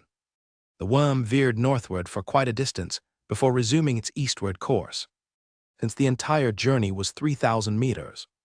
Underground, Herag remained unaware of what lay in the bypassed area that could make the worm. Deep underground, so frightened. Such situations occurred more than once. He encountered similar incidents thrice in succession, with the worm fearful of proceeding. Herag had no choice but to have the worm detour each time, slowly returning to the original route. In his mind, there was a route map drawn by Shenlin, showing several obvious detours. Herag guided the worm, bypassing dangerous areas and regaining the previous level position before continuing eastward. He did this to prevent the worm from leading him into dangerous territories. Although it took more time, it ensured safety. Observing the route map, Herag estimated that if the journey had been linear, they would have arrived by now. The detours consumed too much time. After a whole half-month, Herag noticed a distinct change in the surrounding soil color and promptly halted the giant worm, preparing to approach the surface. The land outside the Land of Dawn was also black. However, the degree of blackness beneath the surface varied. The closer to the Land of Dawn, the thinner the layer of black soil became. Herag had noticed this phenomenon several days earlier, realizing he was gradually nearing the region of the Land of Dawn. Seeing today's black soil layer significantly thinning, he estimated that he was close and instructed the giant worm to emerge above ground. Upon surfacing, Herag lifted a mouse he found alive from within the giant worm earlier during their underground travel. He had caught and kept it alive, anticipating its use later. He quickly employed the all things of spirit to control the mouse's body, maneuvering it out of the giant worm's mouth. Herag's perspective quickly shifted to that of the mouse, maneuvering it to survey the surroundings before continuing eastward. The mouse dashed eastward for a considerable distance, gradually approaching a silhouette of a high wall. Seeing this high wall, Herag felt a sense of relief, finally having returned to the Land of Dawn. He still didn't rush over. For caution's sake, he manipulated the mouse to get even closer, observing for a long time. Upon confirming that this was indeed the city of the Land of Dawn, Herag released his control over the mouse.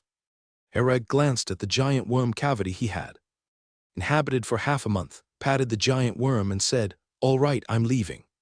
You head back." He then used the teleportation technique to exit the giant worm, quickly distancing himself to avoid an attack.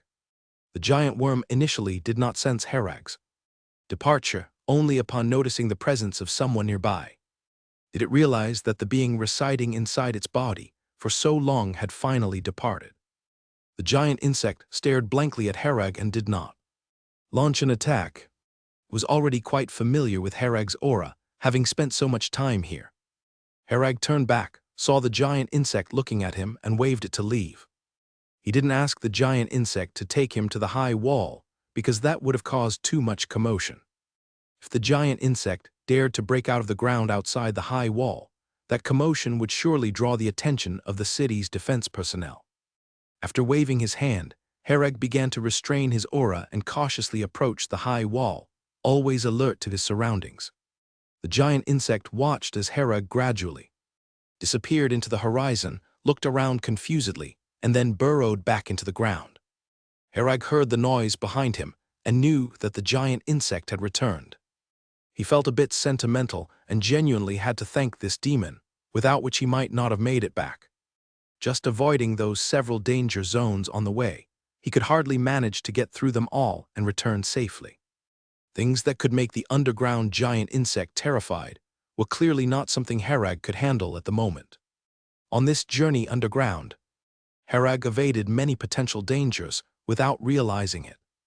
Those particular danger zones were merely the most obvious. On the surface, there must be countless similar eerie and powerful entities like great demons or depression plants. Even one of them coming out would cause Herag a lot of trouble, and it's really difficult to return relying only on himself. Level 1 liquidation wizard is still too weak, practically not qualified to roam in the polluted areas. Herag took a deep breath, stopped thinking about these matters, and prepared to tackle the problem at hand. He did not know the name of the city before him or even whether it was the city of the Eye of the Storm. The city wall here was many times taller and thicker than Silver Moon City's wall. The surface of the wall bore various rough or shallow marks. Some marks seemed to be left by some claw being scratched across them, indicating how large that claw was and that its body was already not small. There were also visible large pits on the high wall, as if they had been bombarded by some kind of magic. From these marks, it's clear that this place likely sees frequent demon attacks, which explains why the walls are so tall and thick. Silver Moon City, located at the southernmost part of the Land of Dawn, is near the 10,000 Mountains area, where demons are rare. Silver Moon City's walls bore almost no such marks, and demon attacks were rare. But in this place, demon attacks seem to be the norm. Herag used Shenlin to probe the environment around him, and observed that there was no sign of anyone present. After narrowly escaping an attack from that giant spider, Herag had become much more cautious, not assuming safety just because he didn't see anything. He carefully approached below the high wall and looked up at the estimated 700 or 800 meters high city wall without hastily climbing it. Silver Moon City's walls are protected with many witch arrays. Merely relying on the physical height is not enough to fend off those demons. Herag began researching and indeed found an extensive witch array laid within the high wall. After studying for a while, he discovered that if he rashly climbed the high wall, its alert mechanism would quickly be triggered, and the city's defense personnel would be notified. The witch array itself also has certain defensive and anti-climbing functions. If he rashly climbs, the force will be dispersed, making him fall. Flying over is also not feasible. The entire city is protected above, making it impossible to fly in. This is to defend against many flying types of demons, to protect the safety of the city's inhabitants. The sky above the city may appear empty, but it is, in fact, enveloped by a protective shield formed by countless wizard towers, which cannot be broken by ordinary power. The challenge before Herag was how to get through this high wall and enter the city. After some research on the witch array laid inside the high wall, Herag soon discovered that this witch array was a super witch array composed of individual nodes, likely above the level 3 witch array level. Fully unraveling such a complex super witch array seemed nearly impossible. Even if Shenlin could resolve it, it would take an eternity. Herag couldn't crouch in this corner for his whole life. Herag thought for a moment and quickly came up with some ideas. Under current circumstances, fully unraveling this witch array seemed almost impossible. However, he didn't need to completely crack the witch array. He only needed to stop this node from working for a moment to get through. Herag quickly adjusted his mindset. Since the super witch array within the high wall was composed of node witch arrays, then if one could temporarily stop a node from functioning, he could use that time to scale the wall. Shenlin entered the structural data of this witch array and analyze a method to make one of the nodes temporarily stop functioning. Task documented, estimated completion time, 4 hours and 50 minutes, Shenlin replied. Due to the extensive nature of this super witch array, Shenlin needed a lengthy analysis and calculation time. Shenlin first needed a comprehensive view of the witch array, followed by calculating a solution to the problem. Herag looked at the high wall left and right. A node's witch array could probably envelop a 500-meter-long section of the wall. He kept an eye on his surroundings, with no movement for the moment. It was quiet all around, and a thick fog had risen outside the high wall, which was good news for Herag. The fog did not hinder his vision, but could obstruct others' views. The over 4-hour wait felt slightly long at this moment. Herag had to maintain his spiritual power at a high concentration, attentive to the movements around. Whenever the sound of the wind blew, Herag would carefully observe the situation over there. Task completed. The following method can briefly stop the node's operation. After a long wait, Shenlin provided the results. Herag quickly browsed through the results Shenlin provided and understood the rationale behind this method. The nodes of this super witch array continuously communicate. Node persistently sends signals to its neighboring nodes, indicating that it is functioning normally. Every node does so, and when receiving signals from other nodes, it replies to indicate receipt. Shenlin's method was to first input runes at the node's communication point to control it. then have Herag continuously send signals to the neighboring nodes that everything is normal with him. Subsequently, he would cease the node's operation briefly. Initially, once this node stopped functioning, the other nodes, without receiving information from this node, while also not getting responses to their signals sent to this node, would determine that something was amiss here. As long as one node malfunctions, it will immediately trigger an alert, and the personnel responsible for defending the city will be informed. An alert being triggered on this side of the high wall is a major issue, as security is the top priority for every city in the Land of Dawn. Once an alert is issued, it will take only a few seconds for someone to arrive at the scene. At that time, Herag won't be able to escape and will definitely be caught. Herag rehearsed the entire plan in his mind, as this method demands a lot from him. Herag needs to multitask while climbing the wall. He must pay attention to the signals transmitted from nodes on both sides and continuously transmit simulated signals to those nodes. He can't make a single mistake. If even one signal is wrong, he might as well jump down and run for it. After mentally simulating the process several times, Herag has thoroughly memorized every step he needs to take. But instead of rushing up, he began to carefully observe the surface of the high wall before him. Herag examined the details of the high wall's surface, noting where there were protrusions and where there were depressions, details that must be remembered. Only by having these details at his fingertips could he climb up as quickly as possible without wasting any time. After observing the details of the high wall's surface, Herag had even planned out his climbing route. The climbing route was extremely meticulous, with each step designated for a specific foothold and handhold, all carefully planned. Herag stood at the base of the high wall, took a deep breath, and began to prepare for action. Using magic power, he conjured some runes, embedding them in the signal transmission points within the wall, officially starting the plan.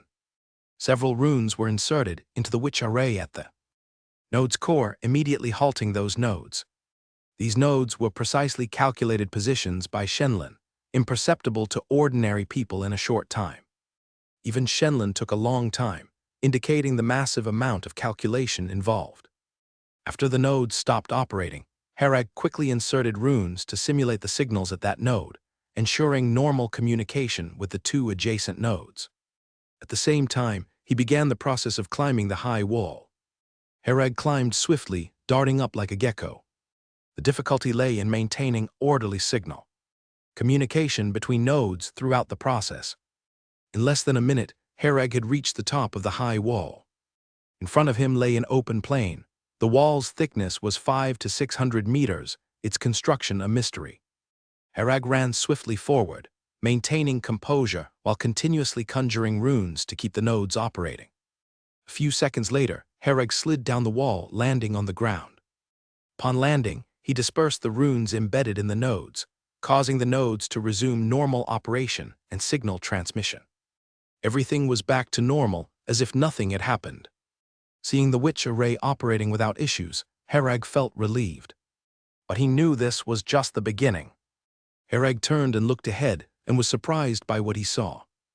This was the outskirts. The outskirts meaning mountains, meadows, and streams. For a moment, Herag thought he was back in the barren land, having not seen such natural scenery in a long time. Silver Moon City was almost entirely urbanized, lacking such views. Looking at the yellow earth beneath him, Herag confirmed it was unpolluted. This high wall not only blocked demon invasions, but also prevented the spread of pollution, preserving the area's original appearance. Herag cautiously ventured forward, finding a pristine primitive forest ahead, its ecology perfectly intact. The untouched ground in the forest showed that people rarely ventured here. Such a large area of primitive forest must be a protected area in the Land of Dawn, off-limits to ordinary people. The trees were tall and thick, having clearly grown for many years.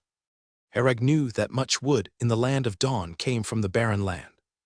Although the Land of Dawn has its own forests and grasslands, they are generally untapped. Most people in the Land of Dawn never get the chance to stroll through such a primitive forest in their lifetime.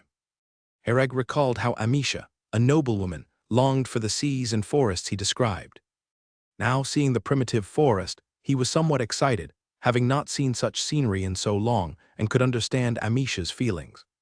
Herag walked through the forest, spending half a day reaching its edge. Upon arriving at the edge, he became even more cautious, knowing he was more likely to encounter people there. Rather than rushing out, Herag hid in the shadows, observing the situation outside. In the distance outside the forest, on a high slope, was a wooden cabin with 2 people inside, likely forest rangers. Noticing the 2 people, Herag took a detour to another side. He still wasn't in a rush to go out, choosing instead to remain hidden. Under the cover of night, Herag slowly crept out. To avoid drawing attention, Herag used shadowy corner to blend into the ground as a silent, fast-moving shadow. While advancing, he surveyed his surroundings using environmental sensing. Apart from the 2 individuals in the cabin, he found no one else. Once clear of the forest, Herag entered a rolling mountain range. After crossing several mountains, he found a farmland below, growing various vegetables and fruits. In the land of dawn, vegetables and fruits are always expensive, and these were likely meant for the upper class. Beside the farm stood several wooden cabins, their occupants seemingly fast asleep. Not wanting to disturb them, Herag silently left the area. After leaving the mountains, he arrived at a plain, where he could see the outline of a city in the distance. As Herag quickly traversed the plains, he noticed the extensive cultivation of grain and vegetables. The land's utilization was high, with nearly every piece cultivated. What city is this with so much land? Seeing such vast land, Herag felt only envy. Compared to this place, Silver Moon City was wretchedly barren. With hardly any natural soil for cultivation, and no such mountains, only urban roads and buildings. Herag found a safe, deserted place and emerged from the ground. It was a small pit overgrown with weeds. He glanced at the shadow of the city in the distance, took out a vial of 1,000-change potion, and drank it up. His appearance quickly changed, transforming into a man with ordinary features, plain and unremarkable. Such looks were very common in the land of dawn, the kind that would get lost in a crowd.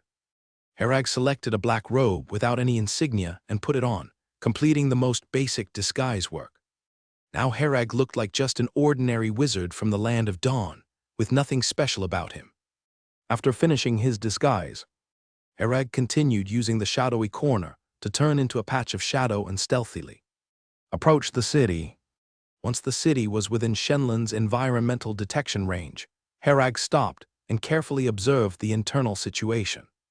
The city also had a tall external wall, but it was just an ordinary city wall. To Herag, the decorative meaning of the city wall outweighed its defensive purpose. The gates at the city entrance were wide open, with only 2 people guarding them, the defense force very weak. After observing these situations, Herag did not let his guard down. Instead, he became more cautious. A defense this weak didn't indicate the city's leaders were fools, rather, it showed their absolute confidence in their own power. They didn't need to rely on the wall for defense at all. The city was different from Silver Moon City. Externally, it already had a huge wall defending against the threats of the pollution area. Internally, there weren't as many external threats. The city's internal security relied more on manpower and the wizard tower. The city, like Silver Moon City, had many wizard towers throughout the city. The shadow Herag transformed into circled to the other side, where there was no city gate and no one guarding. After observing the situation behind this side, he found it was a densely populated residential district. It was obvious that this area was inhabited by the poor, with low houses and dense buildings. Many people lived in the small area, and the comfort of living was surely very low. After scouting out the situation here, Herag continued forward. This section had too many people, making it unsuitable to traverse by climbing over. Although he hadn't found any official wizards yet, it was better to be cautious. Herag moved on and finally discovered an area with not many people. It appeared to be a market, very chaotic. Presumably a place for city residents to sell and buy various things. Herag approached the city wall, and seeing no one around, a shadow quickly climbed the wall and flipped over to land on the inside. Once he landed, he quickly dispelled the shadowy corner magic, reverting to his original appearance and walked down the street like an ordinary person. Once inside the city, he knew he couldn't use Shadowy Corner anymore, as there were many powerful wizards within.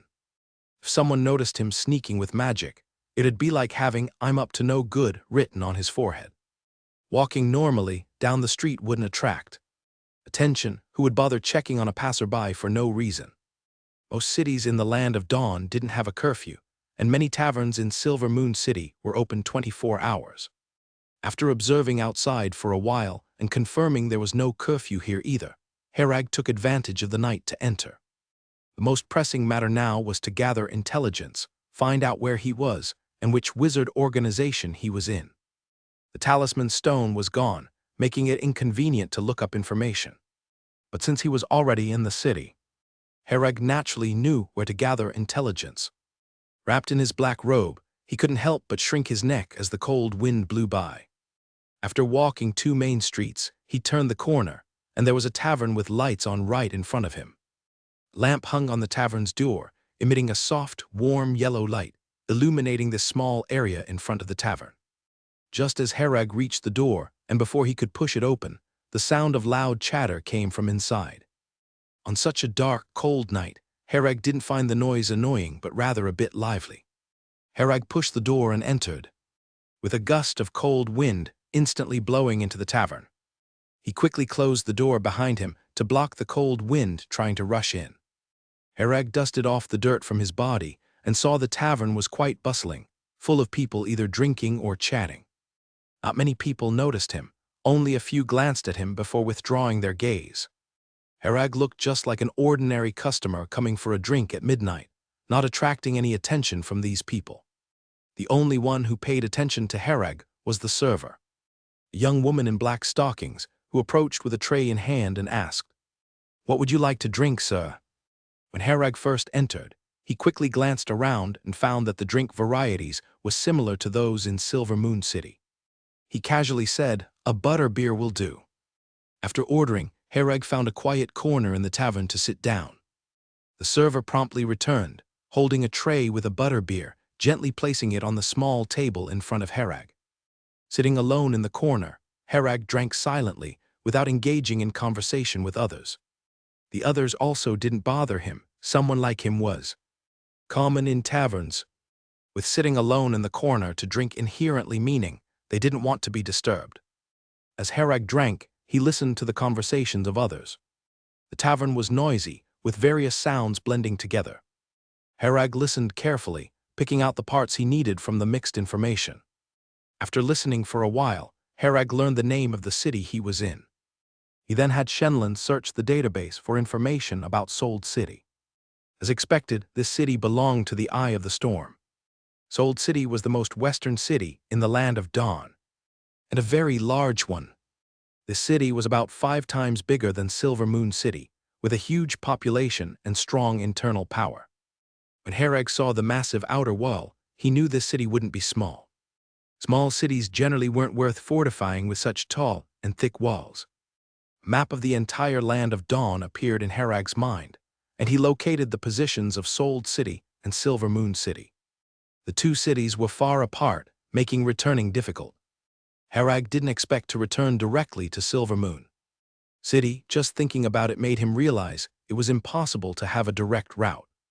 Herag picked up his glass, took a sip of butterbeer, and began thinking about how to leave Sold City and head into Surlandir's territory. He first thought of seeking help from the Witch Array Master Association or the Magic Pharmacist Association, but after some thought, he gave up. These 2 associations, although widespread throughout the Land of Dawn, have members from various wizard organizations. However, the managers of these 2 associations in every city are generally appointed by the local affiliated forces. Just like in Silver Moon City, Israel and Baron are actually official members of Surlandir, only holding positions in the association. This means that the managers of these 2 associations in Sold City are likely people from the Eye of the Storm. Herag naturally couldn't approach people from the Eye of the Storm. He knew very well that as long as that level 2 wizard returned alive, he absolutely couldn't expose himself. There's also Old Man Booker. If he's still alive, he would recognize him. Herag glanced at the map in his mind, noting that there was a city called Belu City within the Eye of the Storm's territory. The city held significant importance in the eye of the storm's territory, located at a transportation hub. From Belu City, one could reach various places throughout the Land of Dawn, naturally including within Surlandir's territory. The closest city to Belu City within Surlandir's territory is called Silver Beach City, and reaching this city essentially means entering Surlandir. Herag quickly planned a route from Sold City to Belu City, then from Belu City to Silver Beach City. This was the shortest route he could think of so far, and also the one with the least turnaround. The only problem was how to safely reach Silver Beach City. In the Land of Dawn, transportation between cities generally involved airships. These airships could be ticketed by ordinary residents to travel to other cities. Regular merchant guilds also used airships to circulate within the Land of Dawn, and goods were transported by airship as well. Ordinary residents could naturally ticket an airship through normal means without identity issues. But Herag currently had no identity, unable to buy a ticket through normal means. This was giving Herag a bit of a headache, and he temporarily had no good solution. If in the end he couldn't think of something, he'd have to risk trying to sneak onto an airship.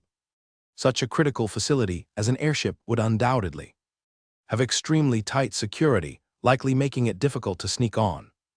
Herag slowly took another sip of his drink, pondering these issues.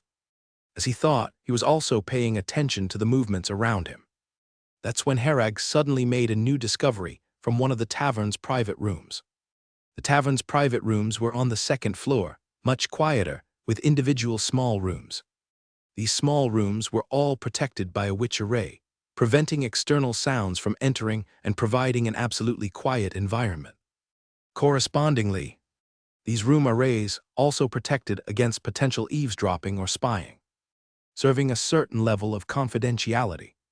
Many would occasionally choose such small tavern rooms for discussions that were somewhat private, yet not extremely important. These witch arrays could block ordinary magic eavesdropping and spying methods, but couldn't shield Shenlon's environmental detection. Through environmental detection, Herag clearly saw the situation in the upstairs rooms. He knew that there were people in 4 private rooms upstairs, initially paying them no particular mind. Room 1 was even hosting quite a show, a melee fight which Herag watched with keen interest. What caught Herag's attention was the conversation in Room 5. On the tavern's second floor, in Room 5. Mr. Sam, isn't 2,000 magic stones a bit too expensive, considering it's just helping to deliver something? A slender middle-aged man with a small mustache, dressed very gentlemanly, said with a troubled expression. Sitting across from him was a man in his 30s with a bushy beard and a round belly, a long scar running across his face. Sam sneered, just delivering something. I'm very principled about my work. Won't ask what you're bringing in, I just handle getting it out. But do you really think I know nothing? The stuff you're into, if the eye of the storm discovers it, we're all dead. Take this box, it looks small and easy to get out. But in reality, don't you realize the risk involved in getting it out? The mustached man was rendered speechless, nodding helplessly, not daring to refute. Sam sat up straight and said, 2,000 magic stones, not one less. The old rules, no talisman stone transfers. Once I have the magic stones, I guarantee your item gets to Gure rating, and I won't ask what it is. The mustached man hesitated for a moment, painfully agreeing. All right then, 2,000 magic stones it is, I'll bring them to you tomorrow night. Sam's expression eased a bit, forcing a smile which, paired with the scar on his face, made him even more intimidating. He poured the mustached man a drink, then, to our smooth cooperation, my friend. The mustached man appeared somewhat bitter, but could only go along, raising his glass to clink with Sam's. Downstairs, Herag saw this scene and immediately probed what was inside the small wooden box. The small wooden box was made of special material, capable of blocking ordinary magic power detection. Through environmental detection, Herag saw clearly what was inside. It was a wooden carving of a figure wrapped like a mummy. That wasn't the critical part. The critical part was that Herag noticed there was something inside the carving. A blood-red worm lay inside. Herag had dealt with abyssal cultists quite a bit, never experiencing abyssal aura up close, but he didn't need to. One look confirmed this was undoubtedly the work of an abyssal cultist. The mustached man was likely an abyssal cultist. Sam seemed like an underground figure in Sold City, widely connected and dealing in smuggling business. Many things in the Land of Dawn were banned and prohibited from sale. For instance, many necromancy casting materials required registration, sold only officially by major wizard organizations, with strict limitations and requirements on purchasing. Despite such strict restrictions, necromancy casting materials still circulated privately, mostly relying on smuggling channels.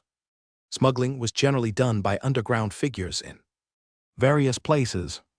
People who might not be very powerful, but typically had strong connections to accomplish these things. In some places, the people involved in smuggling are directly members of the wizard organization. Herag looked at Sam upstairs, silently forming some thoughts in his heart. After Sam had negotiated the deal, he put the small wooden box into the space ring, and with a hint of drunkenness, walked out of the tavern, heading home. Although he was only a level 1 gasification wizard, he had the bigwigs of the Eye of the Storm as his backing, thriving in Sold City. After years of development, the underground world of Sold City was already under his control, with hardly anyone opposing him. Because everyone knew well that Sam was just a small figure, resolving him was simple, but resolving those behind him was not. It seemed that Sam was the spokesperson of the underground world of Sold City, but in fact, the real control was in the hands of those behind him. These people revered not Sam, but merely his backing. Sam understood this clearly, knowing his position well, and willingly acted as a pawn. To him, this was enough to get everything he wanted. Be it money or fame, Sam was already satisfied with the current situation. He didn't crave more, managing his limits well without overstepping. The bigwigs behind Sam were also very satisfied with his attitude, which was why they supported him for so many years. Sam knew that if he ever overstepped, he would immediately become a corpse in the sewers of Sold City. The spokesperson of the underground world of Sold City would instantly change, no longer being Sam. At the entrance of the tavern, Sam got onto a carriage, his own carriage, driven by a trusted aide who had followed him for many years and waited outside the tavern. After getting in the carriage, he lay down drunkenly, gradually getting drowsy. The carriage slowly reached the rich district of Sold City, where all the residences were large mansions, and the residents were either rich or noble. The driver drove the carriage slowly into Sam's yard and stopped, then lifted the curtain, calling to his master, "Sir, we are home." Sam drowsily awoke, his head aching from too much drinking, and with the support of the driver got off the carriage. Sam stumbled slightly as he walked upstairs, his footsteps waking up a woman asleep there, his new favorite, named Kyo Ailey. Kyo Ailey was wearing a small shoulder strap and nightgown, her long, straight, slender white legs fully exposed. Hearing Sam return, she stepped barefoot onto the floor, opened the door, and helped Sam to bed. Sam's eyelids grew increasingly heavy, and after glancing at Kyo Ailey helping him undress, drifted off to sleep. "Hey, wake up!" A basin of cold water was thrown on Sam's face. Sam immediately awoke, looking around to find himself still in his bedroom, with Kyo Ailey asleep at his side. The room remained his, but now there was a black giant present. This black giant was entirely covered in black armor, emanating an extremely terrifying aura. Sam knew this was not someone he could deal with, and instinctively tried to retrieve a talisman stone from his space ring to contact someone. Herag held a ring between two fingers and asked, "Are you looking for this?" Sam was now fully sober, his mind exceedingly clear, rapidly analyzing the situation. He realized that if he was careless, he might not see tomorrow's sun. Sam didn't even attempt to mention his backer to threaten Herag. He knew that since the other party dared to show up so openly in his bedroom, he must have something to rely on. "I don't know what brings you here, sir. If there's anything I can do, I'll certainly accomplish it," Sam said in a deep voice. Herag saw that he didn't attempt to run and said, "Indeed, I have some matters I'd like you to help with, hence my visit. This is a master-servant contract, sign it first, and then we'll discuss the matters at hand." Master-servant contract. Seeing the contract, Sam immediately wanted to escape through the window, but looking at Herag's size, he doubted he could escape. Who asks for help by first signing a master-servant contract? Sam understood well what a master-servant contract meant. Once signed, his life would be entirely in the other's hands. More importantly, if the master died, the servant would die too. Hereg said in a low voice, "Sign it first. Once you've helped me with the task, I'll break the contract." Sam looked at the master-servant contract and then at Hereg, staying silent, clearly distrustful of Hereg. Someone who introduces themselves by asking you to sign a master-servant contract is unlikely to kindly break it after completing the task. Sam didn't believe Hereg's words at all. Seeing Sam's silence, Hereg said, "You can choose to believe me or choose to die now." Although his words were calm, the coldness in them caused Sam to shiver all over. Sam struggled internally for a long time, even considering calling for help, but realized that distant aid wouldn't help in this immediate danger. By the time help arrived, he'd already be long gone. "All right, I'll sign," Sam said bitterly, taking the master-servant contract, promptly piercing his finger to drop blood on the servant's position. Hereg, watching this scene, was quite satisfied and added his blood to complete the master-servant contract. From this moment, everything about Sam was in his control. Hereg contemplated that since he needed Sam to find a way out of the eye of the storm, ensuring trust was crucial. If Sam wanted to deceive him, there were too many opportunities to manipulate the situation. No matter how, Hereg wouldn't feel assured and couldn't entrust his life to such a stranger. After deliberation, the master-servant contract proved to be the best solution. By turning Sam into his servant, there'd be no trustworthiness concerns. Hereg said with a smile, "Now, I'll ask you some questions and entrust you with some tasks to help me accomplish." Sam nodded. "All right, sir, speak." Now, with a changed heart, he could not defy Hereg's orders and could only comply.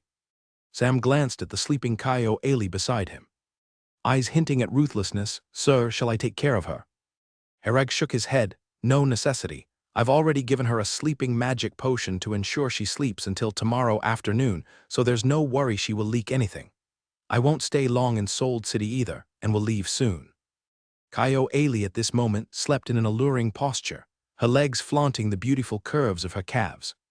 The small strap had slipped down significantly, revealing quite a scene. Sam glanced at her and said, "If Sir desires, I can offer her to you." "No need, let's get down to business." Hereg had no time for such frivolities. Whether he could safely exit the eye of the storm was still uncertain, leaving no room for such thoughts. "Do you have a way to get me out of Sold City?" "I need to go to Silver Beach City," Hereg asked directly. Sam pondered. Silver Beach City. He knew Hereg wasn't talking about a legal route, or else he wouldn't have come to him. If it's an illegal route, it's troublesome. Smuggling a live person out isn't easy.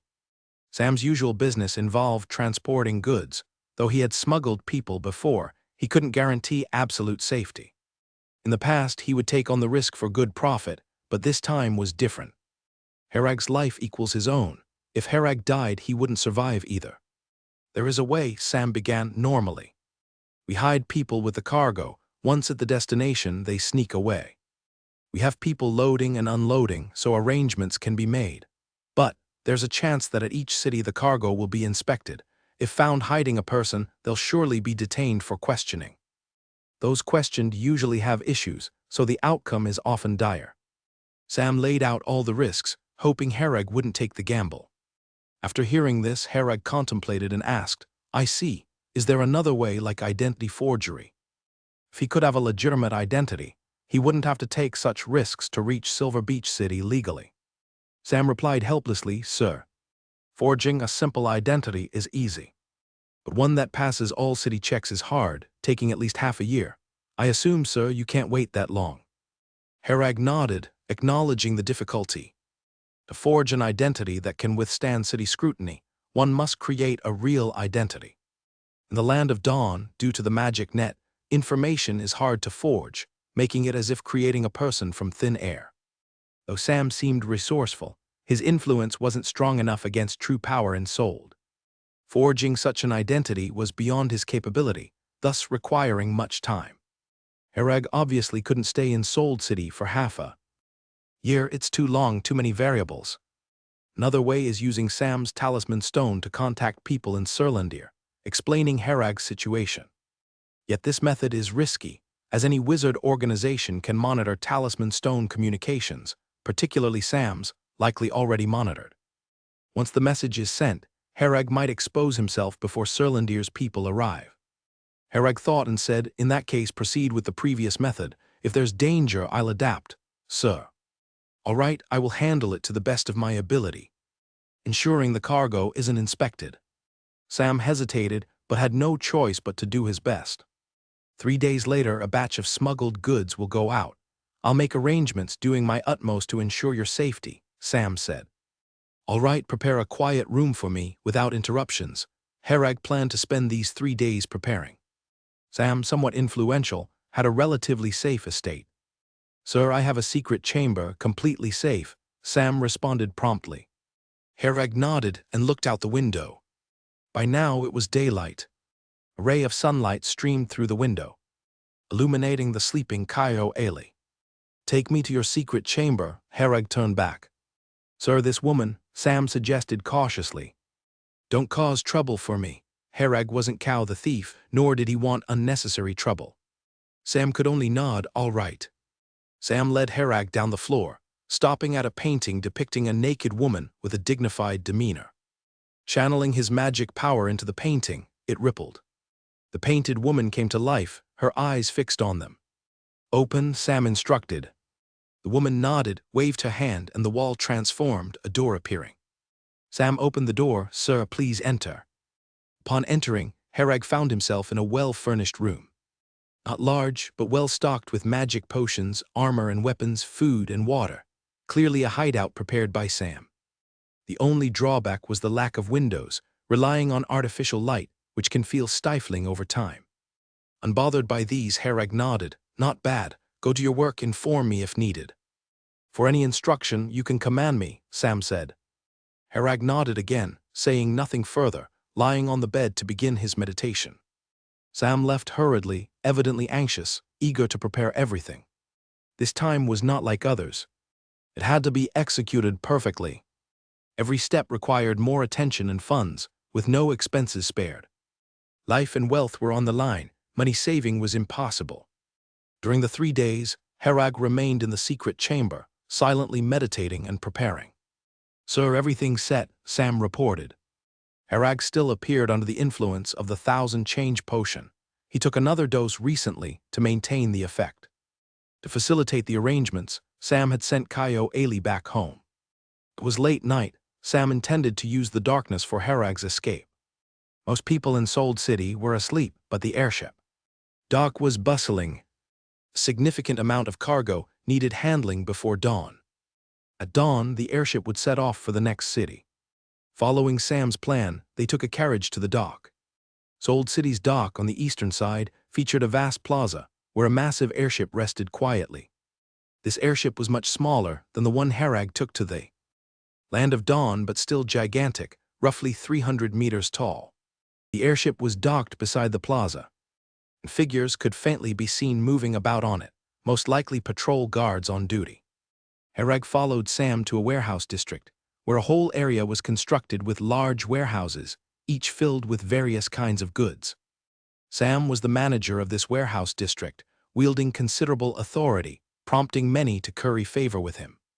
Because Sam was leading Herag, no one came to question him at all.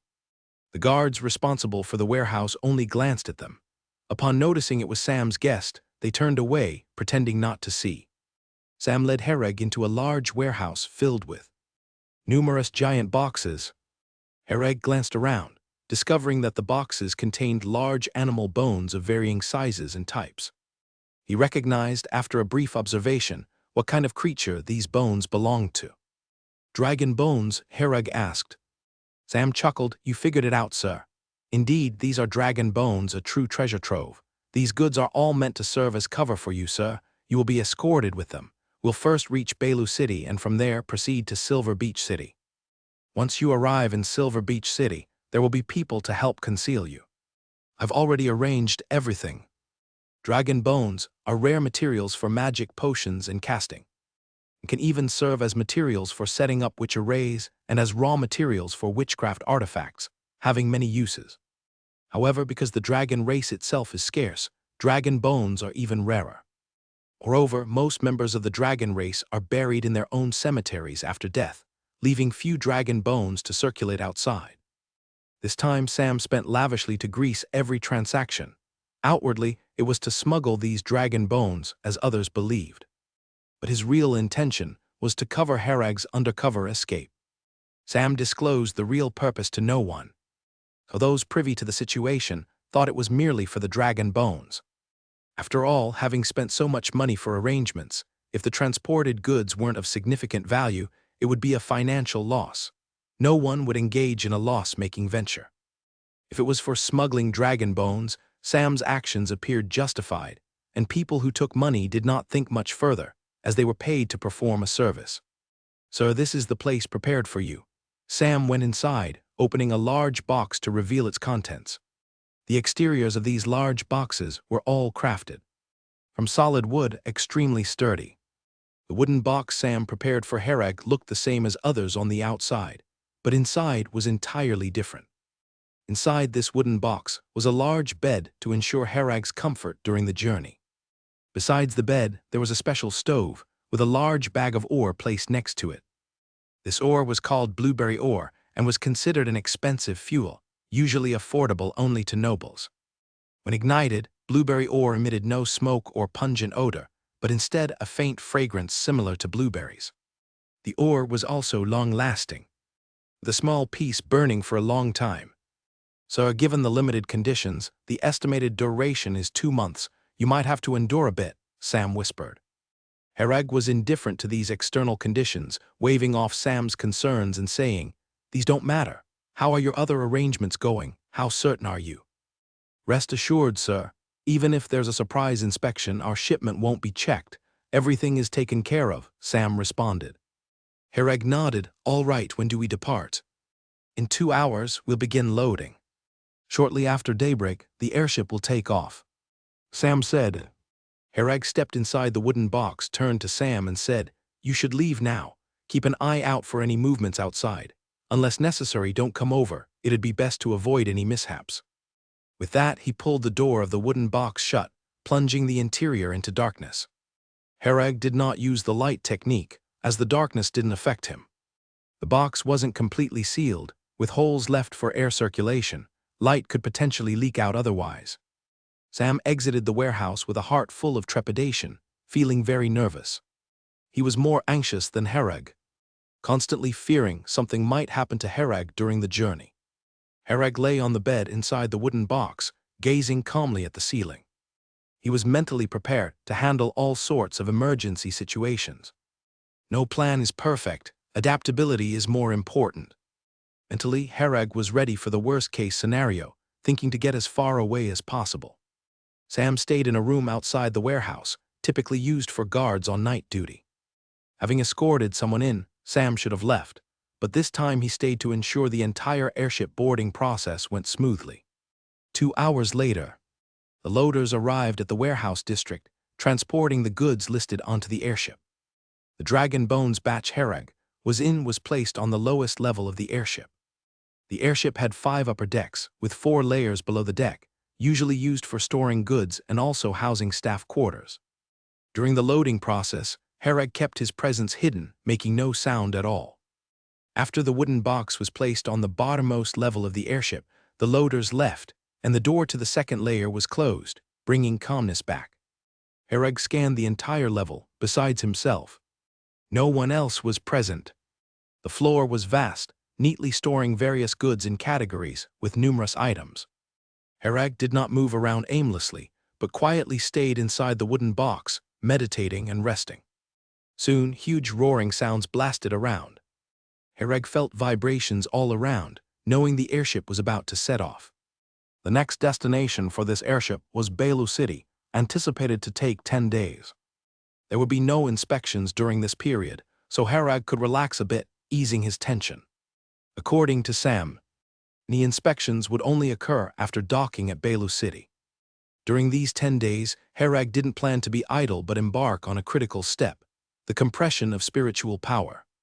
His mind was now brimming with liquefied spiritual power, which he needed to gradually compress into a spiritual crystal. For many liquidation wizards, this was the most challenging step. The process was not only extremely difficult and hazardous, but also lengthy. if a wizard's aptitude wasn't sufficient. This step alone might take hundreds of years, with some failing to compress liquid spiritual power into a crystal until their dying day. Herag focused his attention and began to slowly attempt to compress his liquid spiritual power. He was very cautious, not rushing at all, taking each step slowly and carefully. Herag knew that this couldn't be rushed. Stability was more important than speed. Even if it took a little longer, ensuring safety was the most important thing. If something went wrong with his spiritual power, it would be a big problem, affecting his entire wizard career. As soon as Herag started compressing, he felt a slight headache. The pain at this stage was much stronger than during the gaseous stage, with a very obvious sensation of pain. After feeling the pain, Herag paused slightly, then continued compressing. Just then, an icy sensation spread through his mind, instantly dispelling the discomfort brought on by compressing the spiritual power. Not only that, Herag felt as if his spiritual power had become more refined, and the compression progress became faster. After discovering this strange occurrence, Herag recalled and realized that the icy sensation came from the bloodline mark. This sensation had never occurred before, and there were rarely any changes in the bloodline mark. When Herag compressed his spiritual power during the gaseous stage, there was no such cold feeling from the bloodline mark. He carefully recalled and compared, trying to understand what caused this phenomenon. After pondering for a while, Herag roughly understood the cause. At that time, after absorbing the energy from the divine core, Herag stored all of it within the bloodline mark. The immense energy within the divine core was naturally not something Herag's body could endure. Only the bloodline mark could temporarily store it. This energy had never disappeared, remaining in the bloodline mark. When Herag compressed his spiritual power, the energy from the divine core automatically emerged to relieve the discomfort in his mind while also refining his spiritual power.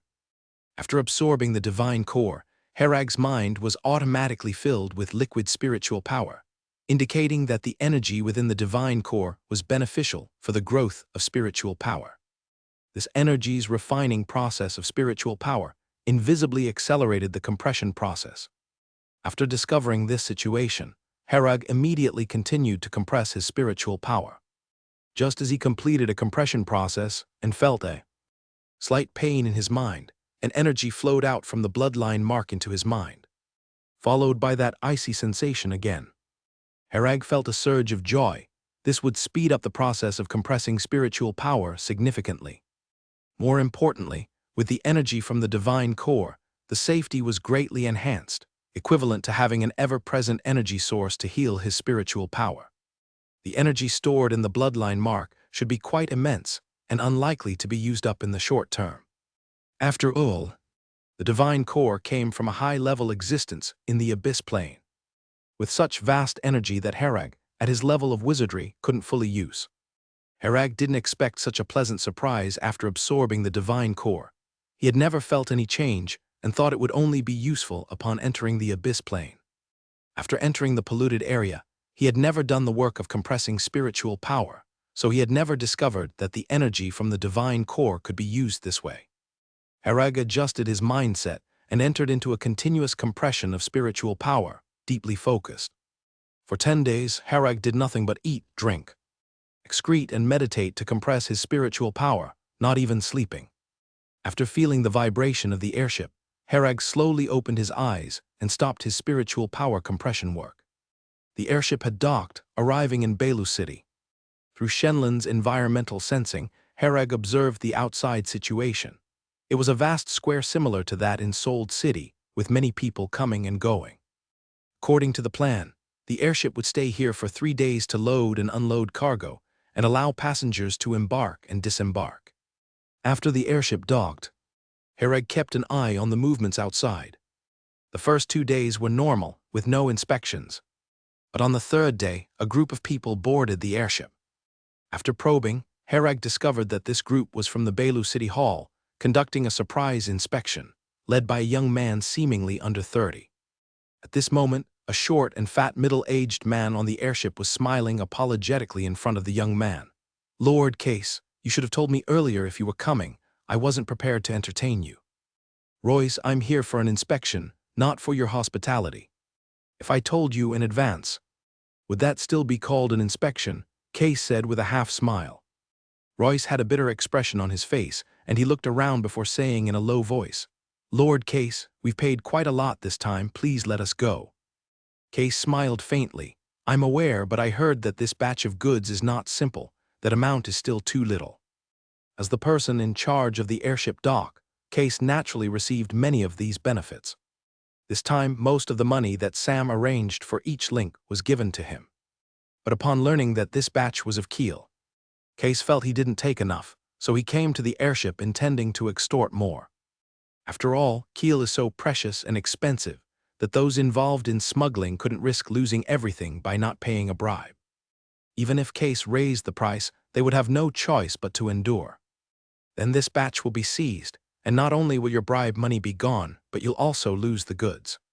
Case wasn't afraid of offending these people. With his status, he wasn't worried about any potential revenge. Even if he were to go back on his word, these people would have to smile and flatter him next time they needed something. "Lord Case, how much do you want?" Royce had no choice but to give in. Case was determined to extort them, and they as smugglers had no way to counter.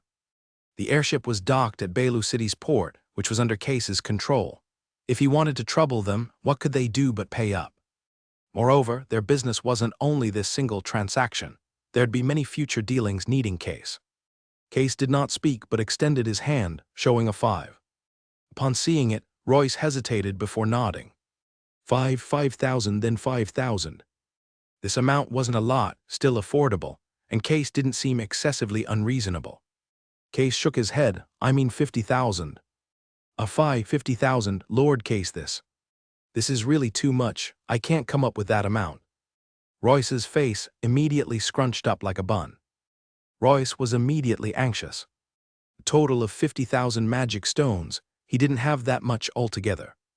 He knew Case was greedy, but he didn't expect him to be so greedy, demanding 50,000 magic stones right off the bat. Case looked cold. "Can't come up with it. That batch of goods you sold should easily fetch that amount." "Sir, please hold on. I need to discuss this with the people behind me. 50,000 is really too much." Royce showed a troubled expression. "Discuss. Then forget about it. I'll go check if there's any problem with your batch of goods." As Case finished speaking, he led a few people down the deck, and no one on the airship dared to stop them, allowing them to go down for inspection. They were from the Belu City Hall, already having the right to inspect. Seeing this, Royce panicked, taking out the talisman stone to contact Sam while jogging after Case and his men. No matter what, he couldn't let Case seal this batch of Keel, otherwise it would be a devastating loss. He quickly sent a message to Sam, reporting the situation here. Sam was in his room at the moment, frequently checking the talisman stone for messages, consistently paying attention to Harag's movements. His people on the airship would report to him anytime there was a message on the airship. As soon as Sam saw the talisman stone light up, he quickly opened it to see, and his face turned green after seeing what Royce mentioned. "Damn Case," Sam cursed loudly, fuming with anger. He had already given so many valuables before, and now Case suddenly changed his mind asking for 50,000 magic stones, which was excessively greedy. But there was nothing he could do. He had no way to deal with Case. A wizard of Case's status could crush him as easily as squashing an ant. Moreover, this time the smuggling was different from before. This batch of Keel was secondary. Most importantly, Harag was on top of it. With Harag alive, Sam could survive. He had to ensure Harag's safety. Sam took out the talisman stone and quickly sent a message. "Give it to him." 50,000 magic stones was a lot, but there was no choice. Even if it were 500,000 magic stones, he would have to give it. It was no longer a question of money, but one concerning life and death. At this moment, Case had arrived at the entrance to the lowest level of the airship. In front was a door. Opening this door would lead to a staircase to the lower level, storing a large amount of cargo, with the wooden box containing Harag in this area. Case looked at the door and said to the people behind him, "Open it." "Sir, wait, 50,000, then 50,000, transfer it now." Royce, who was a bit chubby, was panting as he ran. Case raised an eyebrow. "It's now 100,000 magic stones." 100,000. Royce was dumbfounded. How did it double so suddenly? He was stunned for a moment before taking out the talisman stone, quickly informing Sam about the price increase.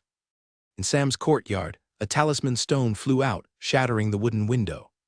The next moment, Sam's figure flew out of the window, picked up the talisman stone again, and continued sending messages. Case, expressionless, looked at Royce. "This is punishment for your disobedience. Next time it won't just be a simple doubling." "Sir, check your talisman stone. Lord Sam said he just transferred it to you," Royce hurriedly said upon seeing Sam's message. Case listened and took out the talisman stone. And after seeing the transaction message, a smile formed at the corner of his lips. "Not bad, Sam's not too bad. Let's go, fellas, they're always law-abiding merchants, nothing worth checking." Then the group walked towards the deck, leaving the airship. Herag had been paying attention to the commotion above. As Case and the others got closer to the door, he became even more vigilant, ready to act anytime. If Case and his men entered and found him trying to take him away, then he would have to act.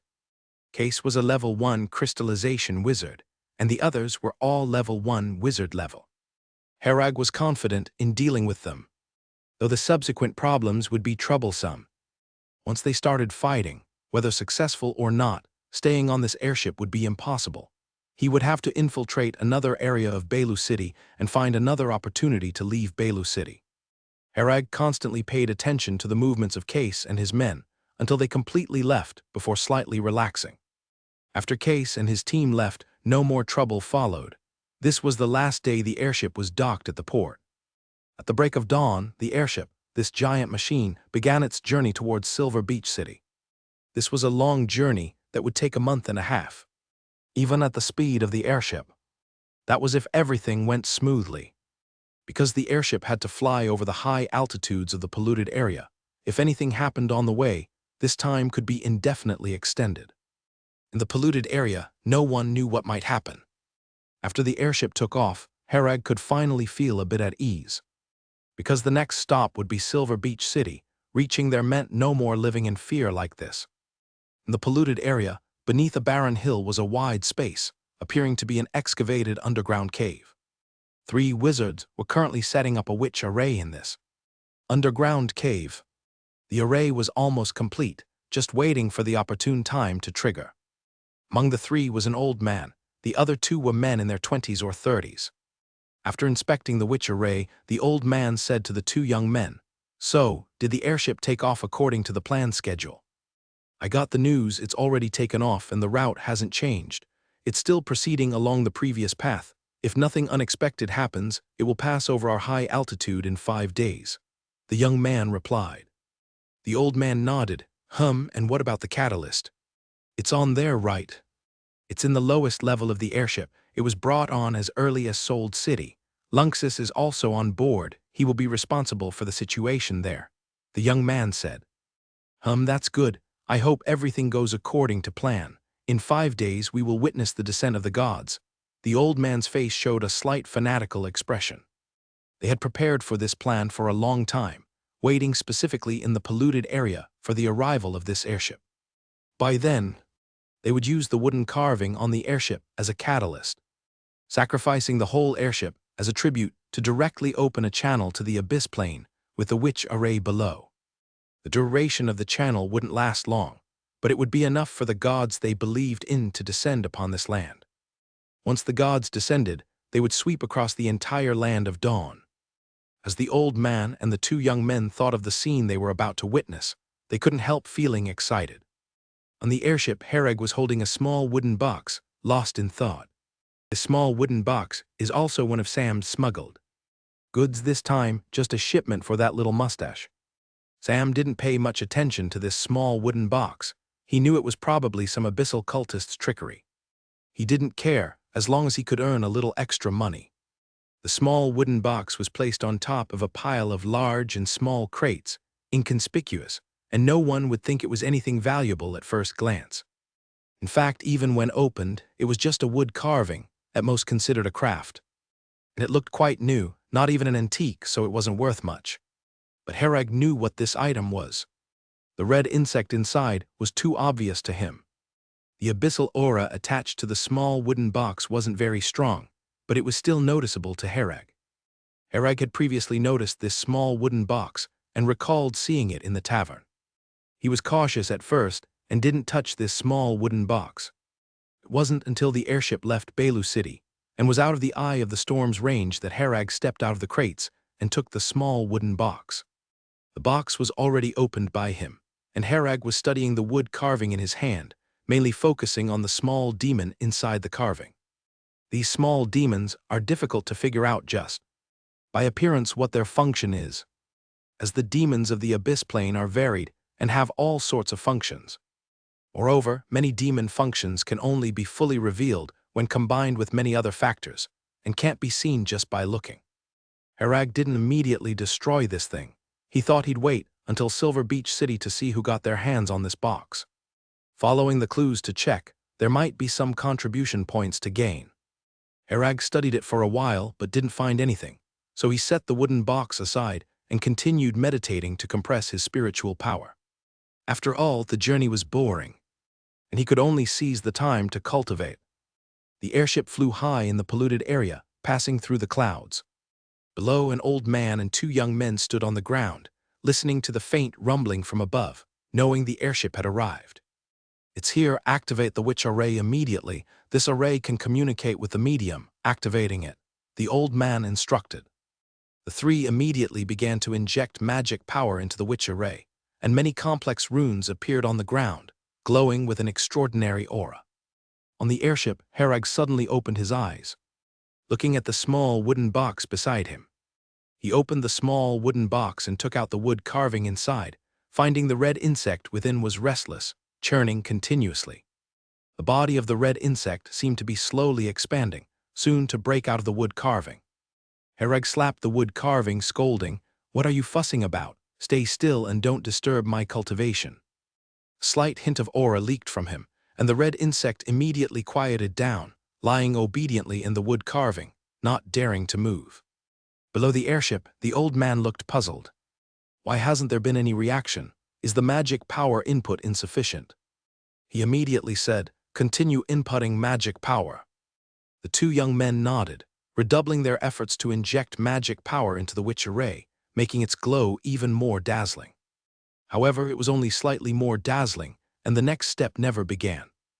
Normally, after activating the witch array and communicating with that red insect, the hidden power within the red insect would be stimulated, which would in turn activate the witch array below, thus forming a phantom channel.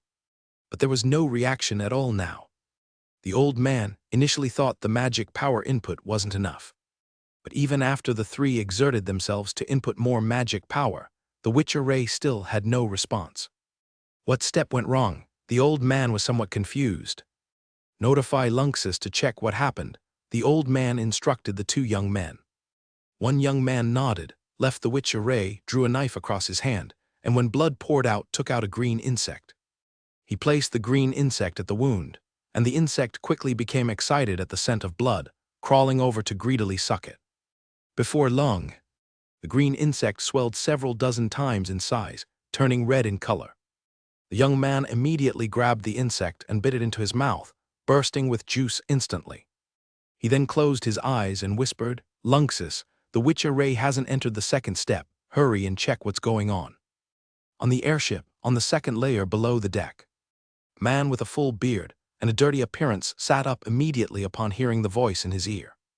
At this time, most of the laborers on the airship had fallen asleep, and the room was filled with various odors like sweat, foot odor, and cheap alcohol. Lunxus appeared indifferent, got out of bed, and headed to the lower level of the deck.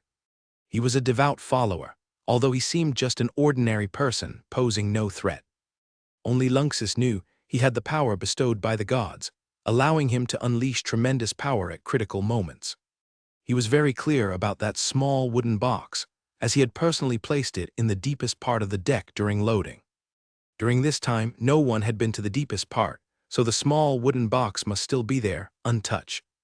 Being of low status, Lunxus usually couldn't approach the deepest part of the deck. Though no one watched it if discovered, Lunxus would surely be thrown off the airship. Personality and dignity were privileges only the noble wizards could enjoy. Laborers like them had no right to speak of such things. If they were caught attempting to enter the deepest part of the deck or had designs on the goods, the outcome would be immediate execution by being thrown overboard.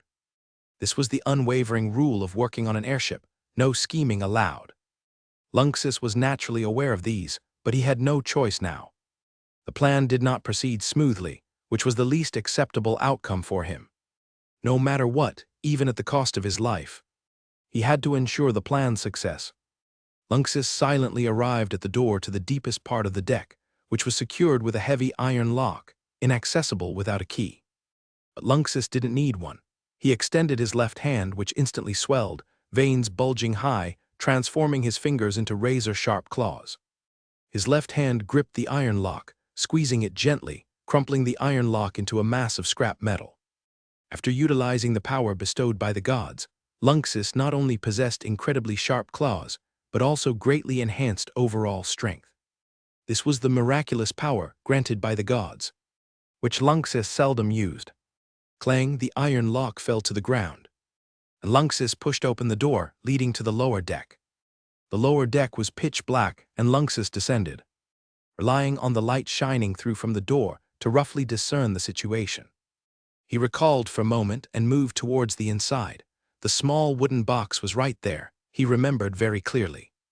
Lunxus came to this inconspicuous corner where there were still several small boxes stacked, seemingly ordinary cargo. However, the most important small wooden box was missing. Lunxus vividly remembered that during the cargo handling, the small wooden box was placed here. How did it suddenly vanish? Where did it go? Where did it go? Lunxus rummaged through the pile of cargo, tossing things around. Yet he couldn't even find a shadow of the small wooden box. Where did it go? Where did it go? As Lunxus's frustration grew, his body began showing bulging veins, as if he was about to explode the next second. Are you looking for this? A young man's voice came from behind, and Lunxus turned to see a young man holding a small wooden box. Upon spotting the small wooden box, Lunxus charged forward without saying a word, intending to kill Herag and retrieve the box. Dark imprisonment. Magic power surged around Herag, and the next second, Lunxus's entire body was immobilized, unable to move. Immediately, Herag appeared behind Lunxus, grabbed his head with both hands, and twisted it gently, causing Lunxus to collapse weakly. But that wasn't the end. Herag quickly pierced 2 fingers into Lunxus's chest, extracting a slender red worm from inside. With a forceful pinch from his 2 fingers, the red worm was killed. Now Lunxus was completely dead. Herag dragged Lunxus's corpse to the entrance and tossed it out, knowing someone would soon find it and investigate. The iron lock on the door had already been broken and would be discovered sooner or later. After dealing with this uninvited guest, Herag returned to his large wooden crate to stay. Nearing sunrise, Lunxus's body was discovered by patrol personnel who arrived at the lower deck. The unusual situation was quickly reported upwards, and soon people came to the lower deck to check the cargo, finding nothing missing. However, how Lunxus died and who killed him remained unclear. Moreover, the lock at the door was evidently broken by human force, but no one knew who did it, and certainly not Lunxus. Lunxus was merely an ordinary laborer, incapable of breaking such a massive iron lock. After analyzing the situation, airship management concluded that the person who broke the lock was likely the same one who killed Lunxus. Yet the purpose of this person remained unknown, having broken the lock but not stolen any cargo, appearing quite strange. After the investigation yielded no discoveries, the matter was slowly set aside, and a stronger iron lock was installed at the entrance. Herag stayed inside the crate, holding a wooden carving. The wooden box had been returned, except the carving inside was replaced with a magic potion root.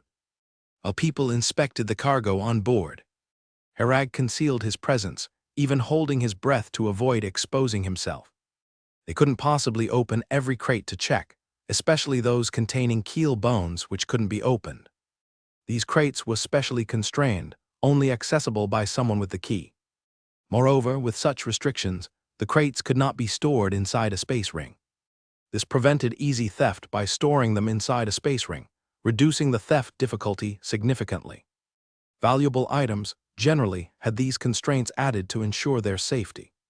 Initially, Hereg had hoped to catch an abyssal cultist using this wooden box after disembarking from the airship, but the antagonist appeared on the airship itself.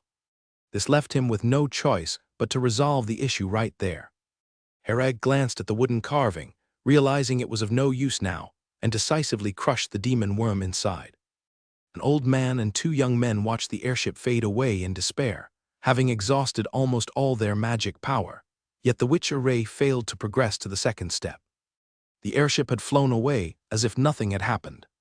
"What the hell is Lunxus doing?" the young man cursed. The old man frowned. "Someone must have obstructed our plan. Perhaps those wizards discovered us. If they did, Lunxus is of no use. The secrecy was paramount to their plan. If discovered, stopping them would be easy.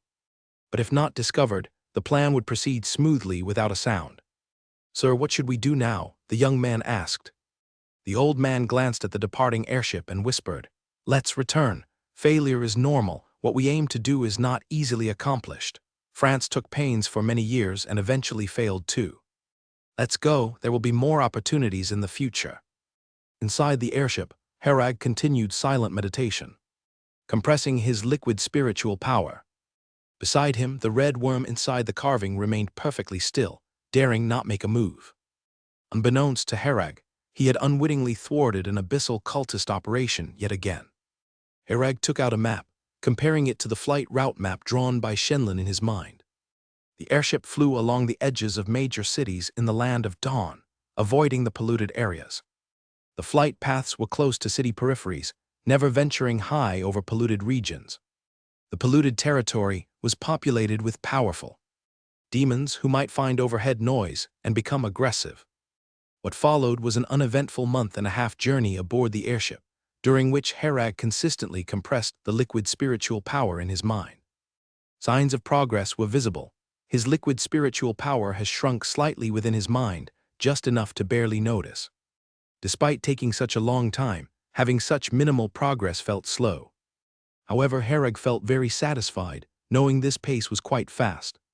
No wizard at the liquidation stage could compress spiritual power as swiftly as he, seeing clear progress within mere months. Hereg adjusted his state through meditation, not to keep compressing spiritual power, but to prep for what was coming. The airship neared Silver Beach City and was about to enter Surlandir territory. Hereg could distinctly feel the airship's speed gradually decreasing, its altitude lowering until finally coming to a complete stop. On the second deck above, Royce took out a talisman stone. Upon entering Surlandir territory, communication could be restored and used normally. He observed the talisman stone's glow and was somewhat surprised upon receiving Sam's message. Royce hadn't expected this shipment to also carry person, and Sam only informed him of this now. In the past, if someone wanted help with smuggling, Royce would always know the situation. This time Sam didn't even inform him, which only shows that the person in the lower deck is extremely special and unusual. However, what Royce didn't expect was that this entire batch of keel was merely a cover for that person. After receiving the information from Sam, Royce immediately led his people to the deck below. Normally, overseeing the unloading wouldn't require his personal attention, but it was different now that there were people involved. He had to keep an eye on it the whole time to avoid any accidents. This is, after all, within the territory of Surlandir, and Royce and his people are residents of the Eye of the Storm. If they're caught assisting with smuggling here, it's impossible to go back. The Eye of the Storm won't negotiate for someone like Royce. Being caught smuggling would mean a lifetime in prison.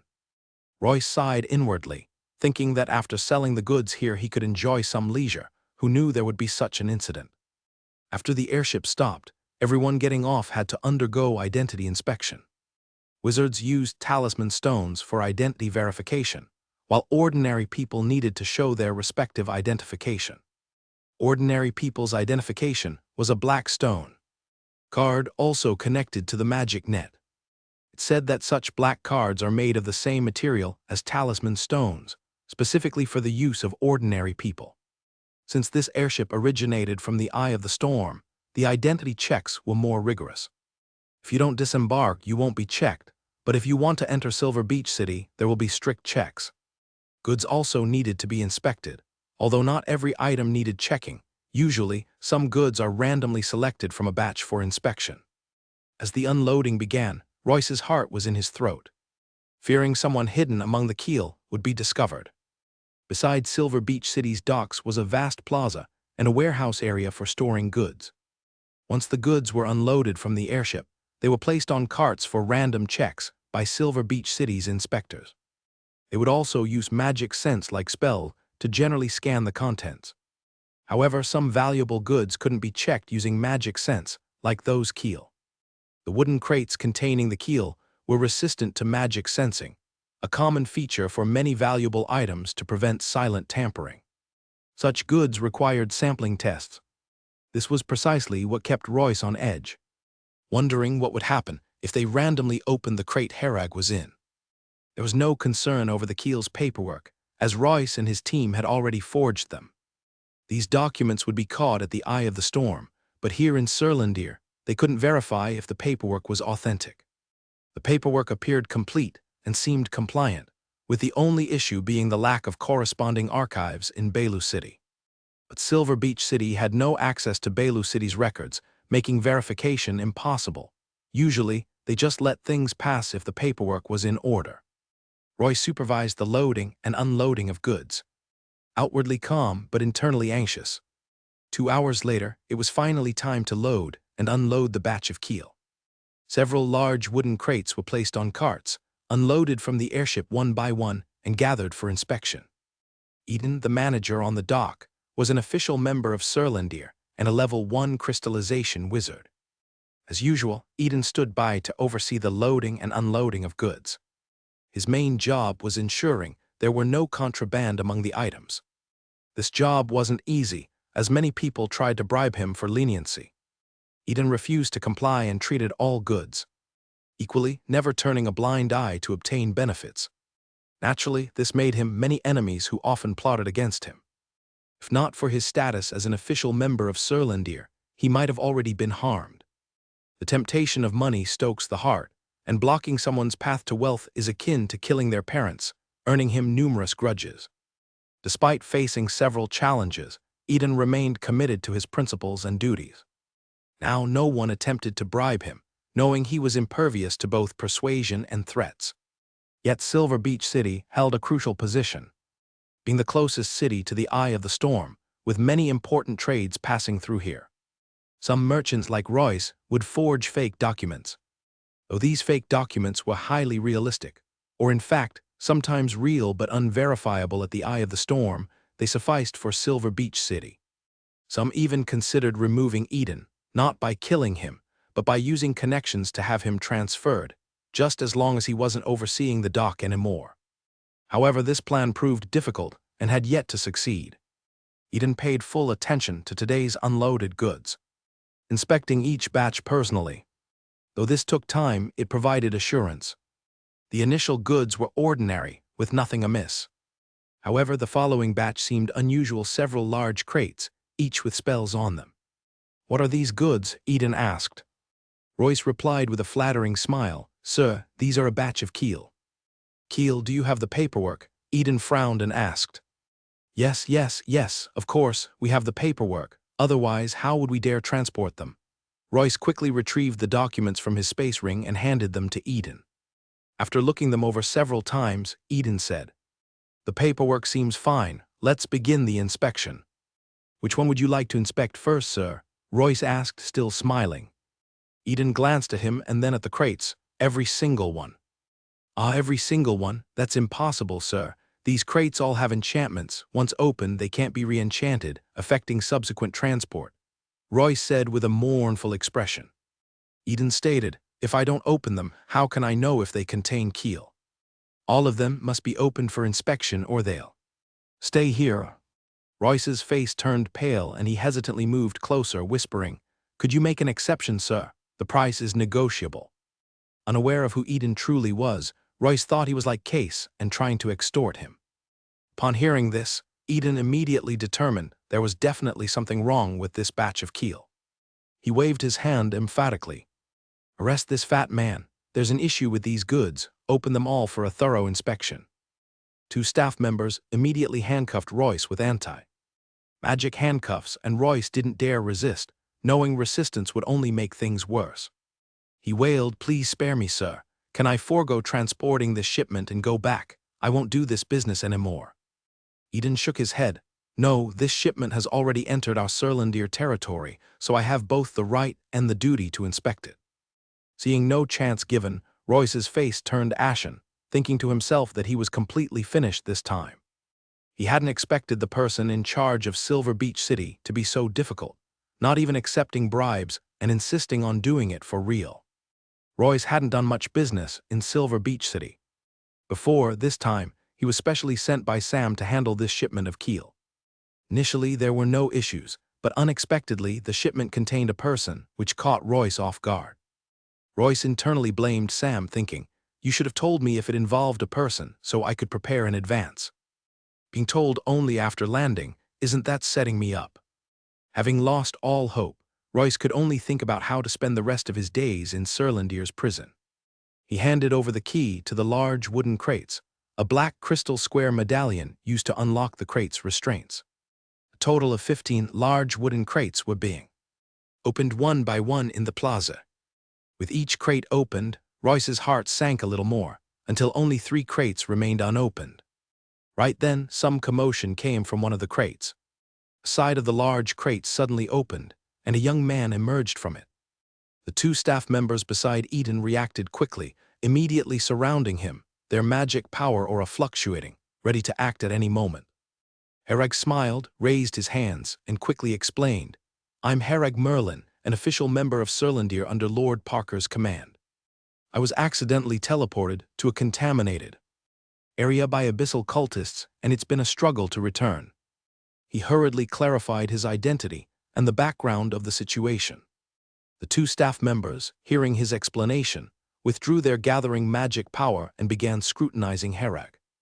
They indeed had some impression, as information regarding Hereg had been disseminated to the various cities of Surlandir a while back. Uncertain of Hereg's identity, they refrained from immediate action but maintained vigilance. After listening to Hereg, Eden frowned and approached, looking at Hereg before asking, "Where's the talisman stone?" "Take it out for me to see." The talisman stone was destroyed in the contaminated area for certain reasons. "If it hadn't been lost, I wouldn't have needed to return via this method," Hereg said helplessly. "No talisman stone." Eden's face showed a hint of skepticism. "Even without a talisman stone, you didn't need to resort to illegal entry. Couldn't you simply contact someone from the Eye of the Storm for assistance?" Eden questioned. Hereg explained, "I don't trust the Eye of the Storm people, because I was previously troubled by a pioneer squad in the contaminated area, narrowly escaping them. Upon entering their territory, how could I dare seek their help?" Eden listened with half-belief, waving his hand. "Lock him up first, and we'll discuss things further once his identity is confirmed. Come now, you can contact Mr. Prize in Silver Moon City to verify my identity. Or lend me a talisman stone to contact him, and we can prove my identity on the spot," Hereg suggested. Eden said, "No need to rush. Your identity will certainly be confirmed. But regardless of whether you are Hereg or not, you've already committed illegal entry, so you must be apprehended first.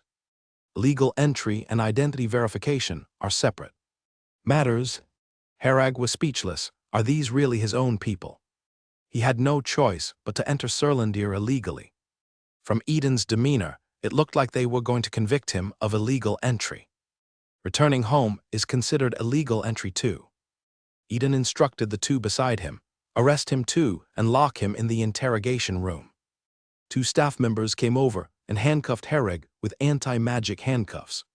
Hereg thought for a moment and didn't resist, knowing that the truth would soon come out, and violent resistance would only complicate matters. It was Royce's first time seeing Hereg, and he was quite surprised after hearing Hereg reveal his identity. Not expecting the person transported in the crate was affiliated with Surlandir. He hadn't realized Sam had such deep connections with people of Surlandir. Royce believed Hereg must have a good relationship with Sam. Otherwise, Sam wouldn't risk so much to help Hereg enter illegally. Thinking he had found a lifeline, he pleaded with Hereg, "Lord Hereg, help me. I'm a subordinate of Lord Sam. Save me. I don't want to spend my life in jail. Sir Lord Hereg is one of Serlandir's own, so it shouldn't be illegal entry. Illegal entry refers to unauthorized means of border crossing, unrelated to identity, so you both still committed this offense. Your specific crimes will be judged later, Eden said with an indifferent expression. Hereg looked helplessly at Royce. He himself was already handcuffed, so how could he save Royce, at least wait until he was free? Hereg was quickly escorted away to an interrogation room next to City Hall. This was due to his identity, otherwise he would have been directly imprisoned. After Hereg was placed in the interrogation room, no one tended to him, likely verifying his identity. 3 hours later, a middle-aged man entered, warmly smiling upon seeing Hereg, and produced a talisman stone. Mr. Hereg, this is a reissued talisman stone. If you are the real Hereg, you will be able to use it normally, thereby proving your identity. May I ask your name? Hereg inquired.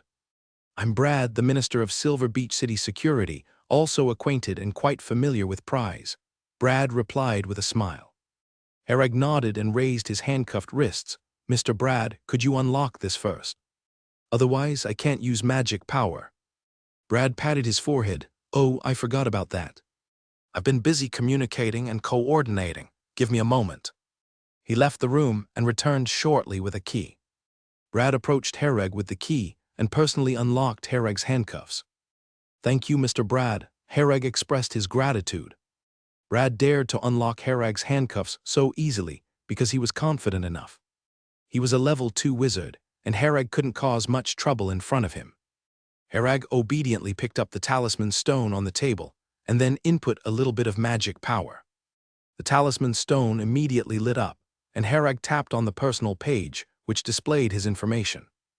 Mr. Brad, please have a look. Hereg showed the information displayed on the talisman stone to Brad. Brad glanced at it and said, So it's you. I didn't expect you to still be alive, Mr. Brad, you know about me too? Hereg asked. Brad nodded. Yes, the incident in Silver Moon City at that time had a considerable impact. Oh, I'm naturally aware. After you disappeared, Silver Moon City quickly discovered through positioning that you were deep in the pollution zone to the west. Unfortunately, at that time, we in Serlandir didn't have any pioneers in that area, so we couldn't go to find you. Silver Moon City also applied for a search in the pollution zone to locate you, but the applications were all rejected.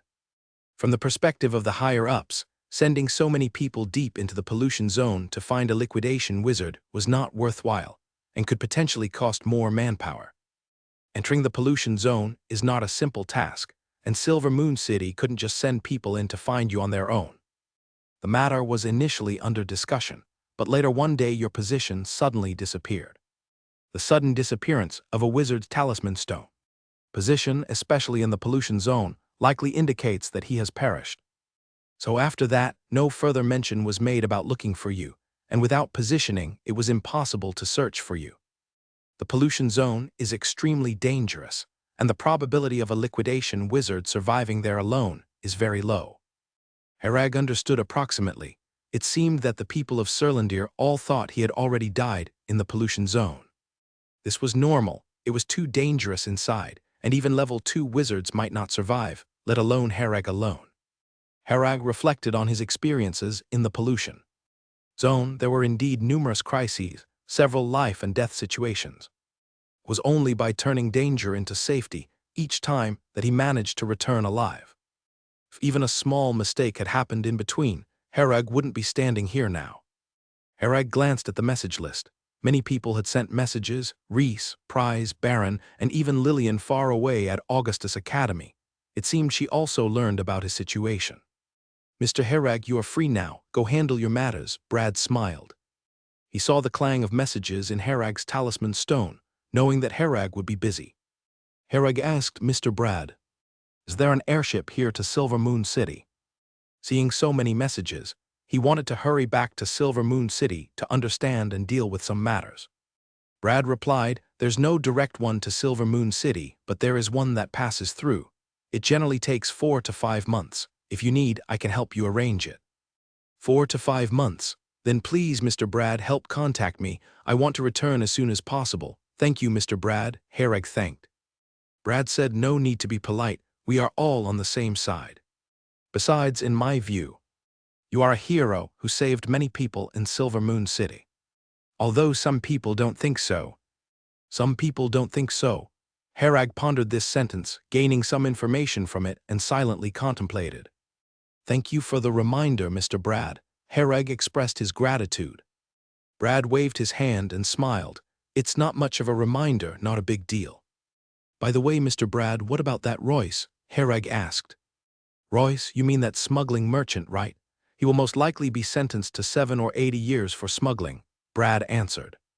Although nothing happened to Herag. That was because he was from Surlandir. But Royce was a resident of Eye of the Storm, who indeed committed smuggling, so he had to bear the corresponding penalty. Herag said, he did kind of help me out, can he be let go? Sure, no problem, it's just a matter of words. In fact, such affairs seen as smuggling can be phrased differently. If turned into helping a member of Surlandir escape danger, it's not a crime but a merit, Brad said. Thank you, Herag smiled.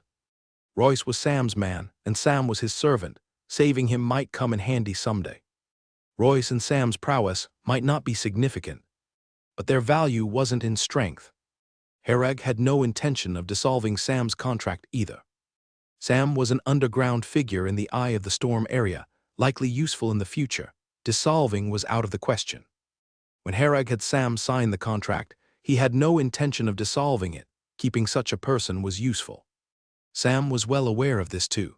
He could only pray inwardly that Herag would never die, or at least not before him. After leaving, Herag found a hotel to stay temporarily, waiting for the airship to come, and then setting off. He sat on the hotel bed, starting to check messages. Reese's messages were numerous, and from them it was clear she was very sad. Applying to become a pioneer. Herag discovered from Reese's message that she applied to become a pioneer. Reese firmly believed Herag wouldn't die, but since Surlandir wouldn't send anyone to find him, Reese decided to become a pioneer herself and head into the pollution zone to find Herag. Seeing this moved Herag but also frightened him, having just come out of the pollution zone himself, knowing how dangerous it was inside. Given Reese's capabilities, entering would be a death sentence with little chance of survival. Fortunately, upon seeing subsequent messages, he found that Prize contacted people on Surlandir's side and denied Reese's application. In the message Prize sent to Herag, it also mentioned this, and Herag finally breathed a sigh of relief after seeing these messages. Fortunately, Reese didn't become a pioneer to enter the pollution zone. Otherwise, he would have to turn back and enter it again as soon as he came out. After reading Reese's message, Herag sent Reese a message. I'm back, expected to return to Silver Moon City in 4 to 5 months. On the other side of the talisman stone, in Silver Moon City, Reese saw the talisman stone light up, somewhat puzzled as to who would send her a message. She opened the talisman stone and saw it was Herag, momentarily thinking she was hallucinating. Reese was convinced that Herag was still alive, but she did not expect him to return so soon. Herag's location was traced to the depths of the pollution zone, a place where returning usually takes years. After Herag assured Reese of his safety, Reese finally calmed down a little. She no longer needed to think about going to the pollution zone and just had to wait for Herag to return. Herag shortly thereafter caught up with Reese about what had happened since his departure, gaining a general understanding of the situation. When he was teleported to the pollution zone, on the Surlandir side, investigations into the slum incident began. The impact of this incident was enormous. 80% of Silver Moon City was affected by the spreading vines, causing ground subsidence and building collapses everywhere. After some time, the witch array below the slums was finally investigated and understood by Surlandir. Once the teleportation effect of the witch array was known, everyone gasped in shock. If this witch array were to be successfully activated, all of Silver Moon City would be buried in the abyss plane.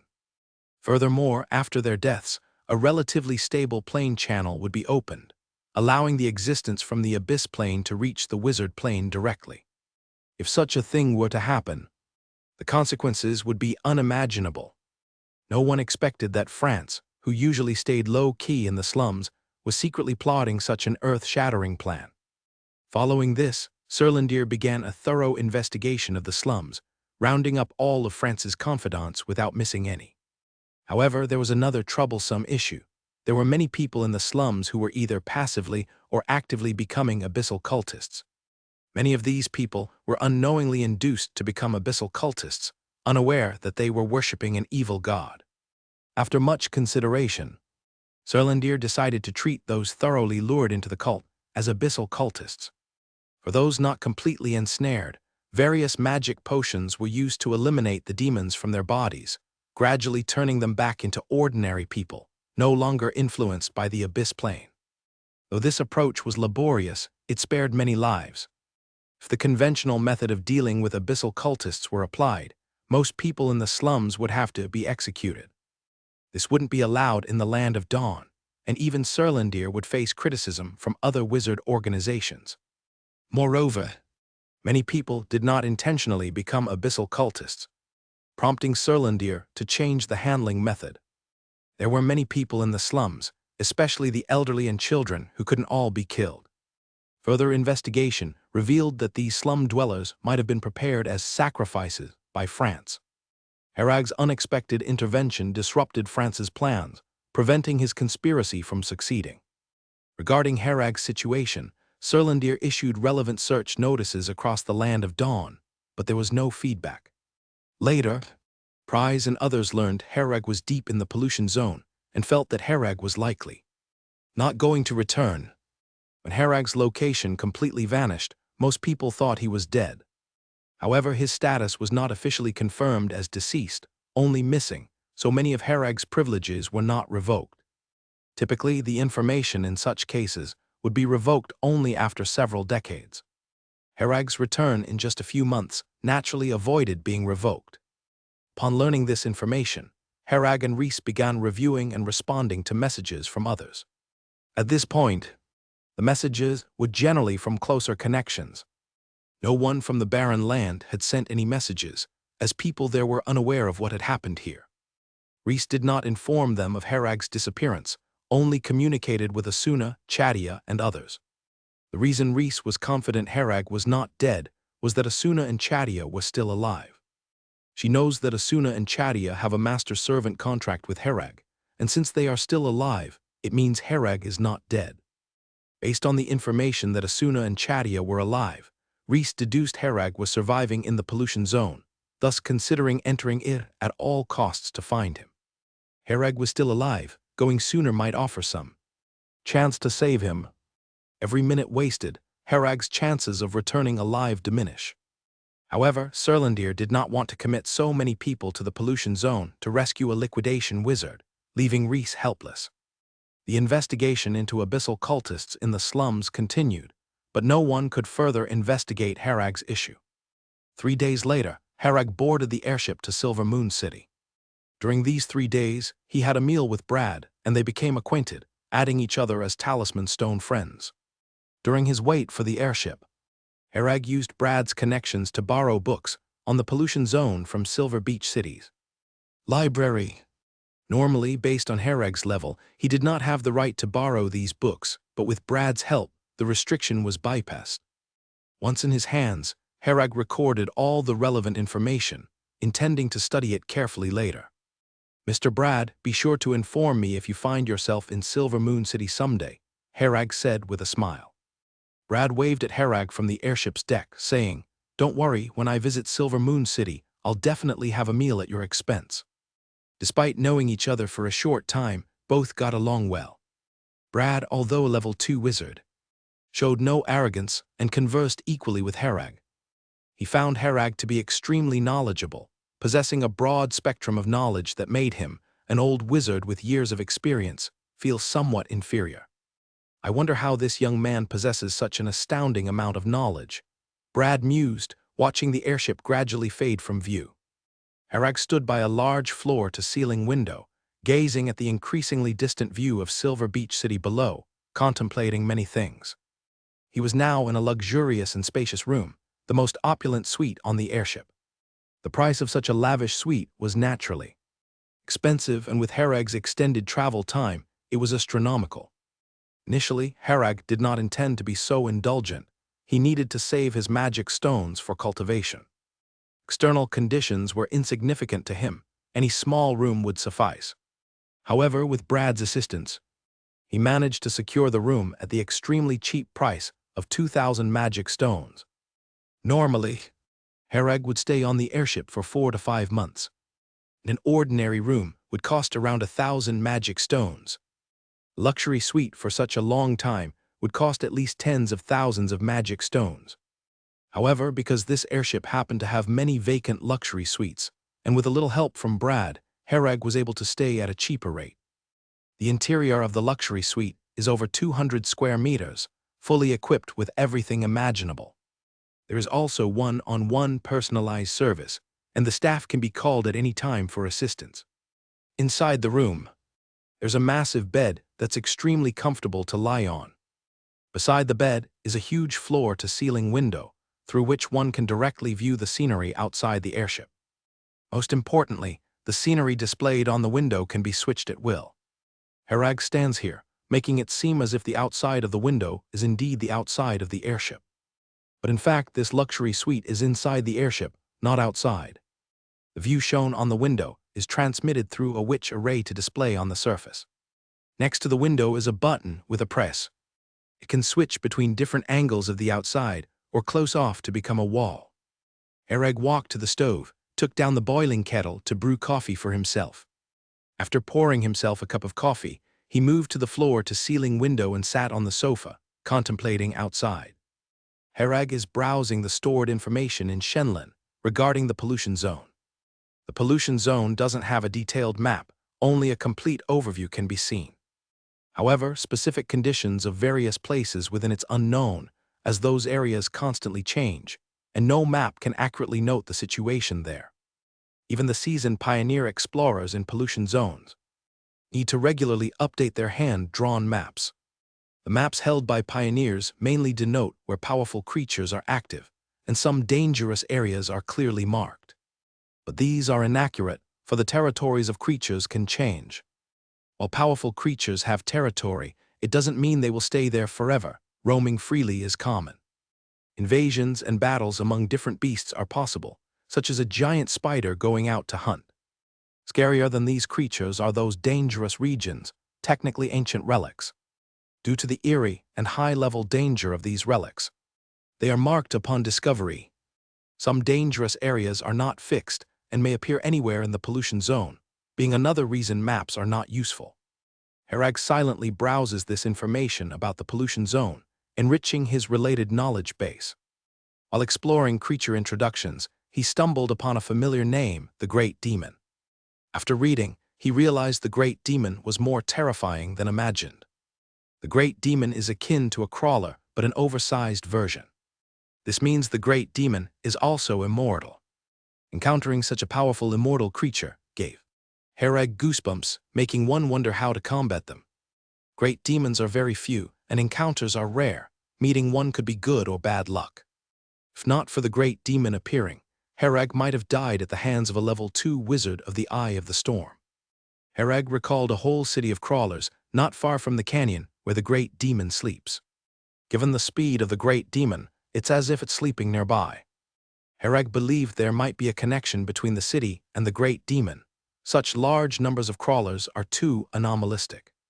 However, these matters were distant from Herag. Not something to ponder on for now. The Land of Dawn's cities are mostly not closely connected. They are generally separated by pollution zones. Many powerful creatures, like the Great Demon, once roamed this land, often besieging cities. Later, the Land of Dawn formed squads to either slay or drive away powerful creatures within its bounds. After solving these issues, internal safety in the Land of Dawn moderately improved. Although demons still exist in the polluting zones, very few level 3 or above are present now. Usually, level 3 wizard-equivalent demons have intelligence and tend to avoid bothering the powerful. Wizards here. In dealing with such creatures, wizards do not engage solo but work as a group.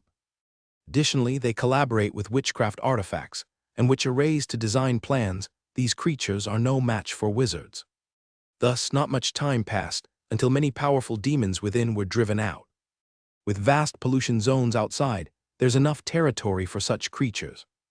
Herag also spotted an old friend in the creature data, the Earth Core devouring worm, the high-speed train he once rode. The Earth Core devouring worm is a level 1 demon, active underground, occasionally preying on surface dwellers.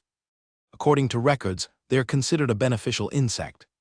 They consume polluted black soil and rocks, excreting normal soil. While the principle behind purifying polluted soil is unknown, for wizards of the Land of Dawn, they're undoubtedly beneficial. Typically, pioneer squads don't hunt the Earth Core devouring worms unless attacked, then they retaliate. The worm's purification capability can slowly alleviate pollution issues, though it's minor given the vast zones. Hereg once stayed inside an Earth Core devouring worm, observing how it devours soil and rocks, although didn't notice normal soil excretion. Hereg spent a day reading about the pollution zone, gaining more insights into the area. He stretched, headed to the bathroom to run a hot bath, ready to relax properly. Recently, he endured intense, stressful circumstances. Now he can unwind and ease his tension. The airship's flight route is generally near each city, making encounters with pollution zone dangers rarer. 5 months passed quickly. During this period, apart from eating and sleeping, Hereg was busy compressing his spiritual power. The liquid spiritual power in his mind had already shrunk a bit. In those 5 months, the airship stopped at many cities, staying 2 to 3 days at each one. Except for the stopovers when he could get off and take a walk, Hereg spent all his time on the airship. Silver Beach City is too far from Silver Moon City, located at the southernmost part of the Land of Dawn, and the airship couldn't fly there directly. It takes considerable time stopping at other cities along the way. Standing on the deck, Hereg watched as Silver Moon City came into view. A sense of returning home washed over him. Back then, France activated the Witch Array, throwing him deep into the pollution zone. This time, he truly experienced a near-death journey to barely make it back alive. The airship slowly docked at Silver Moon City's harbor, and Hereg could already see Reese from the deck. He had only told Reese the exact time of his return. Others only knew the approximate timing, but not exactly when he would arrive. As soon as Hereg stepped off the airship, Reese rushed into his arms. "It's okay, I'm back," Hereg comforted, patting Reese's back. The harbor of Silver Moon City is located at the northernmost part, and after leaving, the two hailed a carriage to go home. A few hours later, Hereg got off the carriage, looking at the familiar yard and the surroundings of King Street. It was nighttime at nightfall when they reached home. As soon as Hereg and Reese entered the house, they clung to each other closely. Reese wrapped her arms around Hereg's neck, stood on her tiptoes, and kissed him with her soft red lips. After being apart for so long, the brief separation felt like a fresh honeymoon. Early the next morning, Hereg looked at the mess in the house, and although he was not satisfied yet, Reese was exhausted. So he let her rest. Hereg was full of energy now, lying there holding Reese, feeling her softness as he closed his eyes and entered a meditative state. His current plan was to dedicate all his energy to compressing his spiritual power for the foreseeable future, striving to advance to the crystallization wizard stage as soon as possible. Having experienced a series of events in the pollution zone, Hereg deeply sensed his own weakness. The environment inside the Land of Dawn had left him too comfortable, but the world in the pollution zone was the real world. There, no one would guarantee your safety, and no one could create a safe environment for you. Now Hereg had only one thought in mind: to become stronger. He checked the balance on his talisman stone, noting he had 130,000 magic stones, and his space ring contained another 40,000 magic stones. This amount of magic stones was only enough for a few months of meditation practice at the Wizard Tower, though he no longer needed to practice there every day. The purpose of meditation practice at the Wizard Tower was mainly to increase the speed of spiritual power growth slightly. Hereg's spiritual power had reached a bottleneck now, unable to grow further until he advanced to the crystallization wizard stage. Therefore, for daily living, the 30,000 magic stones were more than adequate.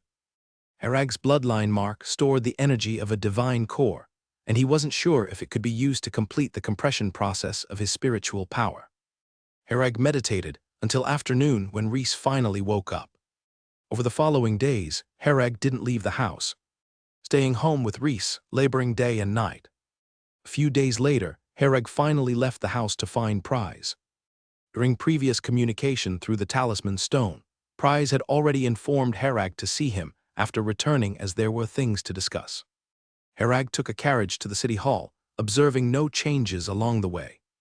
The impacts from the events in the Mozambique slums had completely vanished. It seemed people had discreetly forgotten about them, as no one talked about it anymore. Hereg alighted from the carriage and walked into City Hall to find Prize. When Prize noticed someone staring at him, he looked up to see Hereg and smiled. "Finally, you're back. You really are one lucky guy to come back alive from the pollution zone." "It was just luck. Had things gone worse, I wouldn't have made it back," Hereg replied with a laugh. Prize walked over and patted Hereg's shoulder, aware of how difficult it must have been for Hereg to return. Prize knew well how dangerous the pollution zone was, and even if he were thrown in, he might not make it out. "Here's a document for you to sign. There's a reward of 1,000 contribution points," Prize said, taking out a parchment from his space ring. 1,000 contribution points. "What kind of reward is this?" Hereg asked, surprised. Contribution points were hard to earn. Previously, Hereg had earned only 870 contribution points through the exhausting task of catching abyssal cultists, 500 of which came from breaking the Wheel of Fortune witch array. Receiving 1,000 contribution points all at once left Hereg a bit bewildered. Prize laughed. "These contribution points are a reward for thwarting France's scheme. 1,000 points is actually quite low, not matching the contribution you made. If some people weren't blocking it, you'd definitely have gotten more contribution points." Someone was blocking it. Hereg was puzzled. Reflecting, Hereg realized he had indeed foiled France's plan, resolving a potential threat that nearly saved everyone in Silver Moon City. Such a significant achievement deserved ample reward, so why was anyone deliberately obstructing it? Prize explained, "The matter had too big an impact, so it reached our high-level authorities in Surlandir. There were two opinions on how to handle your case, one advocating for a reward, the other for punishment." Punishment?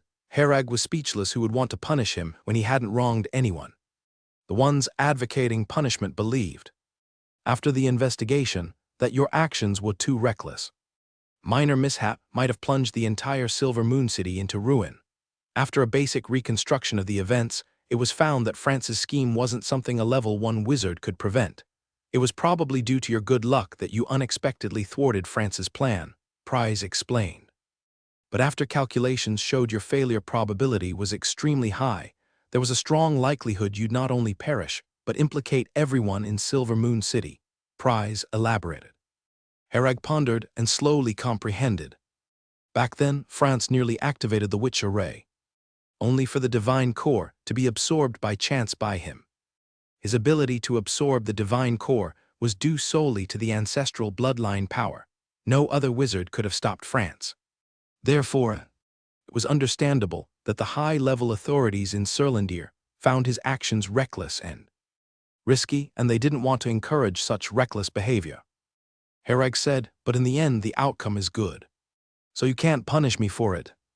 Prize nodded. "That's right, it's also because of this reason, plus our arguments, that you weren't punished and even received some rewards. However, because of these factors, the rewards you received are relatively few. 1,000 contribution points seem like a lot, but they don't match your actual contribution. Of course, the main reason is that when your position suddenly disappeared, we all thought something had happened to you. So naturally, there wouldn't be any punishment. And in any case, you probably wouldn't have gotten those 1,000 contribution points. After all, you sacrificed for Silver Moon City, and at times like these, we definitely can't punish you, or it would chill the hearts of other members. Who would have thought a few months later you came back on your own?" Hereg smiled, picked up a quill, and signed the parchment, fearing that those 1,000 contribution points might slip away. If those above wanted to renegotiate, it's likely that those 1,000 contribution points would be gone, so he signed first. "All right, it'll be sent to you later," Prize said as he put away the parchment. Hereg thought for a moment and spoke. "My talisman stone was destroyed by the people from Eye of the Storm." He thought he should mention these things to Prize, at least to make them aware since it involved another wizard organization. "Eye of the Storm? I did hear you smuggled over from their Belu City. Brad mentioned it to me. Tell me more specifically about your experiences in the contaminated area, Prize pondered. Herag then recounted his experiences in the contaminated area, though he concealed many parts of his experience. For instance, he didn't mention things like murals and steels. There was no way he could divulge these to anyone. Hereg mainly talked about his encounters with Eye of the Storm's pioneers, how conflicts arose, and how he escaped. After listening, Prize nodded and said, "I understand, rest assured that now you're back, they can't do anything to you. Even if you killed some of their people, so what? They were the ones who attacked you first. I'll report this matter up the chain, and not only will they not punish you, but they'll also definitely reward you. When dealing with external matters, especially when confronting the Eye of the Storm organization, you need to handle it like this. Serlandir and Eye of the Storm, these wizard organizations, often have many frictions, having had various grievances for a long time. Herag's small matter is really insignificant, and nobody would question it further. The 2 level 2 wizards encountered in the contaminated area are uncertain if they're still alive. Herag asked Prize to help keep an eye on the news from over there so he could be mentally prepared. In case those 2 are still alive, he needs to consider the possibility of encountering them again later. Herag silently remembered these 2 people. Right now he can't beat them, but once he advances to a level 2 wizard, it would be a different story.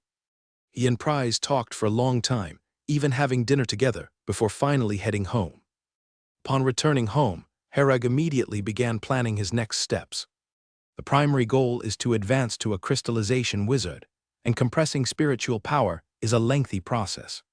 For typical wizards at this stage, it usually takes 20 to 30 years to advance to a crystallization wizard, even for those with good aptitude. For wizards without aptitude, they simply can't complete this step, hence unable to advance as a crystallization wizard. Based on the current progress, Herag estimated he only needs 3 to 4 years to complete the compression of spiritual power. He plans to devote the coming years entirely to the step of advancing to a crystallization wizard. After planning, Herag plunged into a daily routine of practice. During these days, Herag did nothing but compress spiritual power, eat, and sleep, occasionally going out with Reese. Reese dutifully took on the role of the mistress, helping with all sorts of mundane affairs, so Herag could focus on his practice wholeheartedly. In order to avoid unexpected events, Herag didn't take on any tasks and turned down almost all social activities. Until he advances to a crystallization wizard, he doesn't plan to do anything else. Ironically, Reese is the happiest during this time, as she gets to spend every day with Herag. Previously, Herag was always busy with various things, spending the least amount of time at home, and hardly had time to accompany Reese. Herag feels like he's a scholar concentrating on studying at home, and Reese is like the caring wife waiting for him to succeed in the examination. Sometimes Herag thinks perhaps living such days continuously isn't bad. The happiness level is quite high. But reality always drives people forward, and Herag knows he can't indulge in momentary comfort. To survive longer, there's only the path of becoming stronger until he can fully control his own destiny. Herag sat in the center of the room, meditating with his eyes closed, sitting on a soft velvet mat beneath him. This room was cleared out by Reese, specially prepared as a meditation room for Herag. The meditation room was set up with some witcher rays to allow Herag to focus on his cultivation, undisturbed by the outside world. In Herag's mind, the liquid spiritual power was no longer visible, replaced by a jelly-like substance. This transparent jelly-like substance was light blue, the result of Herag's 3-year-long compression of spiritual power.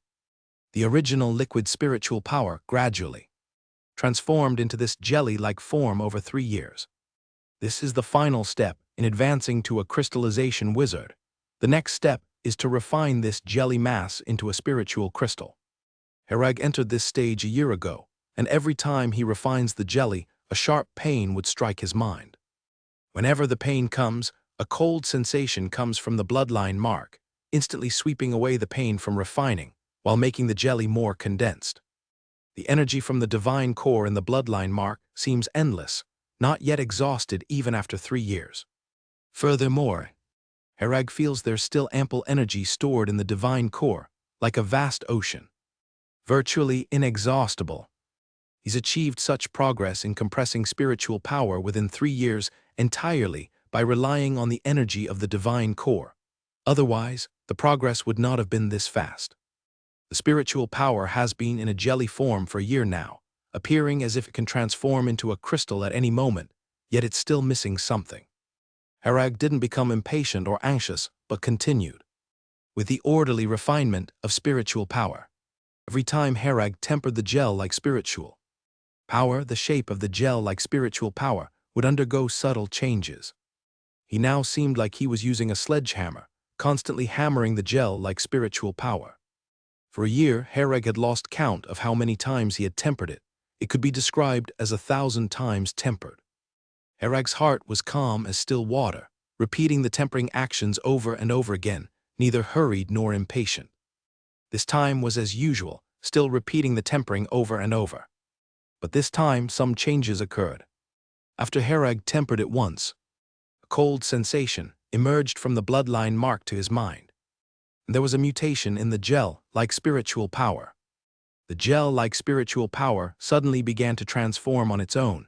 Its surface was continuously pulsating, with some places rippling like the surface of water. The gel-like spiritual power, originally formless, slowly began to develop edges, gradually displaying some structured shapes. In this process, every transformation of the gel-like spiritual power was accompanied by the energy from the divine core in the bloodline mark, tempering the gel-like spiritual power once. Harag observed the changes in the gel-like spiritual power, refraining from acting rashly, allowing it to continue transforming. This process seemed very long, but in reality it did not take much time. It was just that in Harag's perception, the process of change seemed extremely prolonged. Half an hour later, the original gel-like spiritual power had completely transformed into a rhomboid crystal. At the moment the spiritual crystal formed, Harag slowly opened his eyes, a beam of brilliance flickering in them. He observed the spiritual crystal in his mind, feeling that this crystal was incredibly solid, a product of highly concentrated spiritual power. From now on, both his meditation speed and casting speed would significantly increase. Compared to before, Harag now was equivalent to having a particularly powerful engine replaced. Shenlin, check my current physical data. Harag Merlin, Power 31.6, Agility 31.6, Constitution 33.2, Spirit 75, Magic Power 30%. The enhancements in power, agility, and constitution were not much, but the increase in spiritual power by 10 points was quite significant. However, after advancing to Crystallization Wizard, the increase in spiritual power was not the most important. The most critical aspect was enhancing Harag's growth limit. Harag's magic power showed only 30%. Not because he used up 70% by tempering the spiritual power, as tempering did not consume this much magic power. The 30% display was because Harag's magic power container had expanded, but the amount of magic power had not changed much, so the percentage became smaller. Upon advancing to a crystallization wizard, he could continue to increase his spiritual power through meditation. At the crystallization stage, theoretically, the growth of spiritual power was unlimited. But in reality, the growth of spiritual power became increasingly difficult as it progressed. Once spiritual power reached a certain level, it would enter a phase of extremely slow growth, possibly taking hundreds of years to increase by just 1 point. This phase was also known as the bottleneck period of the crystallization wizard, during which one might as well give up continuing the growth of spiritual power. Because at this time, attempting to increase spiritual power further was very cost-ineffective. At this moment, it was more sensible to seek the opportunity to advance to a level 2 wizard. Once advanced to a level 2 wizard, not only would the bottleneck automatically disappear, but the strength would also greatly improve. It could even be stated that the life tier would have risen. After feeling the changes brought by advancing to a crystallization wizard, Harag then closed his eyes to begin meditation, recovering magic power while planning subsequent actions. Within his body, the magic power recovered rapidly, and now the total amount of magic power was several times that of before, not to mention he still had 2 backup magical sources, so generally, there would be no shortage of magic power. Harag would continue to meditate subsequently. aiming to reach the bottleneck phase of the crystallization wizard as soon as possible. Next, the more important task was accumulating contribution points to exchange for items containing power of rules. Such items were generally referred to as the Key of Rules by wizards in the Land of Dawn, helping crystallization wizards to unlock the door to rule power. Meanwhile, Herag needed to prepare a second-level spell, and the power of rules required by this spell must match that of the Key of Rules to successfully construct the spell model of the second-level spell. The spiritual crystal in the mind of a crystallization wizard serves as the carrier for the second-level spell during the advancement to a level 2 wizard. To advance to a level 2 wizard, the constructed second-level spell model must be placed inside the spiritual crystal, unlike the previous level 1 and level 0 spell models that were directly placed in the mind. Because at that time, the crystallization wizard had not yet advanced to level 2, and the body did not have the capacity to control rule power. If the second-level spell model were directly placed in the mind, the only end would be the mind exploding due to the inability to withstand rule power. But the spiritual crystal in the mind of a crystallization wizard is extremely solid, possessing an incredibly stable structure capable of carrying the spell model of the second-level spell. Once the spell model of a second-level spell has been successfully constructed in the spiritual crystal, it opens the door of the body to rule power, completing the process of advancing to a level 2 wizard. Upon advancing to a level 2 wizard, naturally, one could place the spell model of the second-level spell in the mind. At that time, wizards would have truly elevated to another tier of life, capable of perceiving and using some rule power, no longer ordinary people unable to perceive the existence of rule power. To wizards, whether they could use rule power was a qualitative transformation point. Herag had a profound understanding of this. At the time, trapped by a second-level wizard's magic, the Eye of the Storm, he was utterly incapable of escaping. Even if he could inflict a little damage to the cage with the World Tree Bow, relying on the World Tree Bow to completely destroy the cage was virtually impossible. Because the opponent would not just watch him slowly destroy the cage. If the incinerator had not suddenly appeared, he would have already died. Rule power is the watershed between a level 1 wizard and a level 2 wizard, with a world of difference in strength, entirely different tiers. Next, what Herag needed to consider was first finding a suitable second-level spell, then finding the corresponding Key of Rules for it. The second-level spell and the Key of Rules must match. You can't choose a second-level spell for the earth element and use a Key of Rules for the fire element, as that would be entirely useless. This was relatively manageable in the Land of Dawn. With Herag backed by the wizard organization, Surlandir, there was always a chance to find a matched set of these two items. But if it were in the barren land, this step would be as difficult as reaching the sky, potentially leading all crystallization wizards to despair.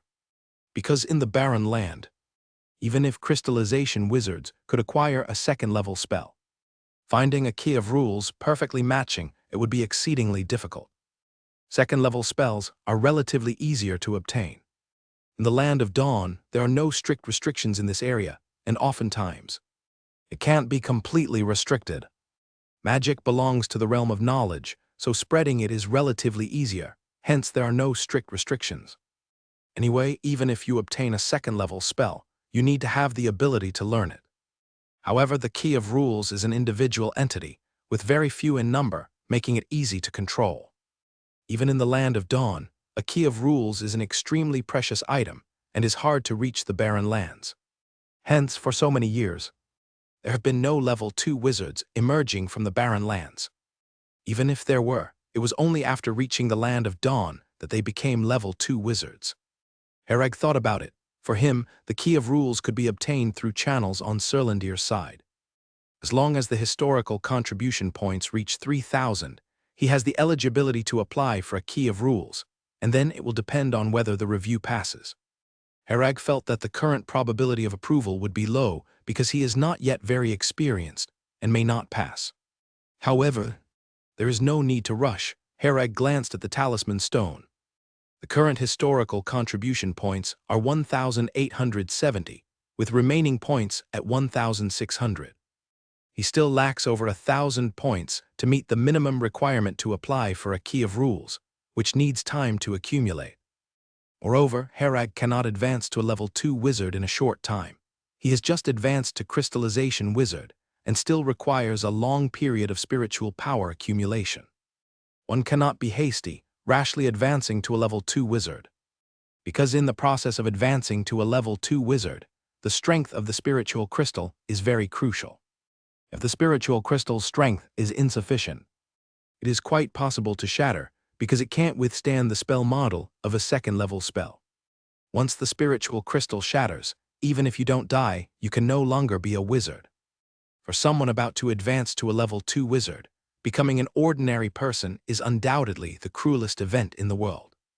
Thus, the stage of being a crystallization wizard is particularly important. A wizard must ensure their spiritual crystal is as strong as possible. Most crystallization wizards push their spiritual power to its limits before attempting to advance to a level 2 wizard. Because this opportunity comes only once in a lifetime. They can only succeed, not fail. Failure would be an irreversible disaster. Therefore, the vast majority of crystallization wizards are extremely cautious about advancing. Naturally, Herag is the same. He is determined to cultivate his spiritual power to the extreme before attempting to advance to a level 2 wizard.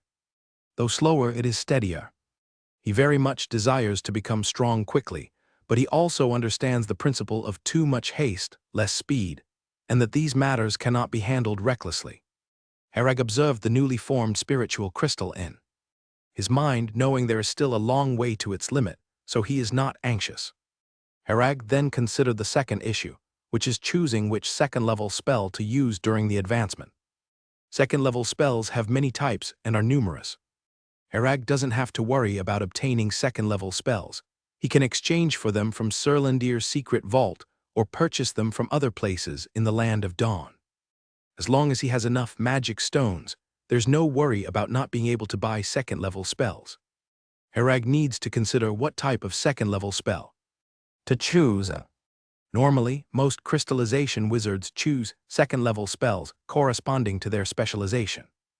Unless their specialization spell type is particularly obscure, they would choose other types of spells. Because specializing in a spell means you have a high affinity with that category of energy particles and can more easily sense the corresponding power of rules. But Herag currently does not have this restriction. He was originally specialized in dark energy element. After absorbing the royal elf bloodline, he directly became specialized in full element mastery, able to quickly learn and master all types of spells. Herag thought time type and spatial type spells are certainly the optimal choices. Generally, no wizards choose these two categories of spells mainly because these two categories of second-level spells are extremely rare, especially time type spells, which are very scarce. Additionally, very few people are specialized in time and space elements. As these two categories belong to particularly rare attributes, most people have conventional attributes. Lastly, because any magic involving time and space is inherently complex and difficult to master. Correspondingly, time and space rules are also the hardest to fully understand and difficult to sense. Most people prefer a safe advancement to level 2 wizard, and choosing space, time type is too adventurous. Herag thought about it and decided not to pursue these two categories of spells. Indeed, the risks are too high. Even if he wants to learn the corresponding spells, he can completely wait until after advancing to level 2 wizard to gradually study them. There's no need to choose such spells during advancement to increase the difficulty. While pondering, Herag suddenly opened his eyes and glanced at the space ring. He remembered that in the space ring, there were 2 stone slabs. The contents of the second slab he couldn't currently read with his spiritual power. It was at least a second-level spell. Herag suddenly thought if the first stone slab records the great dark heaven, a level 1 spell with a very high ceiling, then the spell on the second stone slab must also be substantial. If possible, it might be worth trying to analyze the spell on the second stone slab, and if suitable, it could be solidified into the spiritual crystal as a spell. Solidified spells within the spiritual crystal are similar to talent spells. They do not require magic power or incantations, and can also be seen as a form of talent spell. Herag then took out the large stone slab, The room's ceiling height was sufficient to accommodate it. He did not look at the contents of the second stone slab, as gazing too long at such things could damage spiritual power. Shenlin, if we analyze the contents of this stone slab at a daily magic power consumption rate of 30%, how long will it take? Herag asked. Analyzing and calculating.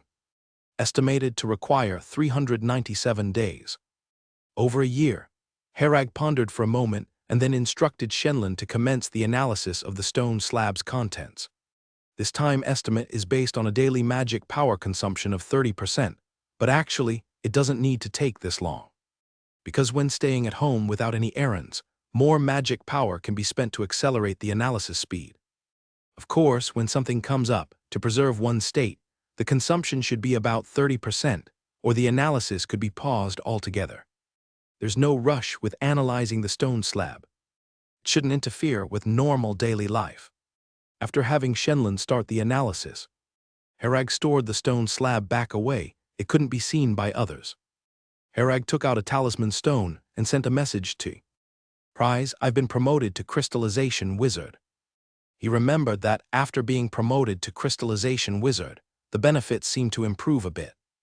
Herag's current monthly salary was 1,000 magic stones, which was determined based on his strength when he first came to Silver Moon City. As long as there is a breakthrough in promotion, the salary will increase a bit. Though for Herag it's just a drop in the bucket, it's better than nothing. You've been promoted to crystallization wizard. On the other side of the talisman stone, Prize was a bit shocked to see this message. If he didn't know Herag, he would have thought he was joking with him. Prize knew that for the past 2 years, Herag had been meditating at home, never leaving Silver Moon City and not receiving any tasks. He originally thought Herag wanted to rest for a few years. After all, he had just returned from a life and death experience in a polluted area. For a wizard, 3 years is a very short period of time, and resting for a few years is common. Prize didn't expect that these past few years, Herag had been wholeheartedly compressing his spiritual power, and didn't expect him to ascend to crystallization wizard so quickly. In his view, it would take Herag at least 20 or 30 years to be promoted to crystallization wizard. And that would be considered fast. Just lucky, Herag replied. Prize, you think I haven't been promoted to crystallization wizard, that this can be luck. Which crystallization wizard has not been through the grinding process of compressing liquid spiritual power bit by bit until they finally succeed? Herag laughed. I heard that after being promoted to crystallization wizard, there are better benefits. What's there to think about such benefits? Even a crystallization wizard only gets about 1,500 magic stones a month. Rather than caring about these, you should think about how to earn more contribution points to prepare for promotion to a Level 2 wizard, Prize said. That's so stingy, only an extra 500 magic stones for a crystallization wizard, Herag complained. With so many wizards in Surlandir, if that kind of basic benefit was high, who could afford it? Prize said. Surlandir, being a large wizard organization, has countless wizards beneath it. The 1,500 magic stones Herag receives are without any conditions. As long as you're alive, you'll have it. So if you want to do nothing, then at least you'll still have 1,500 magic stones per month. Though very few wizards choose to do nothing. When the numbers add up, these expenses become a very large sum. Herag naturally wasn't bothered about this small amount of magic stones. He was just informing Prize that he had been promoted. For a wizard organization like Surlandir, there are too many internal personnel. With so many people, resources are limited and will only be prioritized for distribution to more excellent members. If Herag kept quiet, he wouldn't receive the appropriate resources, which would slow down his speed of promotion instead. There are many forms of resources, and various opportunities are also a form of resource. Herag responded, I'm also worried about the contribution points. If you have any good opportunities, don't forget me. Don't worry, if there are any good tasks or such, I'll definitely let you know, Prize said. The fact that Herag could be promoted to crystallization wizard so quickly already indicates his potential. For a wizard organization like Surlandir, they don't care how you improve. As long as your final results are excellent enough, they'll naturally pay more attention to you. Herag asked, how many contribution points are generally needed to exchange for the key of rules. He wanted to understand the specific price. 3,000 contribution points is just a threshold requirement, but the specific amount needed for exchange is still unclear. Prize answered, "It's not definite. The prices of different types of keys of rules are different, and they even vary at different times. But you should at least prepare 4,000 or 5,000 contribution points and also see if the approval goes through." "Are there standards or requirements for the approval?" Hereg asked. "The approval mainly checks if there's anything suspicious about you to prevent you from being an abyssal cultist or an undercover from another force. It also checks what contributions you've made to Surlandir, which is very important. Generally speaking, if you've made some particularly outstanding contributions, there shouldn't be any problems," Prize explained. Hereg asked, "What counts as particularly outstanding contributions?" "It's hard to say. There's no standard. Generally it means doing something very important for Surlandir," Prize said. After hearing this, Hereg felt he likely didn't have much of a chance, since, with his current capability, he couldn't accomplish too many things. After all, he's only a level 1 crystallization wizard. "When you have time, go to the city hall to register. It'll make it easier to improve your benefits," Prize mentioned lastly. After chatting with Prize, Hereg began to think about how to earn contribution points. Up till now, his contribution points were mainly obtained through dealings with abyssal cultists. Other methods were too slow. The majority of Surlandir members aren't as quick in promotion as Hereg is for them. Obtaining contribution points through various daily methods is usually enough when it's time to promote to level 2 wizard. Hereg's promotion speed is too fast, causing his contribution points to fall short completely compared to his rate of promotion, making it seem so scarce. Hereg sighed. There was no rushing these matters. Better to steadily engage in meditation practice first. Abyssal cultists aren't encountered every day. Being anxious wouldn't help either. Hereg walked out of the meditation room and found Reese wearing an apron cooking in the kitchen, bending over to check the soup in the pot. Recently, she learned all sorts of culinary skills, specifically to prepare meals for Hereg. Reese was a young lady of the Cheki family who had never done these things, and now she learned entirely for Hereg.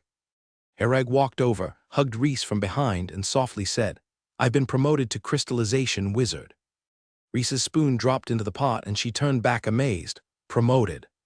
Hereg never mentioned to her about his progress, so Reese didn't know when he could be promoted to crystallization wizard. In Reese's understanding, it would take many years to be promoted to crystallization wizard. In the Cheki family, there are also crystallization wizards, but without exception, each of them is over 100 years old, some even 200 to 300 years old. Hereg is now only 24, too young. A crystallization wizard in their early 20s is absolutely extraordinary in the Barren Land. In the Land of Dawn, although not as prominent, he's still definitely considered as a genius. The genius characters from various wizard organizations in the Land of Dawn have various supports from behind since childhood, allowing them to be promoted to crystallization wizard in their 20s, or even promote to level 2 wizard. But they have extraordinary conditions and also excellent talents to achieve such accomplishments. And for Hereg, coming from the Barren Land, it's extremely challenging to achieve this. In Reese's view, although Hereg had exceptional talent, it would still take him decades to become a crystallization wizard. She hadn't even considered that during these 3 years, Hereg was aiming to become a crystallization wizard. She just thought he was meditating in seclusion. But when she heard Hereg say he advanced to a crystallization wizard, Reese was so unexpectedly surprised. Holding her, Hereg laughed and said, "What's so unusual about that? I will eventually become a level 2 wizard. By then, with greater strength, I can better control my own destiny." Reese was delighted and kissed Hereg again and again, but then she suddenly thought of something, and her expression became somewhat melancholy. "What's wrong?" Hereg noticed her change in expression and asked. "You're progressing too fast," Reese said with a melancholic expression. Hereg looked puzzled. "How am I fast? You should know very well whether I'm fast or not." Reese chuckled, giving Hereg a light punch. "Where is your mind wandering? I mean, your progress is too fast. I feel that in this lifetime I can never keep up with your pace. As you continue to move forward, the distance between us will only grow farther. Herag was momentarily speechless. If he continued to ascend to higher levels, it would indeed increase the distance from people like Reese who were around him. In the end, it's very likely they would no longer be on the same level of life. Even holding each other like this could no longer be possible. Not to mention, once he advanced to a certain level, his lifespan would grow longer, but the people around him would only age and not have such a long life. In the current situation, many years later, it would likely just be him continuing on alone. Reese clearly thought of this, knowing that she probably couldn't accompany Herag through his entire life. Which is why she was so saddened. Tears slipped down Reese's face as she leaned against Herag's chest. "It's okay, I've figured it out. I may not accompany you through your whole life, but I can use my whole life to accompany you as long as you don't mind me getting old." Feeling the dampness on his chest, Herag embraced the soft Reese in his arms and said, "Don't overthink it. Once I grow stronger, I'll naturally find a way to solve these problems." This issue seems unsolvable for now, but Herag believed that while it might appear to be a difficult normalcy for others, it might not be the case for him. As long as Herag progresses quickly enough, there's a chance that he could at least let those around him live longer. He's only 24 now, the road ahead is long, and time is plentiful. They tightly embraced each other, deeply moved, leading to another intense session. During this time, Herag practiced meditation daily at the Wizard Tower, with the main goal of stabilizing his newly advanced spiritual power and adjusting his state. He utilized this time to gradually stabilize his spiritual power, which was no longer fluctuating and unstable as when he had just advanced. The stability of spiritual power is extremely important for a wizard, as it determines whether the wizard's routine casting, spell model construction, and magic potion experiments can be carried out stably. It seemed like a minor point, yet it's actually extremely significant. On this day, as usual, Herag exited the Wizard Tower and was walking down King Street on his way home. From a distance away from home, he spotted a middle-aged man with a round face wearing a black top hat, who had just alighted from a carriage and was looking toward Herag's house. "Is there anything you need?" Herag asked upon approaching, not recognizing the man before him. The round-faced man glanced back at Herag, then politely smiled and asked, "Are you Mr. Herag Merlin?" "That's me, how can I help you?" Herag replied. Oh, hello Mr. Herag. My name is Toby, and I'm the Vice President of the East Source Commerce Association. I specifically came to find you because there's something I need to tell you, and I thought you should be informed," Toby said with a somewhat complex expression. East Source Commerce Association. Herag thought for a moment and remembered what kind of association it was. Back when David left Silver Moon City to scout future trade routes for the Checky family, he had joined this East Source Commerce Association. The East Source Commerce Association was considered a relatively large commercial organization, with businesses spread throughout the Land of Dawn.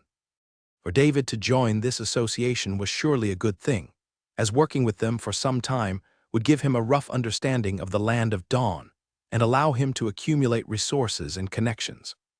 But now that the vice president of the East Source Commerce Association had come specifically to find him, it could only be about David. Could something have happened to David? Herag immediately asked, "Did something happen to David?" Toby hesitated, not knowing how to say it, and sighed. "Mr. Herag, I'm sorry, we did not take good care of him. Some time ago, while he was working with one of the association's trade caravans outside the Crystal City, they were attacked by abyssal cultists. Many people from the association were either killed or scattered, and now most are in polluted areas, with their fates unknown. You know how dangerous those places in the polluted areas are, so their situation is probably not very good." Herag promptly asked, "Tell me the details." Toby nodded and recounted the events in detail. At the time, when the airship was still some distance from Crystal City, an attack by abyssal cultists suddenly occurred inside, causing the entire airship to crash into the polluted area. Those with stronger abilities, or who were luckier, had already escaped to Crystal City. However, many were still in the polluted area, with their fates uncertain. Although the East Source Commerce Association had a broad business network, they didn't have the capability to go into the polluted area and retrieve everyone.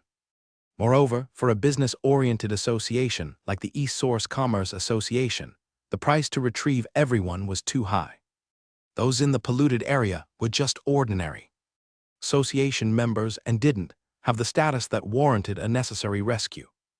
Whether those members in the polluted area could return alive was entirely up to their own fate. Toby came specifically to inform Herag because Herag is an official member of Surlandir, and the records showed David was Herag's follower. Because of this relationship, Toby came to inform Herag so he wouldn't be in the dark. After hearing, Herag silently contemplated something. At that moment, Reese had also come out, and she had already heard the news with tears at the corners of her eyes. She knew how extremely dangerous the polluted area was. Herag had narrowly escaped death there, so with David's abilities, it was likely he wouldn't return. Reese had always been grateful to David, her cousin, for taking care of her and always accommodating her since childhood. With such a major incident like the airship crash, didn't Surlandir send people to rescue? Herag asked. He had been in seclusion for training recently and hadn't been keeping up with events elsewhere. Crystal City is located in the eastern part of Surlandir and is quite a sizable city. Toby said Surlandir rushed to rescue as soon as they heard. Those who could be saved were saved. However, abyssal creatures appeared on the airship at that time and many people scattered trying to escape. Those scattered across the polluted areas couldn't be rescued and had to rely on themselves to make it back.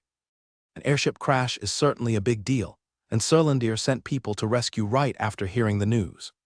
However, by the time they arrived, aside from some abyssal creatures and a few survivors near the airship, there weren't many people left. Most of the surviving individuals fled to various parts of the polluted area to avoid attacks by the abyssal creatures. This made things difficult for Surlandir as well. They had no way to rescue those scattered everywhere. The cost would be too high, and sending people to rescue was already fulfilling their basic obligation. Those scattered across the polluted areas had to rely on themselves, or various factions could send their own people to rescue them. Surlandir was only responsible for handling matters near the airship. Beyond that, they couldn't do much. When did this happen? Herag asked. It was last night. After I received the message from David, I hurried over to contact you. Recently, I happened to be managing business around Silver Moon City, Toby replied. After a moment of contemplation, Herag said, Mr. Toby, could you send me more detailed information? I'm planning to head to Crystal City tomorrow to look for David. Herag, Reese couldn't help but grab Herag. She hoped for David's safety, but didn't want to see Herag risking himself in the polluted area. Herag held her hand and smiled. Don't worry, the polluted area inside the Land of Dawn isn't as dangerous as the ones outside. My experiences are rather rich, at least I can ensure my safety. Besides, if I don't go to save David, no one in the Land of Dawn will care about his life or death. Herag always acted cautiously, but this time he decided to take a risk. Considering their relationship, the Checky family had helped him so much along the way, he felt obligated to go once. From Mr. Larry's various helps at the beginning to the later opportunity to visit the elf plane, all were given by the Checky family.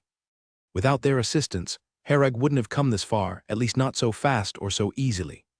Moreover, David was a decent person, and Herag always found him quite satisfactory. Although he spoke little and was reserved, he always worked without complaint or fatigue. Herag brought David and Reese to the Land of Dawn, naturally hoping they would improve. Now knowing David's life was uncertain in the polluted area, Herag was aware of the risk but would still go. Just as Herag said, only he could go to save David in the Land of Dawn. I'll go with you, Reese said. Herag shook his head. You stay at home. The polluted area isn't about having more people to solve problems. I can handle many situations flexibly on my own, trust me. Reese was still a bit uneasy, but Herag reassured her with some persuasion. Eventually, Reese stopped insisting on going. She didn't want to be a burden to Herag. I can help, Mr. Herag contact a small airship. It's the airship of our East Source Commerce Association, Toby said, admiring Herag's courage and volunteering to assist. Then please, Mr. Toby, Herag thanked. Toby efficiently contacted the airship of East Source Commerce Association to approach Silver Moon City, expected to arrive at Silver Moon City Pier in a few hours. Herag took this time to learn more about the details of the airship crash near Crystal City. Crystal City isn't far from Silver Moon City. It's about a 6-day trip by airship. Usually 6 days isn't long, but right now it feels a bit prolonged. However, there's no choice as the airship is the fastest form of transportation. After some simple preparations at his home, Herag left to go to the Silver Moon City Pier with Toby.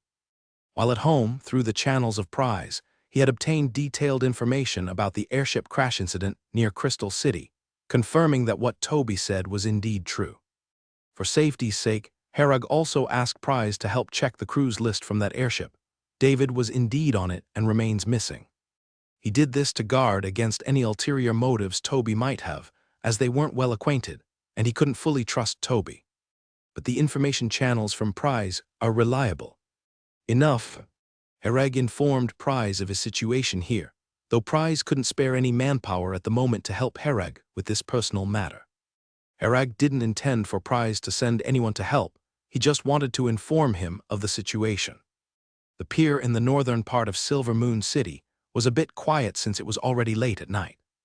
Airship arrivals usually occur from dawn until shortly after dusk, generally not opting to arrive at a city deep in the night. Due to the loud noise of airships, landing in the middle of the night is too disruptive to residents. However, the airship of East Source Commerce Association is a small one, with much less noise, and arriving at the pier at night causes less noise pollution. Herag arrived at the pier and saw the airship parked in the pier square. This airship looked like a regular 3-layered ship, but its internal and external structures were quite different. Small airships don't have open decks and have a much smaller internal space. The airship had 5 people in total, all members of the East Source Commerce Association, responsible for the airship's daily operations. Toby followed Herag aboard the airship. He also needed to handle some related matters at Crystal City.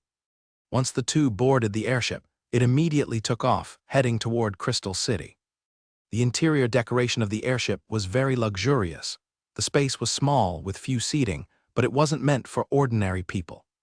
This kind of private airship is prepared for those with wealth and status. After a brief conversation with Toby, Herag returned to the room assigned to him, entering a state of meditation. While meditating, he planned his next steps. Herag knew well the dangers in the polluted area. Though the internal polluted area in the Land of Dawn is relatively safer, he must still remain vigilant. A map flashed in his mind. It's a rough terrain map of the polluted area outside Crystal City. During the airship's flight, Herag not only continuously monitored the actions of others on the airship, but also paid attention to the flight's direction and distance. So far, everyone else behaved normally, without needing special attention. The flight direction of the airship was also fine. The route was the usual flight route. Any slight change in route would immediately alert Herag. Being on an airship is akin to being inside another isolated space. No one else had gained enough trust, so one had to be extremely cautious not to be led into a trap. On the 6th day, the East Source Commerce Association's airship was about to arrive at the location outside Crystal City where the airship crashed. Is it over there? Standing by the window, Herag gazed at the airship wreckage on the ground ahead, deep in thought. Toby, standing nearby, nodded and said, "Yes, Mr. Herag." Head on the ground, a massive airship was completely broken in half and lying on the ground, clearly exposing its internal structure. Judging from the various burn marks, a huge fire must have broken out on the airship, followed by some tremendous force snapping it in half.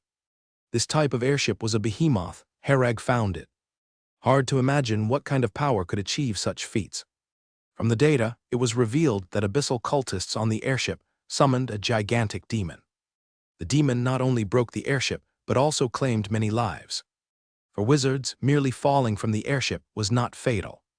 The feather fall technique was just a level 0 spell. For wizards, it was a survival skill akin to swimming, and most wizards could perform it. However, the death count discovered from this airship crash already reached over 600, with countless injuries. The massive casualties were primarily caused by the summoned demon. Fortunately, Surlandir members from Crystal City reacted quickly and rushed to the scene to eliminate the demon. Besides the demon, 2 young men were also killed, both of whom were abyssal cultists. However, an old man escaped, and he was the mastermind. Serlandir couldn't capture him at that time, and he fled into the pollution zone where they lost his track. During the attack, many wizards fled into the pollution zone to evade the demon's attack. These past few days, some managed to return to Crystal City, but most remained missing. Without sufficient experience, it's challenging to return from the pollution zone. Direction orientation alone was an issue, as it was difficult to determine direction within the pollution zone.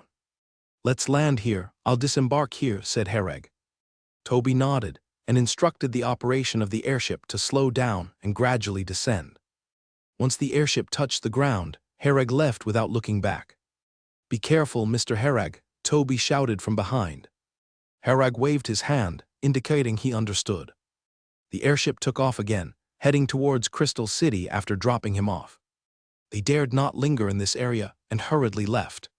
Hereg first inspected the airship's wreckage, which was now deserted. Debris from the airship was scattered everywhere, and the ground was gouged out with a massive pit. Parts that could have been salvaged from the wreck had been collected by Serlandir, leaving nothing of use behind. Those remnants were difficult to handle and were left there abandoned. In the coming years, this airship wreck might become a landmark of sorts. The bodies from inside the airship had been removed and dealt with, as it was common sense not to leave corpses in the pollution zone. The demon's carcass was also removed for research, leaving behind only traces of huge claw marks on the scene.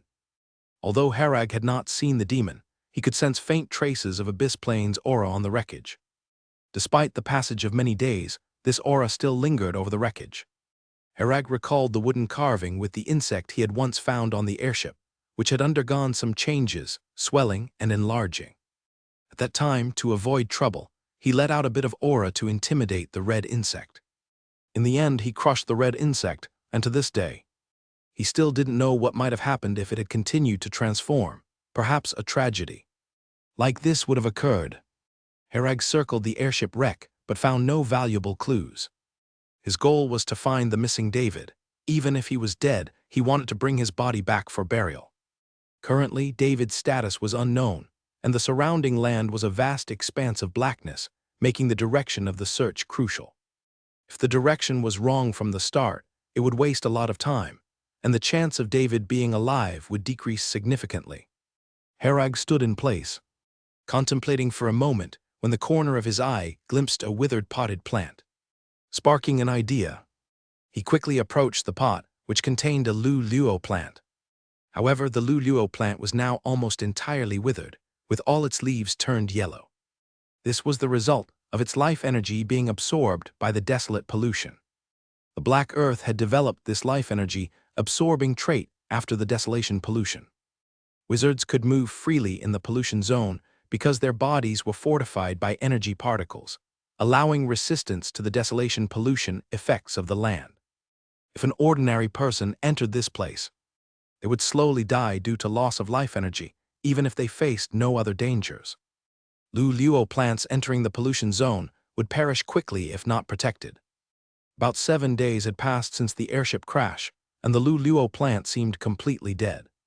Hereg placed his hand on it, and with his innate elfin blood that naturally attunes to nature, sensed the luo plant wasn't entirely dead yet. He quickly pulled out some magic potion nutrient liquid from his space ring, designed to aid the growth and cultivation of plants. Hereg poured a little of the magic potion into the pot, and it quickly seeped into the soil and the roots of the luo. He sensed a slight increase in the luo's life energy, but knew it was only temporary. The luo was severely polluted and could only hold on for little longer. Hereg went to these lengths, hoping to glean any clues through all things have spirit from the luo. He immediately performed all things have spirit on the luo, perceiving events from a few days ago through its perspective. Corridor, lady in black stockings. Enormous red claws, flames. Through luo's perspective, Hereg saw various scene fragments from a few days ago. This is a unique spell method of the elf race, allowing communication with nature. The scenes are fragmented and cannot form a continuous process. Hereg didn't miss a single fragment, carefully observing each fleeting scene. He gathered a lot of information from these fragments and roughly deduced the situation back then. Although he didn't find David's figure in the images, he knew the general direction of the crowd's escape. From these scenes, it seemed that the majority of people were running south. Because to the north was the area where that red demon was, people were forced to move away, so they headed south, with some shadows running to the sides.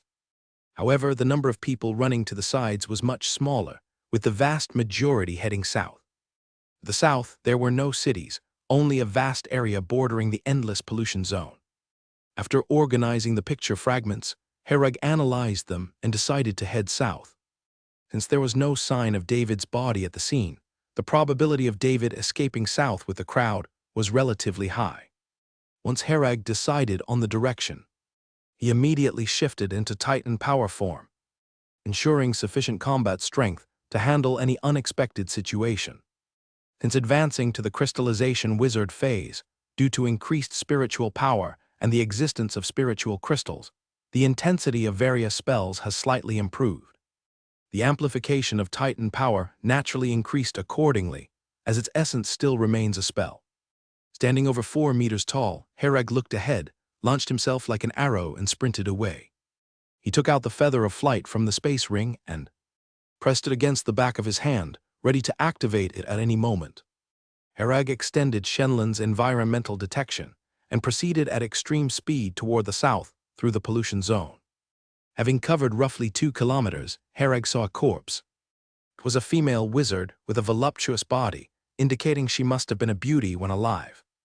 However, she had since become a corpse with a clearly large wound on her neck. Such a wound was obviously not caused by cold weapons, but rather by a spell similar to a wind blade, as the marks on the cut differed entirely from those made by cold weapons. This person was killed by another wizard. Hereg speculated there must have been a grudge, otherwise normally people wouldn't think of killing others while fleeing for their lives. There must have been an existing vendetta, initiating the attack in this opportune location. The skin on many parts of the corpse's surface had turned black, resembling the blackness on the surface of a crafter. Hereg knew that if the corpse were left unchecked, a new crawler would soon emerge. With magic power converging in his hand, he cast a fireball technique over the body, entirely burning it away. The lady probably wouldn't want to become an ugly crawler after death, and this was all Hereg could do. Purifying the environment is everyone's responsibility. After handling the soon-to-transform corpse, Hereg quickened his pace and continued exploring. He felt that David's situation might not be good. The pollution zone was already hazardous, and now he had to be wary of threats from others. With so many people fleeing in that direction, and all being wizards, none would be easy to deal with. When food, water, and other resources become scarce, disputes are bound to occur. Hereg knew very well that in the pollution zone, it's almost impossible to find sources of food and water, relying primarily on pre-stored resources. Because Hereg had always been cautious, he had ample supplies stored in his space ring, allowing him to persist in the pollution zone for a while. However, it may not be the same for those on the airship, as few, if any, prepare such supplies in their space rings. Space rings are expensive. The larger the space, the costlier it is, and most people use theirs with restraint. It's the 9th day after the airship accident. David is hiding in a pile of rubble, chewing on a piece of smoked meat from his space ring, and sipping some water to lubricate his throat. There's still a lot of food, enough to last for months. The only concern is the water supply, which is only enough for a month. David didn't dare to drink excessively, only taking sips when extremely thirsty. He's unsure when he'll be able to get out, or if he'll be able to get out at all. So water needs to be used sparingly to last longer. David learned to stockpile such food and water from Hereg. He didn't previously understand why Hereg always carried so many supplies, but now he realized it was being prepared for unforeseen events. Though David didn't understand this principle before, he thought Hereg was impressive, with talent and intelligence, and knew it was never wrong to learn from smart people. So when David went into business, he followed suit, storing plenty of supplies in his space ring. Unexpectedly, it really became useful one day, even becoming a critical survival moment. As David watched the sky darken completely, he realized he was entering another pitch-black night. He figured that this time he was likely not going back. Having run far away in panic, he had lost any sense of direction when he finally stopped. In this place, even the sense of direction is disrupted, making it difficult to pinpoint accurately. David took out a talisman stone, and upon activation, found magic net usage still unavailable. His only regret was not transferring the magic stones and gold coins he'd earned over the years to Herag and Reese promptly. If he just dies like this, wouldn't that money go to waste? Leaving it to Herag could enable him to acquire more resources and become stronger, thus benefiting the Cheki family. Leaving it to Reese could let her buy more of what she wanted. With Herag around, she's probably not lacking in funds. Either way, it would be better than letting it go to waste. David speculated if Serlandier's bank could directly declare him dead and transfer the money out instead. He sighed, though he still feared death somewhat. He wasn't so afraid anymore. When David initially decided to go into business, he had already anticipated this day might come. But after working for a few years, it seemed he hadn't achieved much or created much value.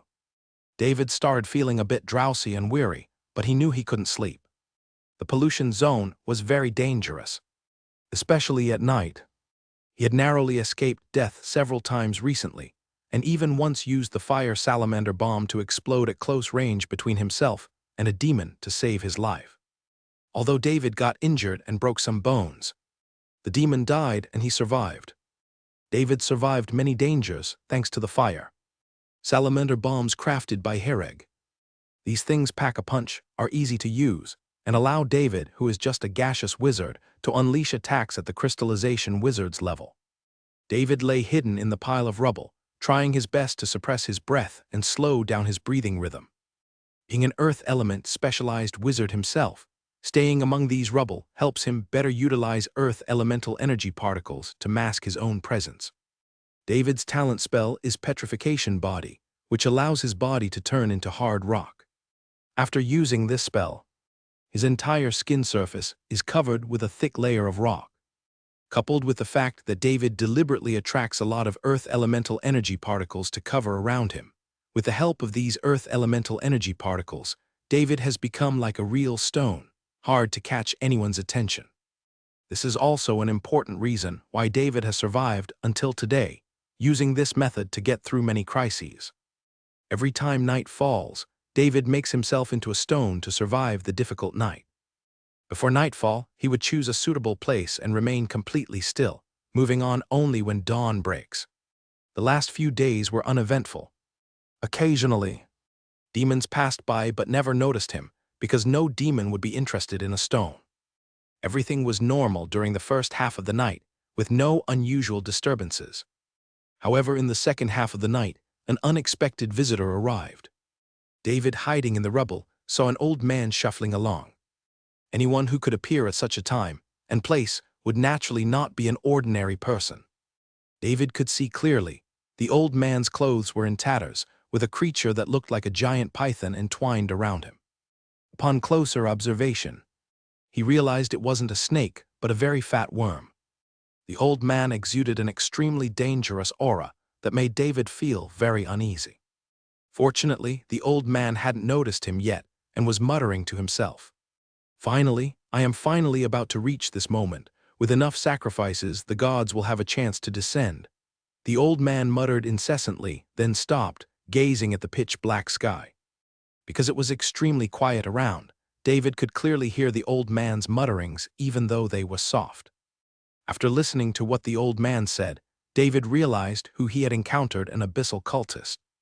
The airship's crash was the result of sabotage by an abyssal cultist. The old man before him was evidently powerful and bizarre, clearly not someone David could contend with. He could only hope that the old man would leave soon. If he were discovered, things would turn grim swiftly. However, the old man, having come to a stop here, did not leave but instead pulled out a quill pen. The old man raised his left arm, using the right to stab the quill deep into it, pulling it out stained with blood. Then he bent down, using the quill to carve some strange runes on the ground. What is this old man doing? David felt confused, unable to understand what the old man was doing here.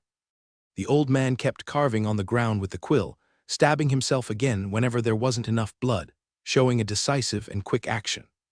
After several hours, a massive witch array etched out in blood had appeared on the ground. The old man had turned into a bloody figure, with crusted blood shells and small wound marks all over his body. He seemed to feel no pain at all, gazing at the witch array before him with a satisfied smile. Afterward, the old man threw the fat worm entwined around him directly into the witch array. Next, it's time to welcome the descent of the gods. The old man spread his arms wide, gazing up at the sky as if embracing something. Once the fat worm landed within the witch array, the runes illuminated. Soon, an indescribable aura began to coalesce and spread around. This aura grew thicker, instilling David with an instinctual sense of danger. Just then, the old man suddenly turned his head, staring directly at David hiding amidst the rubble. He seemed to have sensed David's presence through the spreading aura. The moment David felt the gaze upon him, he knew he was discovered and instantly got up to flee. A blood-red claw lashed out from behind, directly seizing him. The blood-red claw pierced deep into the rocky layer covering David's skin, grabbing the flesh and bone beneath. The next moment, the claw exerted a backward force, pulling David entirely back to the old man's feet. Never thought at this moment I could bring fresh blood food as an offering to the gods. It seems it's all the gods' will, everything aligns perfectly. The old man did not kill David directly but instead broke his limbs, tossed him into the witch array, seemingly preparing to make him a living sacrifice. Inside the witch array, pain surged through David's limbs, cold sweat breaking out on his forehead. He remained silent, contemplating how to escape. Yet even gathering magic power was difficult now, and his limbs had lost mobility, as if his life were to end here. The unpleasant aura around grew thicker, causing slight ripples in the space spreading around. Seeing this, the old man's face erupted into wild joy, eventually filled with tears, kneeling on the ground. Here it comes, the gods are finally descending. The space here rippled more intensely, becoming increasingly unstable. Above the witch array, black vortex began to slowly coalesce and manifest, the spatial fluctuations growing ever more intense. Just at that moment, footsteps and a male voice emerged from behind the old man. "Yes, here it comes, your dad has arrived." The old man, upon hearing the voice, his fervent expression froze instantly, turning around to look at the tall man fully clad in dark gold armor. "Who are you?" the old man asked. "I told you I'm your dad," Hereg said with a smile. David, lying within the witch array, upon hearing the voice, felt a bit incredulous, wondering if he was hallucinating as he approached death. With effort he lifted his head, seeing the dark silhouette, confirming the individual's identity. Even though this shadow looked slightly different than before, appearing larger and the armor color having varied somewhat. But upon one glance, David was certain it was Hereg. In the next instant, Herag's silhouette flickered, appearing before the old man, raising a hand, delivering a slap, causing the old man's head to fly and land not far away. A headless corpse was all that remained before Hereg, which then collapsed silently to the ground. Hereg didn't expect the old man to be so fragile. With just one slap, his head flew off. He could sense from the magic fluctuations on the old man that he was a crystallization wizard. Originally, he just intended to approach quickly and then heavily injure the old man. Who would have thought that the old man was already exhausted and extremely weak? The old man's quill wasn't just using blood as ink, it also contained his own life energy. When he finished the drawing, his fire of life was about to extinguish. "What does it matter if you kill me? The passage has already been opened, and you can't stop it." The old man's head lying aside continued speaking, eyes fixed on Hereg. Having dealt with abyssal cultists numerous times, Hereg wasn't surprised, knowing that the old man must be maintaining life energy through the power of demons. He turned his head to look at the large fat worm and David within the witch array. The large fat worm was deflating like a punctured balloon. After observing for a while, Hereg realized that the large fat worm seemed to store a vast amount of life energy. This life energy gushed out from its body, absorbed entirely by the witch array below, with not a drop wasted. Hereg quickly realized something. This life energy was one of the energy sources to activate the witch array. He certainly couldn't just watch as the witch array absorbed all the worm's life energy, otherwise something very bad would occur. But as the life energy poured out, it seemed there were no good means to stop it. Such things are intangible, and probably only a wizard specializing in necromancy would have some methods to handle it. Hereg thought for a moment, suddenly recalling the desolate plague talent within his absorbed bloodline. This talent could absorb the life energy of other living beings, thereby enhancing one's own life energy. So far, Hereg hadn't used it because it was clearly a power from the abyss plane, and he didn't want to use it lightly. But here in the polluted area it didn't matter, and David was one of his own. More importantly, the situation was urgent, and he couldn't delay any further. If the witch array fully absorbed the life energy, who knew what would happen? I prepared for years, finally gathering enough life energy in this way. It's hard to kill so many in one go, even France failed after planning for so long. But I'm different. I keep accumulating life energy. As long as I finally gather enough, it's fine. Now everything is ready. The old man seemed very pleased, looking quite satisfied with his plan, wearing a smug expression. Hereg paid him no mind, in a flash appearing within the witch array, then grabbing the large fat worm. Seeing this, the old man sneered, "It's useless, you can't kill it. Killing it will only make its life energy pour out." "Faster!" Hereg ignored the old man's words, grabbing the large fat worm and immediately using the desolate plague talent ability.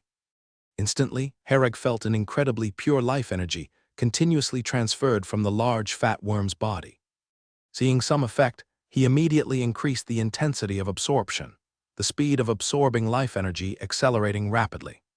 The large fat worm was already shriveling quickly. With Hereg's absorption, the withering speed increased dramatically. The witch array on the ground was also drawing life energy, and Hereg was too, both sides seemingly competing, vying for the worm's life energy. The desolate plague talent was even stronger than Hereg imagined. His speed in absorbing life energy far surpassed that of the witch array beneath his feet.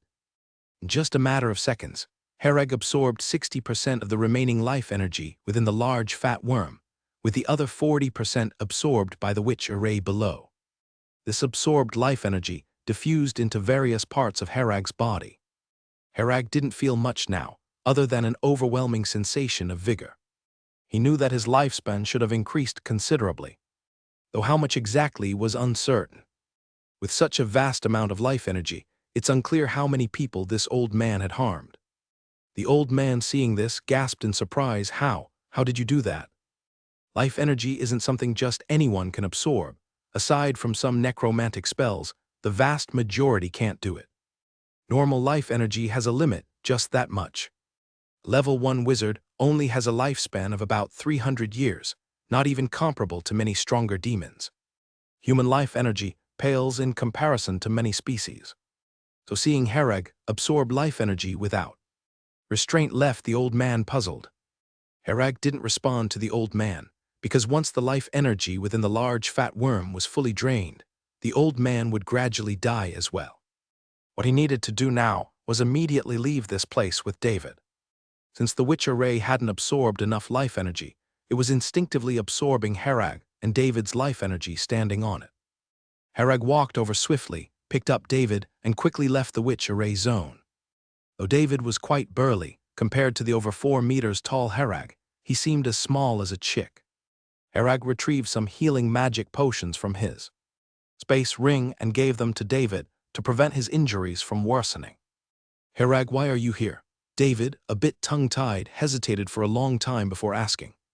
"I heard there was an airship crash here and you were on it, so I came to find you. I couldn't just let you die, right?" Hereg said with a smile. David felt very grateful inside. Although he had a lot to say, he knew now wasn't the time for reminiscing. After Hereg briefly treated David's injuries, he prepared to leave with him. He glanced at the nearby witch array.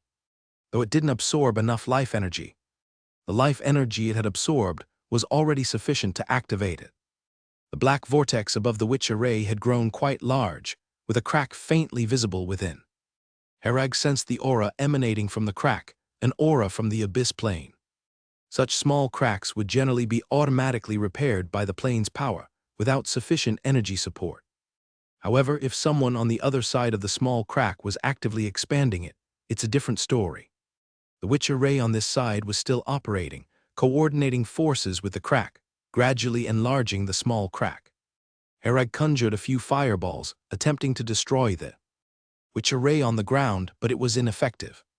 This witch array was fully formed, and the only way to destroy it was through analysis of its structure and subsequent disassembly. But now Herag doesn't have much time to slowly unravel it. It's already too late. This small rift is akin to a wound on human skin. If left alone, it will naturally heal slowly. This witch array is similar to a virus in the body that hinders the wound from healing. And the force on the other side of the rift is like someone pulling the wound open.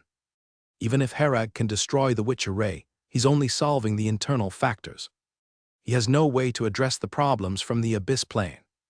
Originally, with the world will's power, it was hard to tear open this gap, but this time the witch array on our side helped, making it slightly easier to tear open. Herag sensed that the aura coming from that side was extremely powerful, unaware of what kind of existence it was.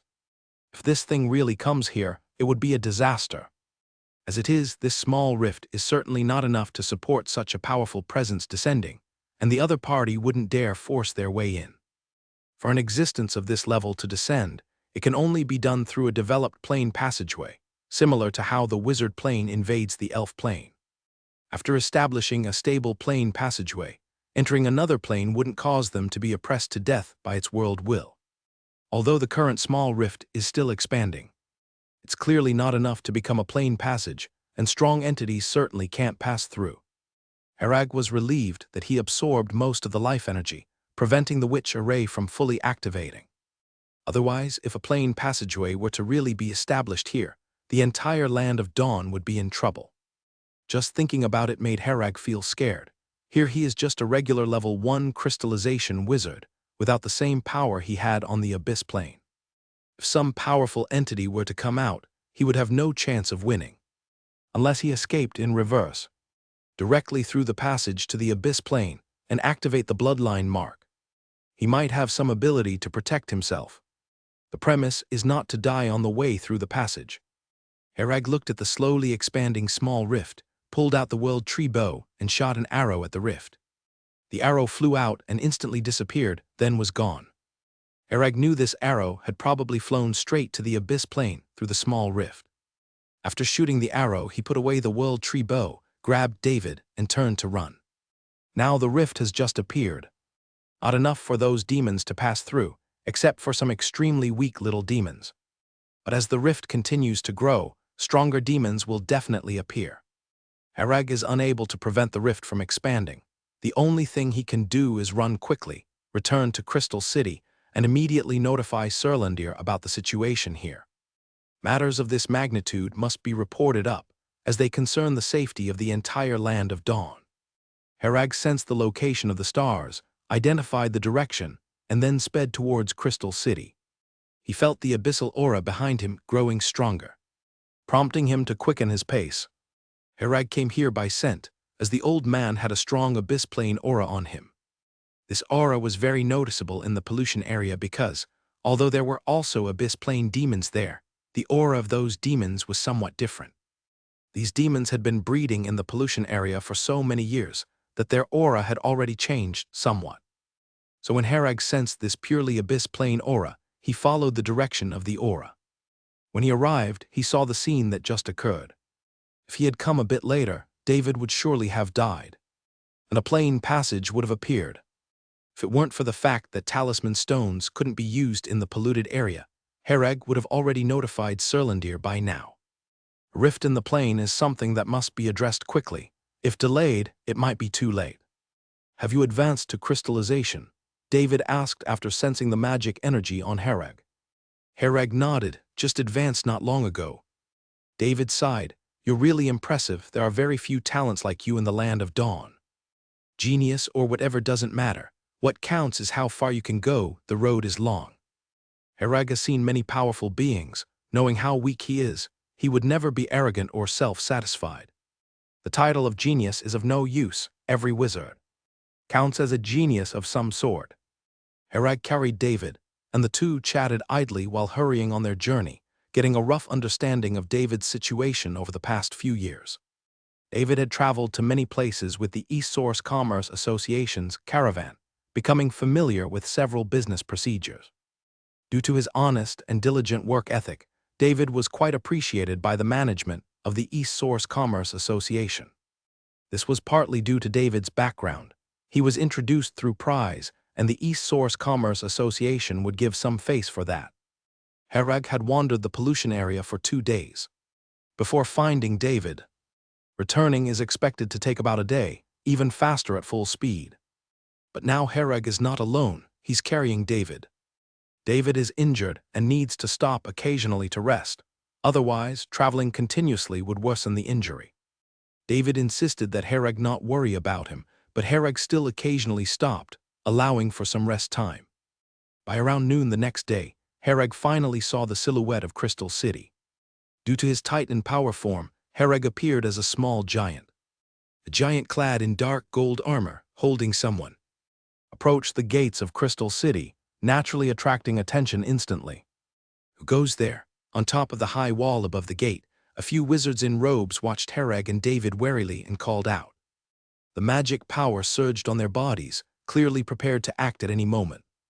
Herag didn't continue moving forward, wary of provoking an attack from the guards. In public, he didn't want to shed his Titan power form, especially with 2 ladies above watching. Herag produced a talisman stone and said, "I am Herag, an official member of Serlandir. This is my talisman stone." Those on the high wall were skeptical and looked at Herag, then took out a talisman stone to check something. The leader was a red-haired female witch, the head of security at Crystal City, who indeed found a person named Herag in the talisman stone. After some thought, she led the 3 individuals behind her down the wall, walking towards Herag. Herag placed David lightly on the ground and then said, "This is my talisman stone, and this is my attendant David. He fled into the pollution area after an airship crash while ago, and I specifically went to rescue him this time." Herag explained the cause and effect of the situation. Clearly, since there were no acquaintances in Silver Moon City, he had to be a bit careful. The red-haired witch in front of him had a hot figure, but her aura was that of a level 2 wizard, definitely not someone to mess with. "Let me see the talisman stone," the red-haired witch said. Herag obediently handed over the talisman stone, moving slowly because of his large size, to avoid any misunderstanding that he intended to attack. The red-haired witch took the talisman stone, checked the wizard's identity information, and found no issues. "My name is Irina, the head of the Security Defense Department of Crystal City. I've checked your talisman stone and there are indeed no issues, but what's with your current form?" Irina asked. Herag indeed didn't quite look like a normal human now. If he had any demon aura on him, Irina would have already made her move. "This is a magic I developed myself. It allows for relatively strong physical power," Herag explained without giving much detail. "Developed yourself?" Irina looked at Herag with some suspicion. She then said, "Switch back from this form. I need to verify your original appearance." Naturally, Irina couldn't allow such a big guy to enter the city. While the talisman stone's identity information was correct, it didn't mean that Herag, as a person, was without issues. She needed Herag to revert to his original appearance and conduct an inspection before allowing him entry. Herag said with some difficulty, "If I revert then, you'll just be naked. I'm older than your grandmother. What's a big man like you being shy about?" Irina said with a frown impatiently. Herag smiled helplessly. Since she didn't mind, there was no other way.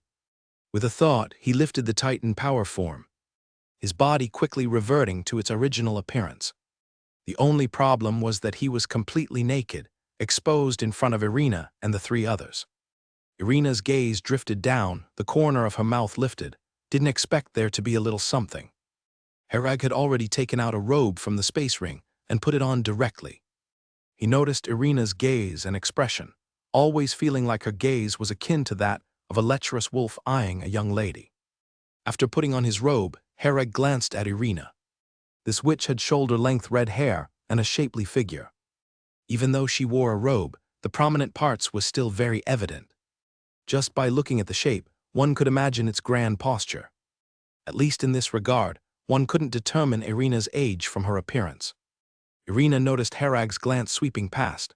She didn't expect this level 1 wizard to be so bold, daring to look at her.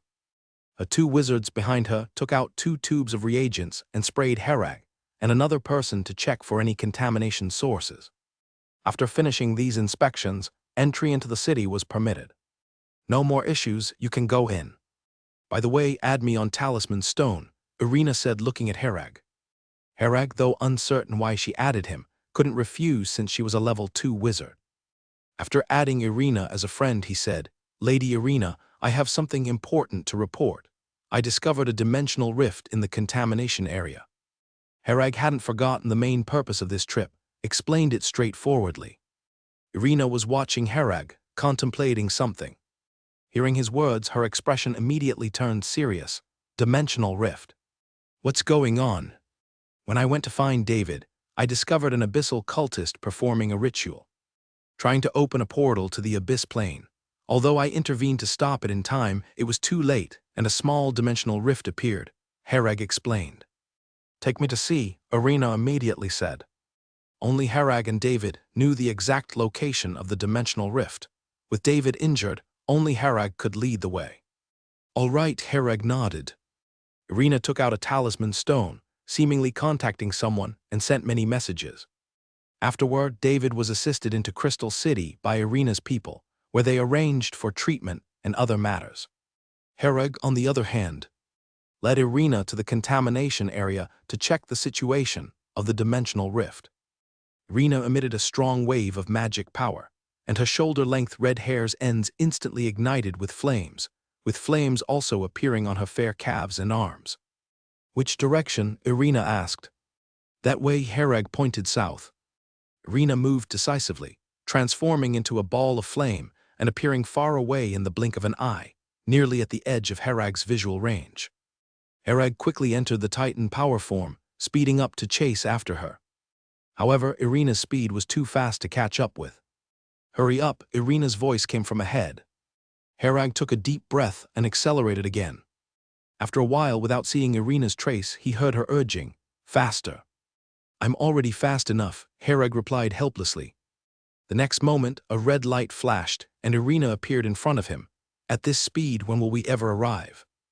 Herag had no solution. He relied on physical strength for running, while Irina flew with magical power, not at the same level of speed. Irina thought for a moment and said, transform back to your original form, I'll carry you. Herag knew this was the only way, otherwise, at his speed, it would take over a day to arrive. With Irina being so impatient, clearly, she wouldn't wait that long. Herag promptly lifted the Titan power form, and the next second, he felt his head nestled into a soft spot. When he came to his senses, he found himself being held in Irina's arms, with the surrounding scenery rapidly receding. Wait, I'm not dressed. Herag felt a bit embarrassed. He hadn't had time to put on clothes after lifting the form before being taken flying. Irina had one hand pressing his head in her embrace, saying, no one else is here, no one cares if you're naked. No more nonsense, just navigate. Herag had no grounds to resist, nor did he want to resist, in fact. He felt quite comfortable. He began focusing on his surroundings, identifying the terrain. With Irina's speed, Herag had to concentrate fully to see the surroundings clearly. Off course, a bit to the left, Herag corrected Irina's direction in time. Irina looked over there and said, I can feel it, it's over there. As a level 2 wizard, Irina naturally couldn't be unaware of the existence of the planar rift. When a planar rift forms, it creates noticeable space fluctuations around it. Irina's perception was sharp, and she sensed the presence of space fluctuations from afar. She held Herag as she approached in that direction, a fiery streak of light cutting through the sky, leaving a trail behind. Herag wasn't completely lost in tenderness. Instead, he was observing Irina's method of flight. He couldn't quite understand what magic Irina was using, but he could only speculate it was some second-level spell related to rules.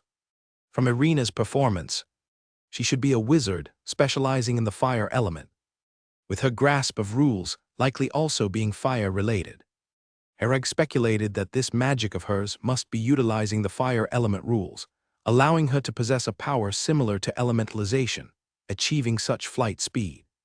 He couldn't help but feel envious. These spells utilizing rule power were far stronger than level 1 spells, not even in the same world. Herag was just about to turn his head to check out the situation at the space rift, but Irina pressed him down with one hand, making it hard for him to breathe. "Don't move," Irina said. The wind howled around, and if Herag wasn't in good shape, being blown like this without clothes would certainly make him sick. As soon as Irina spoke, the two of them landed on the ground. Just as Herag steadied himself, he retrieved a robe from his space ring and put it on. Even though there weren't many people around, he really wasn't in the habit of running around naked. After Irina landed, she seriously observed the black vortex in front and the line of the planar rift. After dressing, Herag also observed the planar rift. The planar rift had increased a bit in length and width. Compared to when he left, the increase wasn't much, but it was indeed gradually growing larger. This wasn't a good sign. It indicated that the world will self-repair alone couldn't heal this planar rift automatically. If left unchecked, this planar rift would be made larger by the existence on the abyss plane side. Irina took a red stone from her space ring, placed it in her palm, and recited a few strange syllables. Magic power and fire energy particles gathered around the stone. Irina released the stone, and it floated out, rapidly forming into a 6-meter-tall magma giant before her. The magma giant was entirely made of stone, with magma flowing between the stones. "Guard here, kill any targets that emerge from that rift," Irina commanded. The magma giant let out a low, resonant roar, turning and lumbering towards the planar rift, leaving scorched marks wherever it passed. "Let's go, we need to hurry back." Irina couldn't repair the planar rift. She was merely using her speed advantage to quickly investigate the situation for reporting back. This magma giant, in terms of strength and defense, could rival a level 2 wizard. Irina was mainly worried that during their absence, demons might crawl out through the planar rift. With the magma giant here, there shouldn't be any problems handling ordinary demons. After confirming the situation, Irina casually tossed 2 red crystals onto the ground. As soon as the red crystals hit the ground, they sank directly into the earth. Herag speculated they were tools for positioning. Not everyone could accurately navigate in the contaminated area like he could. Other wizards had to rely on different means. After throwing the 2 red crystals into the ground, the ends of Irina's hair turned into burning flames again. Seeing this, Herag expected what was going to happen next. Sure enough, his head was again pressed into softness, almost suffocating him. In this painful yet joyful process, Herag was carried flying rapidly and soon returned to Crystal City. "Come with me to see the city lord. This matter is very important," Irina said to Herag. Herag nodded, understanding the gravity of the situation, and followed Irina towards a tall wizard tower. This tower was obviously much taller and more robust than other towers in the city, particularly conspicuous. Irina led Herag inside, and her presence reduced the number of questioning steps, and the guards at the entrance let them pass directly. Upon entering the wizard tower with Irina, Herag discovered that the first-level space seemed much larger than it appeared from outside. It was a place similar to a living room, with a very large area. In the center of the living room was a circle of leather sofas, and Herag immediately noticed across one wall hung an enormous oil painting depicting a black goat's head, looking quite bizarre. Shouldn't a normal home's oil painting be a portrait of the owner? Why was there a black goat's head here? Herag felt puzzled inside, but didn't ask any more questions. "Irina, I know about what you mentioned. I've already contacted Master Mott from the Witch Array Master Association. Once he arrives, we'll head out," a younger man dressed in a black suit said, holding a glass of red wine. "Lord Dome, this is Herag. He's the one who discovered the situation there," Irina introduced. Dome turned to Herag and smiled. "You're one of Parker's men, right? Well done, you've contributed greatly this time. If you hadn't discovered the planar rift there in time, the consequences could have been unimaginable." "It's what I should do," Herag said courteously. On the way here, he had already inquired that Dome was the city lord of Crystal City, and also a level 3 wizard. Not every city lord was a level 3 wizard. Most might just be level 2 wizards. Wizards like Parker, who could create a floating city, didn't exist much throughout the Land of Dawn. Dome smiled and said, "I will report your involvement, and you'll surely receive the contribution points you deserve." "Thank you, Lord Dome, and thank you, Miss Irina." Herag expressed his gratitude. Irina glanced at him and said with a captivating air, "What a pity. If it weren't for the urgency of the matter, I'd love to have a good time with you." Herag smiled wryly, unsure of what to say. Dome simply smiled while sipping his red wine, apparently not at all surprised by Irina's behavior, well accustomed to it. "My friend is injured and still being treated, so I'll take my leave to check on him," Herag quickly said. Dome naturally had no objection. Their focus was now on resolving the planar rift issue. In this regard, Herag couldn't be of much help, as even traveling was a burden, needing Irina to carry him. Now that Dome, a level 3 wizard, is paying attention, that small plane rift is no longer a big problem. This kind of small plane rift has just appeared, and there's still time for repair. After leaving Dome's wizard tower, Herag followed the location Irina gave him to find David. After some treatment, David was settled in a hotel. Herag looked at the address on the talisman stone, hailed a carriage by the roadside, told the driver the destination, and then set off. Riding in the carriage, Herag observed the surrounding scenery. It was his first time visiting Crystal City. The main structure of Crystal City is similar to Silver Moon City, only the internal style is a bit different. Buildings on the street sides are adorned with various crystals, which serve not only decorative purposes, but also have a faint effect of gathering free energy particles.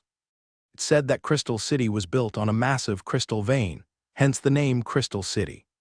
After getting off the carriage, Herag looked up at the name of the hotel, Desert Wind. The hotel's sign was wooden, but used crystals for decoration, fitting the local style well. As he entered the hotel, a skinny young man approached and said with a smile, "Sir, do you need a room?" "I'm here to find someone named David," Herag replied.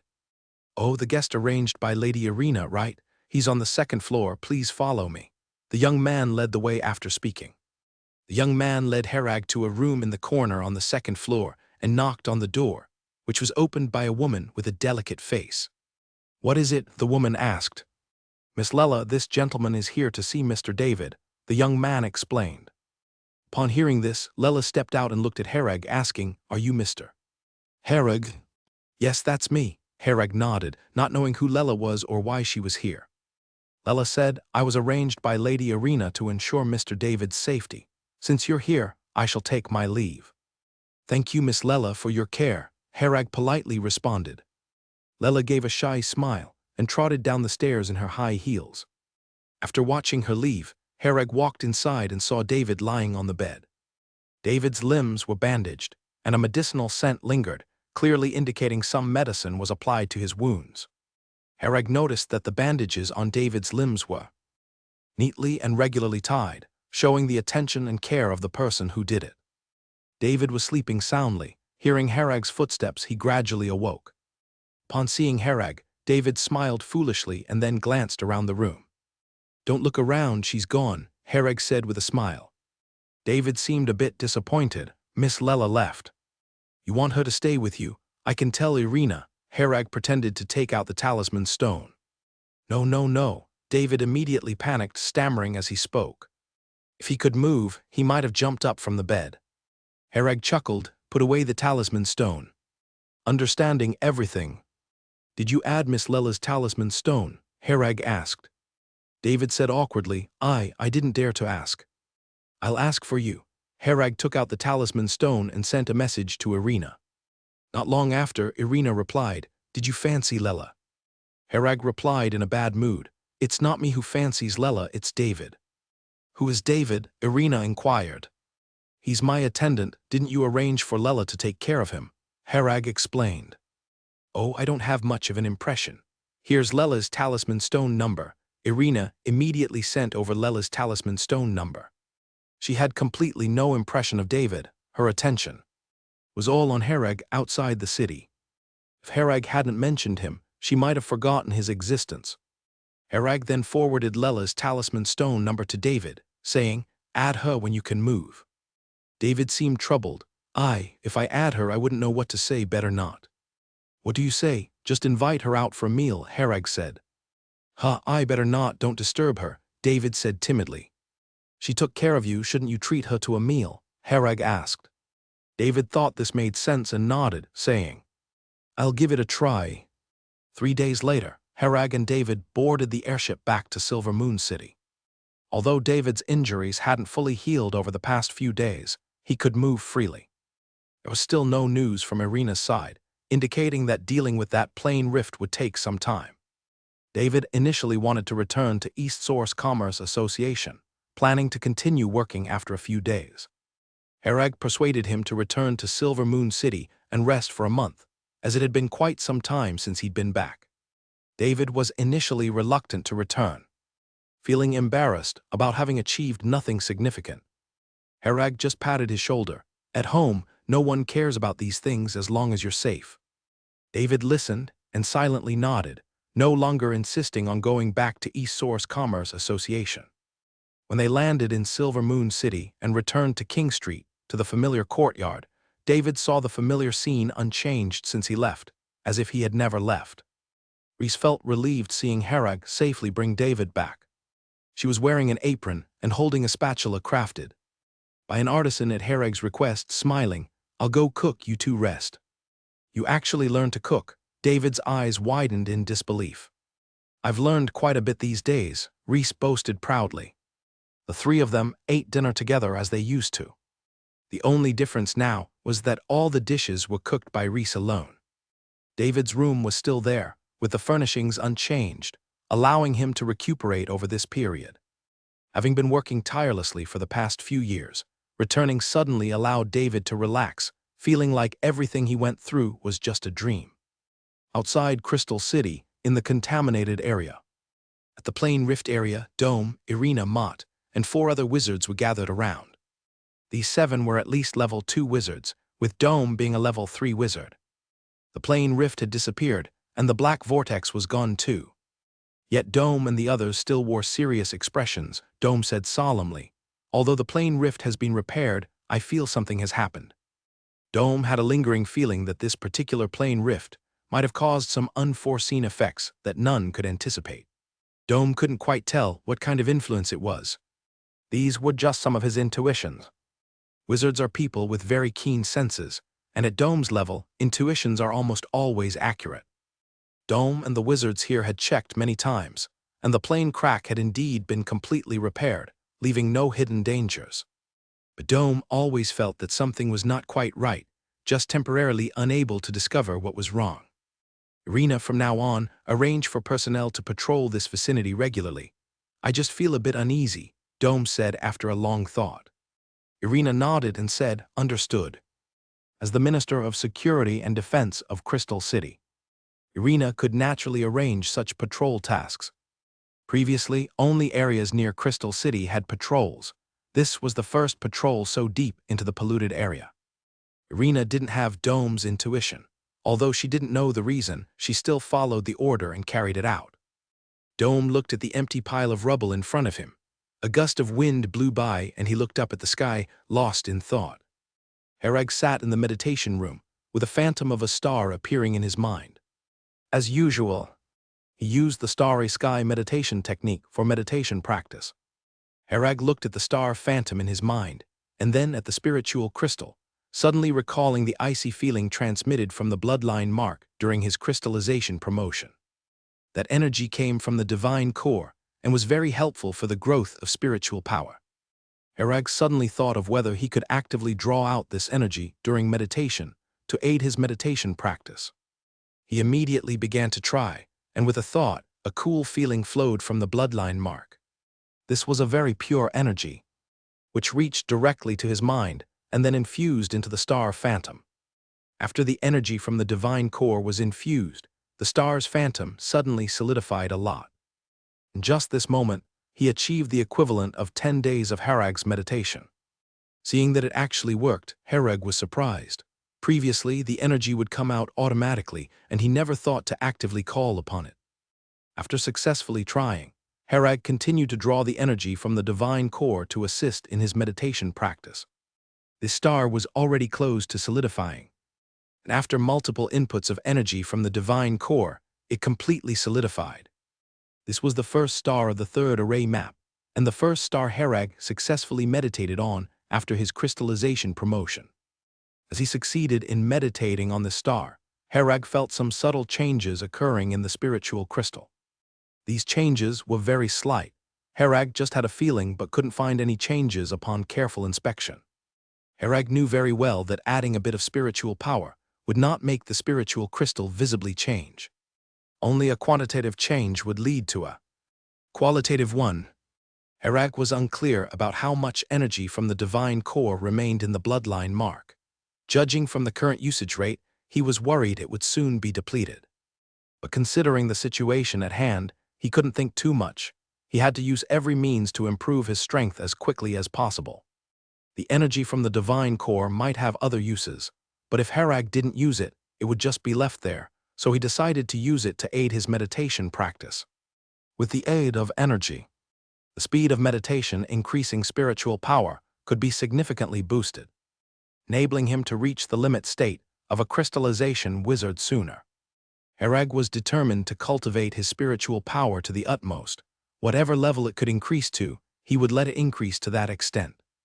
After finishing meditation, he stood up, took out the talisman stone and checked it, finding a message from Prize. "I'm not sure if you're interested in something, but there's a great opportunity," Prize said. Seeing this message, Herag felt it must be something good since Prize mentioned it was a worthy opportunity. "What is it?" Herag asked. "I'll come to find you right near King Street," Prize said. Just as he received this message, Herag heard a knock at the door. He was speechless. Wasn't he already at the door? Herag was now even more curious, not knowing what Prize wanted to discuss. It was obvious that he came directly for him, finding his way to the doorstep. Moreover, the message was sent while he was meditating, indicating that Prize waited outside for a while. Prize, after all, was a level 2 wizard, the Minister of Security and Defense of Silver Moon City, yet he waited outside for Herag's reply. While Herag was feeling puzzled, Reese had already gone to open the door, leading Prize in. David had left a few days earlier, unable to sit still after resting for over 20 days, saying he wanted to return to the East Source Commerce Association to continue working. The East Source Commerce Association seemed to have assigned him to Crystal City to handle some matters for the association. The last airship he took was to take up the post in Crystal City, and unexpectedly, there was an accident halfway there. "Mr. Prize, what matter requires you to personally come and find me?" Herag asked curiously. After pouring a cup of hot coffee for both of them, Reese went upstairs, leaving them to their conversation. Prize smiled and said, "Herag, do you know what level the wizard plane belongs to?" "What level? What exactly do you mean?" Herag was unsure of Prize's question intent. Prize said, "Our wizard plane is just one among countless planes. Besides the wizard plane, there are many other planes, like the elf plane you've been to. Generally, planes are divided into 3 levels: high-tier world, middle-tier world, low-tier world." It was the first time Herag learned that planes could be classified into levels. He had never had the opportunity to learn this information before. He asked, "What are the criteria for the classification? And which level does the wizard plane belong to?" "The level of the plane is determined by the level of the strongest being it can accommodate. A low-tier world can only accommodate a presence with the strength of up to a level 3 wizard. A middle-tier world can accommodate beings with the strength of a 6th-ring wizard, while a high-tier world can reportedly accommodate legendary level 8 beings, or even higher. The wizard plane is a middle-tier world, which can accommodate the strongest being a 6th-ring wizard." After Prize explained further, Herag understood. Each world's level is different, and the level of powerful individuals it can support is naturally different as well. If it's a low-tier world, a level 4 wizard entering might potentially cause massive destruction to the world, as the low-tier world cannot bear such a powerful presence. Likewise, with the wizard plane, if a level 8 being suddenly appeared, merely a casual breath could start fracturing the whole world. Therefore, the world will of each plane will instinctively repel powerful beings from other planes entering. Their own plane, with the stronger their power, the stronger the repulsion. So if an individual with powerful strength wants to enter other planes, forcing their way in is nearly impossible, because they would face a strong repulsion from the world will. Unless you are strong enough to break through the world directly, then you can carve out a path for yourself. But even for a low-tier world, ordinary level 5 or level 6 wizard powers aren't strong enough to break through. An existence capable of breaking through a plane must be far, far more powerful than that plane by countless levels. For such existences, it depends on their mood. They might just destroy a plane they dislike with a single slap, while the creatures within can only suffer this unwarranted disaster. Because they are too weak, they have no chance of controlling their destiny. Generally, the way to enter another plane is to find the plane's coordinates, establish a plane channel, and then reach other planes through this channel. Just like the wizard plane invading the elf plane, Parker, a level 3 wizard, successfully reached the elf plane through the plane channel. Their power is somewhat suppressed, but at least they can enter. Herag also learned that the elf plane is a middle tier plane. In terms of plane levels, it is on the same level as the wizard plane. Herag recalled his bloodline mark, which contains the bloodline power of the thunder god ancestor. He is unable to use the ancestral bloodline power in either the wizard plane or the elf plane. After contemplating for a while, Herag understood what was going on. The ancestral bloodline is the bloodline power of the highest existence. This level of power would inevitably be subject to the strongest repulsion and suppression from the world will. Herag guessed that the ancestral bloodline should be at least level 8 and might even be a level 9 existence's bloodline.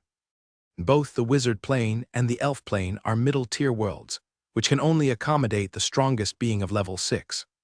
For these planes, such bloodline power poses a severe threat to the plane, and it's impossible to allow such power to appear within. Since Herag usually does not activate the bloodline power, he is not affected. However, whenever he tries to activate the bloodline power, he faces strong suppression, making the ancestral bloodline power within the bloodline mark unusable. This is also because his own power is too weak, completely lacking the ability to resist the world will. Herag knows that to somewhat resist the suppression from the world will, he must become strong enough. He needs to have sufficiently powerful and complete rule power to qualify for resisting the world will. By that time, at least he would be able to activate the bloodline mark and unleash some of the ancestral bloodline power. Though his power will be somewhat suppressed, it wouldn't be to the extent of being completely unable to activate it, suppressed to death. Is the Abyss plane a high-tier world? Herag suddenly asked. Prize nodded. That's right, the Abyss plane has many top-level beings, which is why they are so powerful. Herag was aware of this, but he wanted confirmation. After learning this information, Herag grew increasingly worried about the situation in the wizard plane. The strongest entity the wizard plane can accommodate is a 6th ring wizard, which indicates that the upper limit has been blocked. It's impossible for you to improve further, as the upper limit of this plane is here. No matter how hard you try, you can't advance further. Herag may be very weak now, but his goal is not just the 6th ring wizard level. Looking at the situation now, he needs to consider future paths and cannot be confined to the level 6 tier. However, these are still too distant for him. Thinking about them now is useless, and it's not something at his level that should be considered. Currently, the strongest being in the Land of Dawn is only a level 4 wizard, which is far inferior compared to its past peak times. Should the Abyss plane establish a channel to the wizard plane, Herag could already foresee the situation. Previously, the 6th ring tower's 6th ring wizards could resist a bit, repelling enemies. Now the strongest is only level 4, how can they fight? If it actually comes to that, Herag feels he would need to consider how to escape. No wonder the wizard plane has been constantly invading other planes, trying their best to enhance their plane's strength. Ultimately, strength is fundamental. Otherwise, you never know when you might be invaded by a strong plane and face annihilation.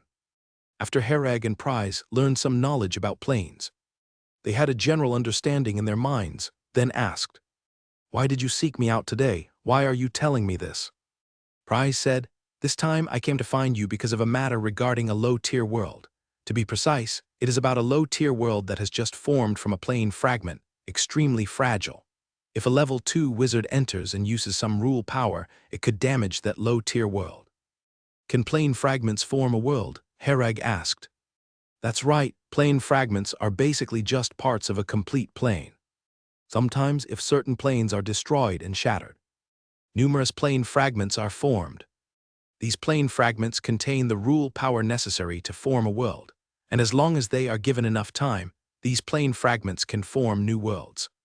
However, out of so many plane fragments, very few ultimately reach the step of forming a world. Most cannot form a new world due to various reasons. These plane fragments are like seeds floating in the endless world.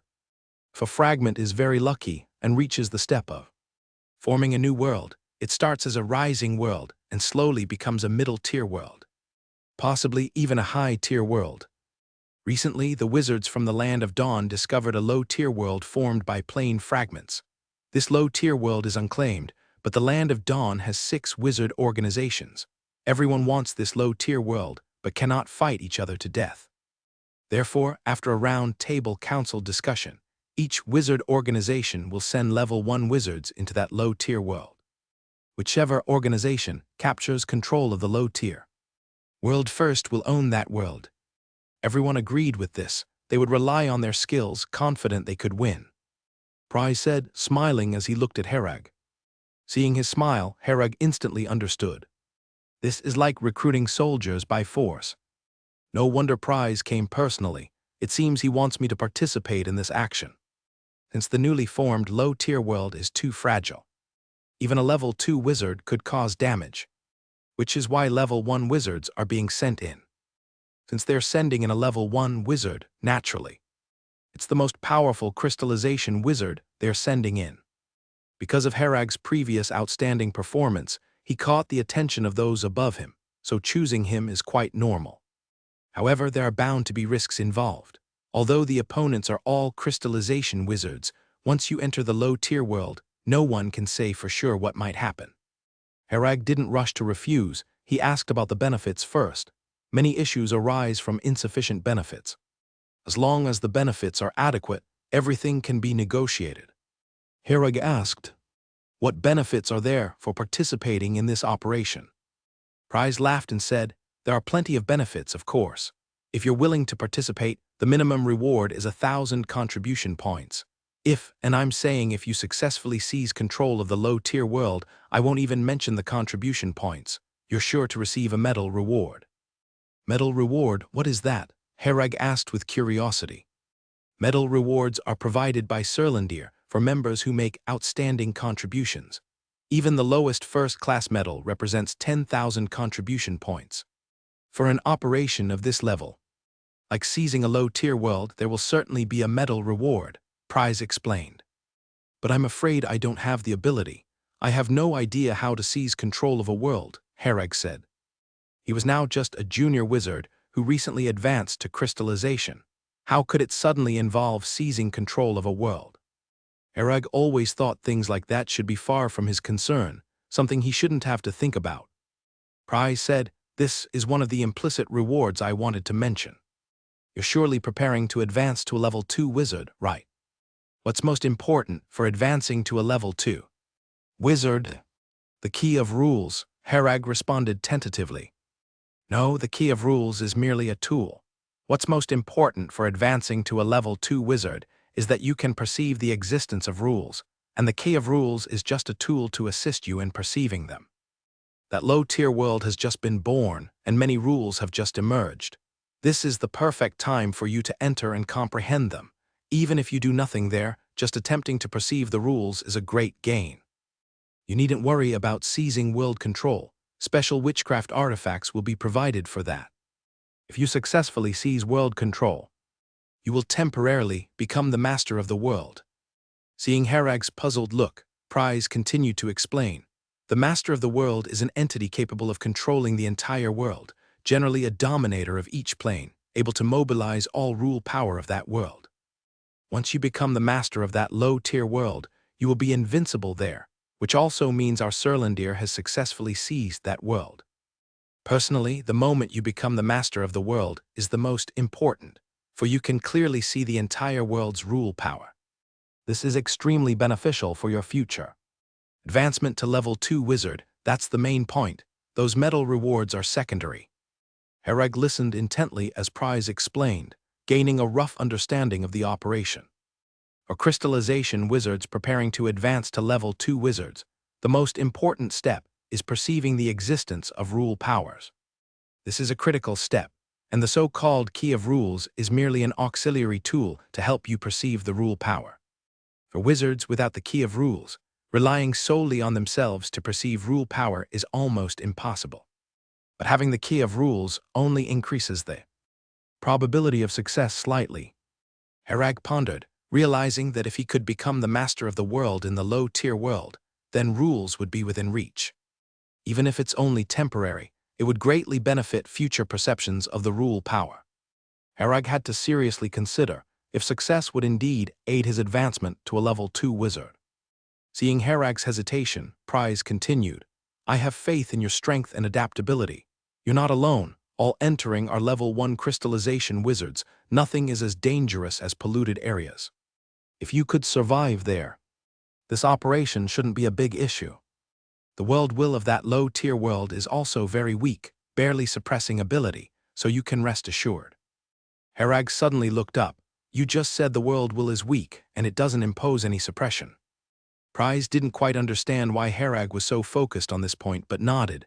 "Exactly, that world has just formed, and the world will is very weak, so it won't suppress your abilities.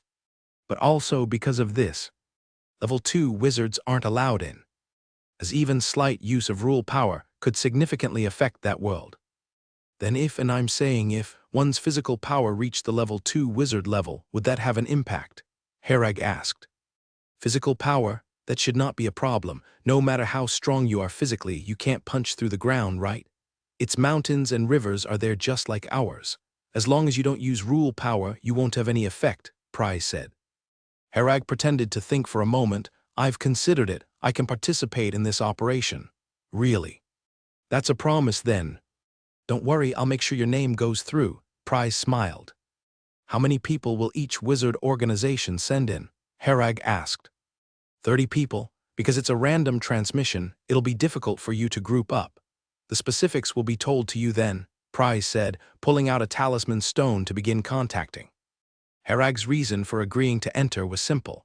Since the world will there was so weak, it wouldn't suppress his bloodline mark. As long as he could use the power of his bloodline mark, who among the level 1 wizards could defeat him? Herag's only concern was handling it appropriately. Fighting solely with physical power. He also had to be cautious when acting, not revealing the existence of Thunder God ancestral bloodline power. Those were his concerns, while surviving should be for his competitors to worry about.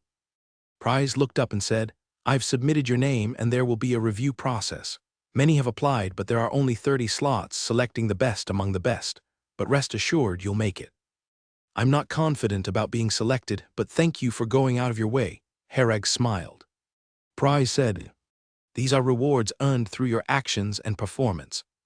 No one pays attention to you for no reason. It's because you're worth investing in that you draw attention. Each wizard organization has 30 people, which makes a total of 180 people for the 6 wizard organizations. Those selected to enter the low-tier world must undoubtedly be outstanding talents from various wizard organizations, with certainly formidable strength. If Herag didn't know that the world would not suppress his bloodline power there, he would really have to consider whether to participate. As long as he can use his bloodline power, Herag believes that self-preservation is not a problem. However, even so, Herag will not be careless and certainly won't underestimate any opponent. It's impossible for Herag to let himself fail miserably. Wizards naturally have many methods, some of which are very troublesome. He has backup plans, as naturally do others. Of course, Herag is willing to participate in this action, mainly for the future. This action is indeed an excellent opportunity for many level 1 wizards, and is very helpful for advancing to a level 2 wizard. Many people signing up, as Prize said, shows that it is indeed a great opportunity for level 1 wizards. Otherwise, it wouldn't be so competitive. Herag was a bit puzzled about how Prize could be sure that he would be selected, with so many outstanding wizards in Surlandir. He felt there might be some behind-the-scenes manipulation, with many spots likely predetermined by those with backgrounds and power. "Why are you more confident than I am? I feel that among the level 1 wizards in Surlandir, I shouldn't count for much and don't have any background," Herag said. Prize laughed. "You are under Lord Parker's command, that's your background. You have achieved crystallization wizard status at such a young age, which is strength, far surpassing most people. With both background and strength, These 2 points are enough for you to be selected. Herag felt he underestimated Parker's influence, and Prize's confidence was mostly because Parker was backing him. What's the specific start time? Herag asked. Prize pondered. The specific time hasn't been set yet, now. Each side is still selecting suitable people.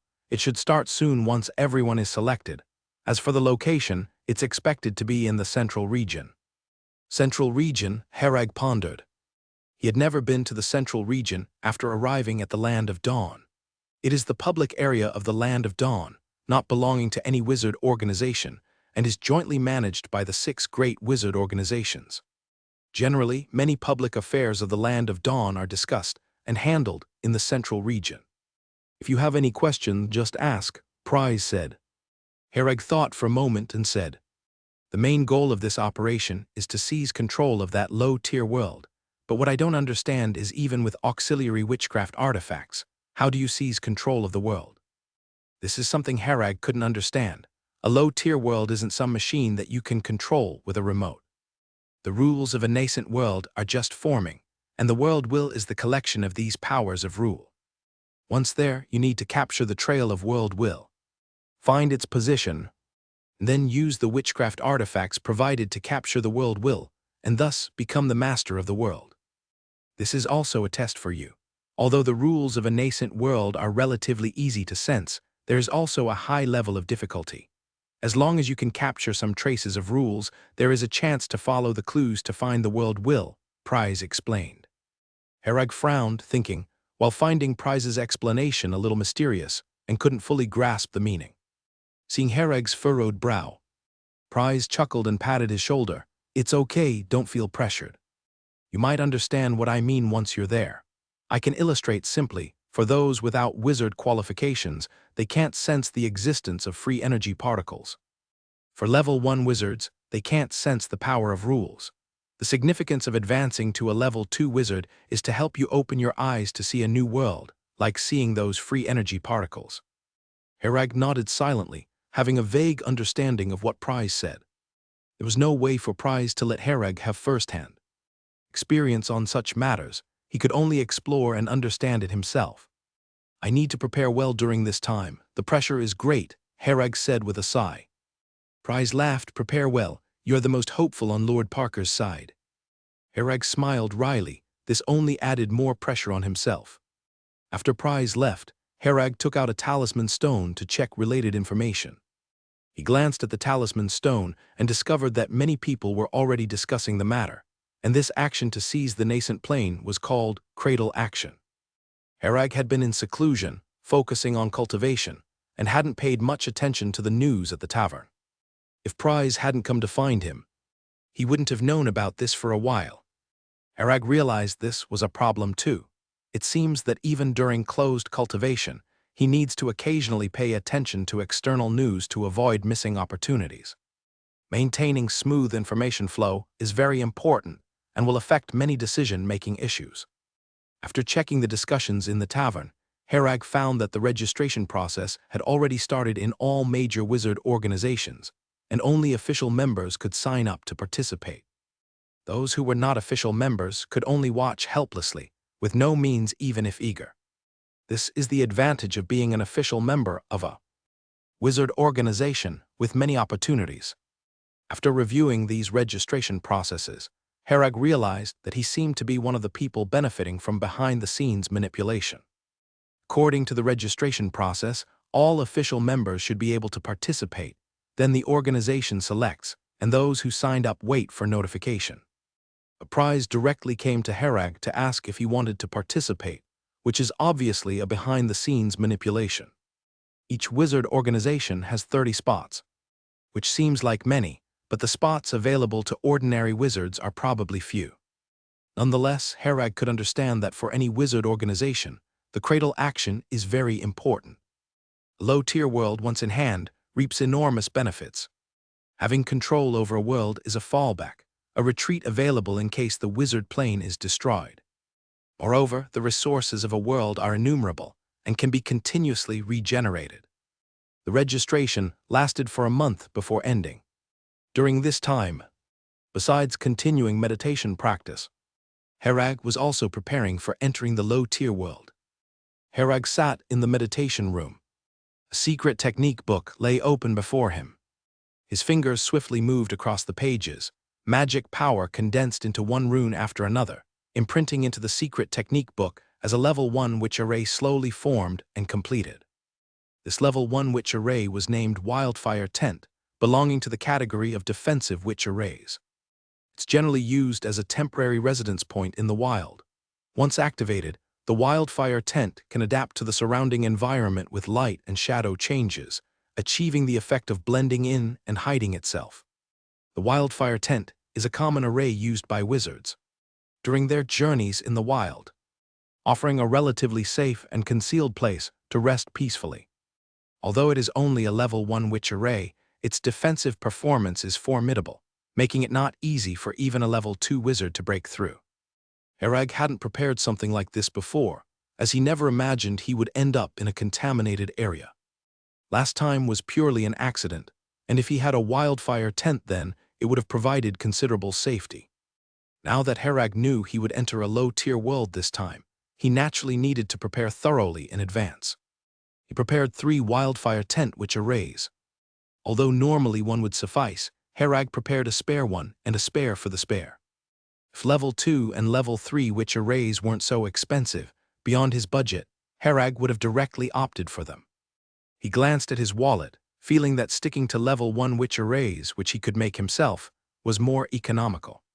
It's not that he couldn't afford a level 2 witch array, but the Wildfire Tent is more cost-effective. Herag's fingers quickly moved, condensing the final rune into the secret technique book, then withdrew his hand. A ripple of magic power spread around the secret technique book, gradually calming down. The level 1 witch array, Wildfire Tent, was completed.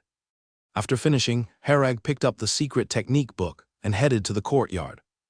Every time he completed one, he would bring it out for inspection to check for any issues, essentially a quality check. These were things he would need later, and it was necessary to ensure there were no quality issues. Herag loosened his grip on the secret technique book, and it floated out on its own.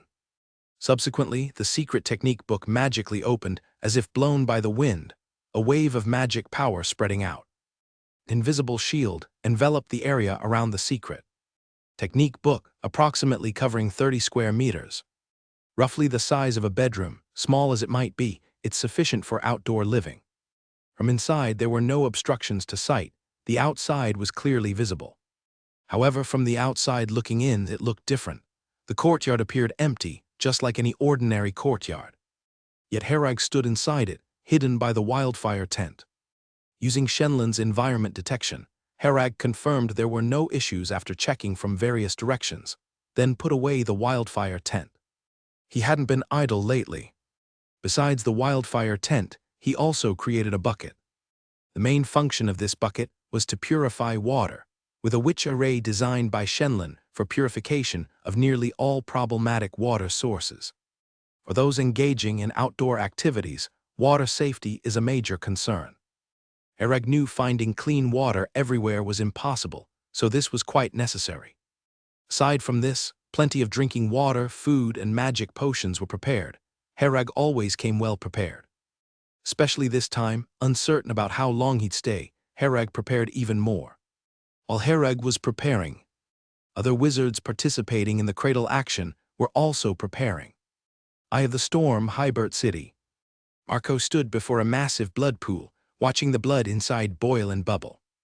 He had performed outstandingly in the war against the elf plane, his ruthless methods catching the eye of Fran, a level 3 wizard at the Eye of the Storm, who took him as a disciple. Marco thus successfully entered the Land of Dawn, becoming an official member of the Eye of the Storm, as well as a level 3 wizard's disciple.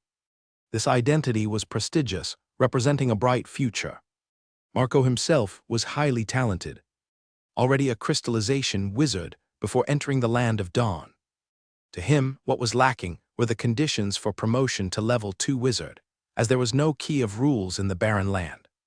At the Eye of the Storm, with all resources granted by Fran, his power increased swiftly, now reaching the limit of a crystallization wizard. For him, it was just a matter of time before undergoing the level 2 wizard promotion process. But Marco wasn't in a rush, as Fran had informed him of an opportunity, which was the cradle action, where Marco could gain control of the world, and in that period, perceive the existence of various rule powers. Once this step was completed, promotion to level 2 wizard would be a certainty. Though Marco had always been arrogant and dismissive of others, he chose to heed his teacher's advice on this matter. As it was indeed beneficial for him, Marco began preparing for the cradle action. Blood in the pool continued to bubble and steam, with constant rolling. This pool of blood alone showed that Marco had at least violated hundreds of rules in the Land of Dawn. Only he knew the extent of his atrocities against human norms. Any single act was enough to sentence a wizard to death. But Marco didn't care. All these acts were done with Fran's tacit approval. With a level 3 wizard as his backing, no one dared to speak out, nor did many know about it. Even if someone knew out of respect for Fran, they would turn a blind eye. Specializing in necromancy, Marco found no fault in his actions. The things he did in the barren land were far wilder than these. Unlike here where everything had to be well hidden, even the lab had to be in this basement. Marco watched the blood pool's condition, and seeing that the time was right, extended his hand, channeled magic power into the blood pool, and quickly chanted some syllables. Magic power entered the pool, causing it to surge, gradually forming a swirling vortex. The blood rapidly rotated and gathered, forming a blood tornado. The spacious pool gradually emptied, all the blood condensed into a blood sphere, levitating above the pool. Marco looked at the blood sphere, a manic expression crossing his face, seemingly thrilled. With this, no one can beat me there. Marco couldn't help but laugh aloud.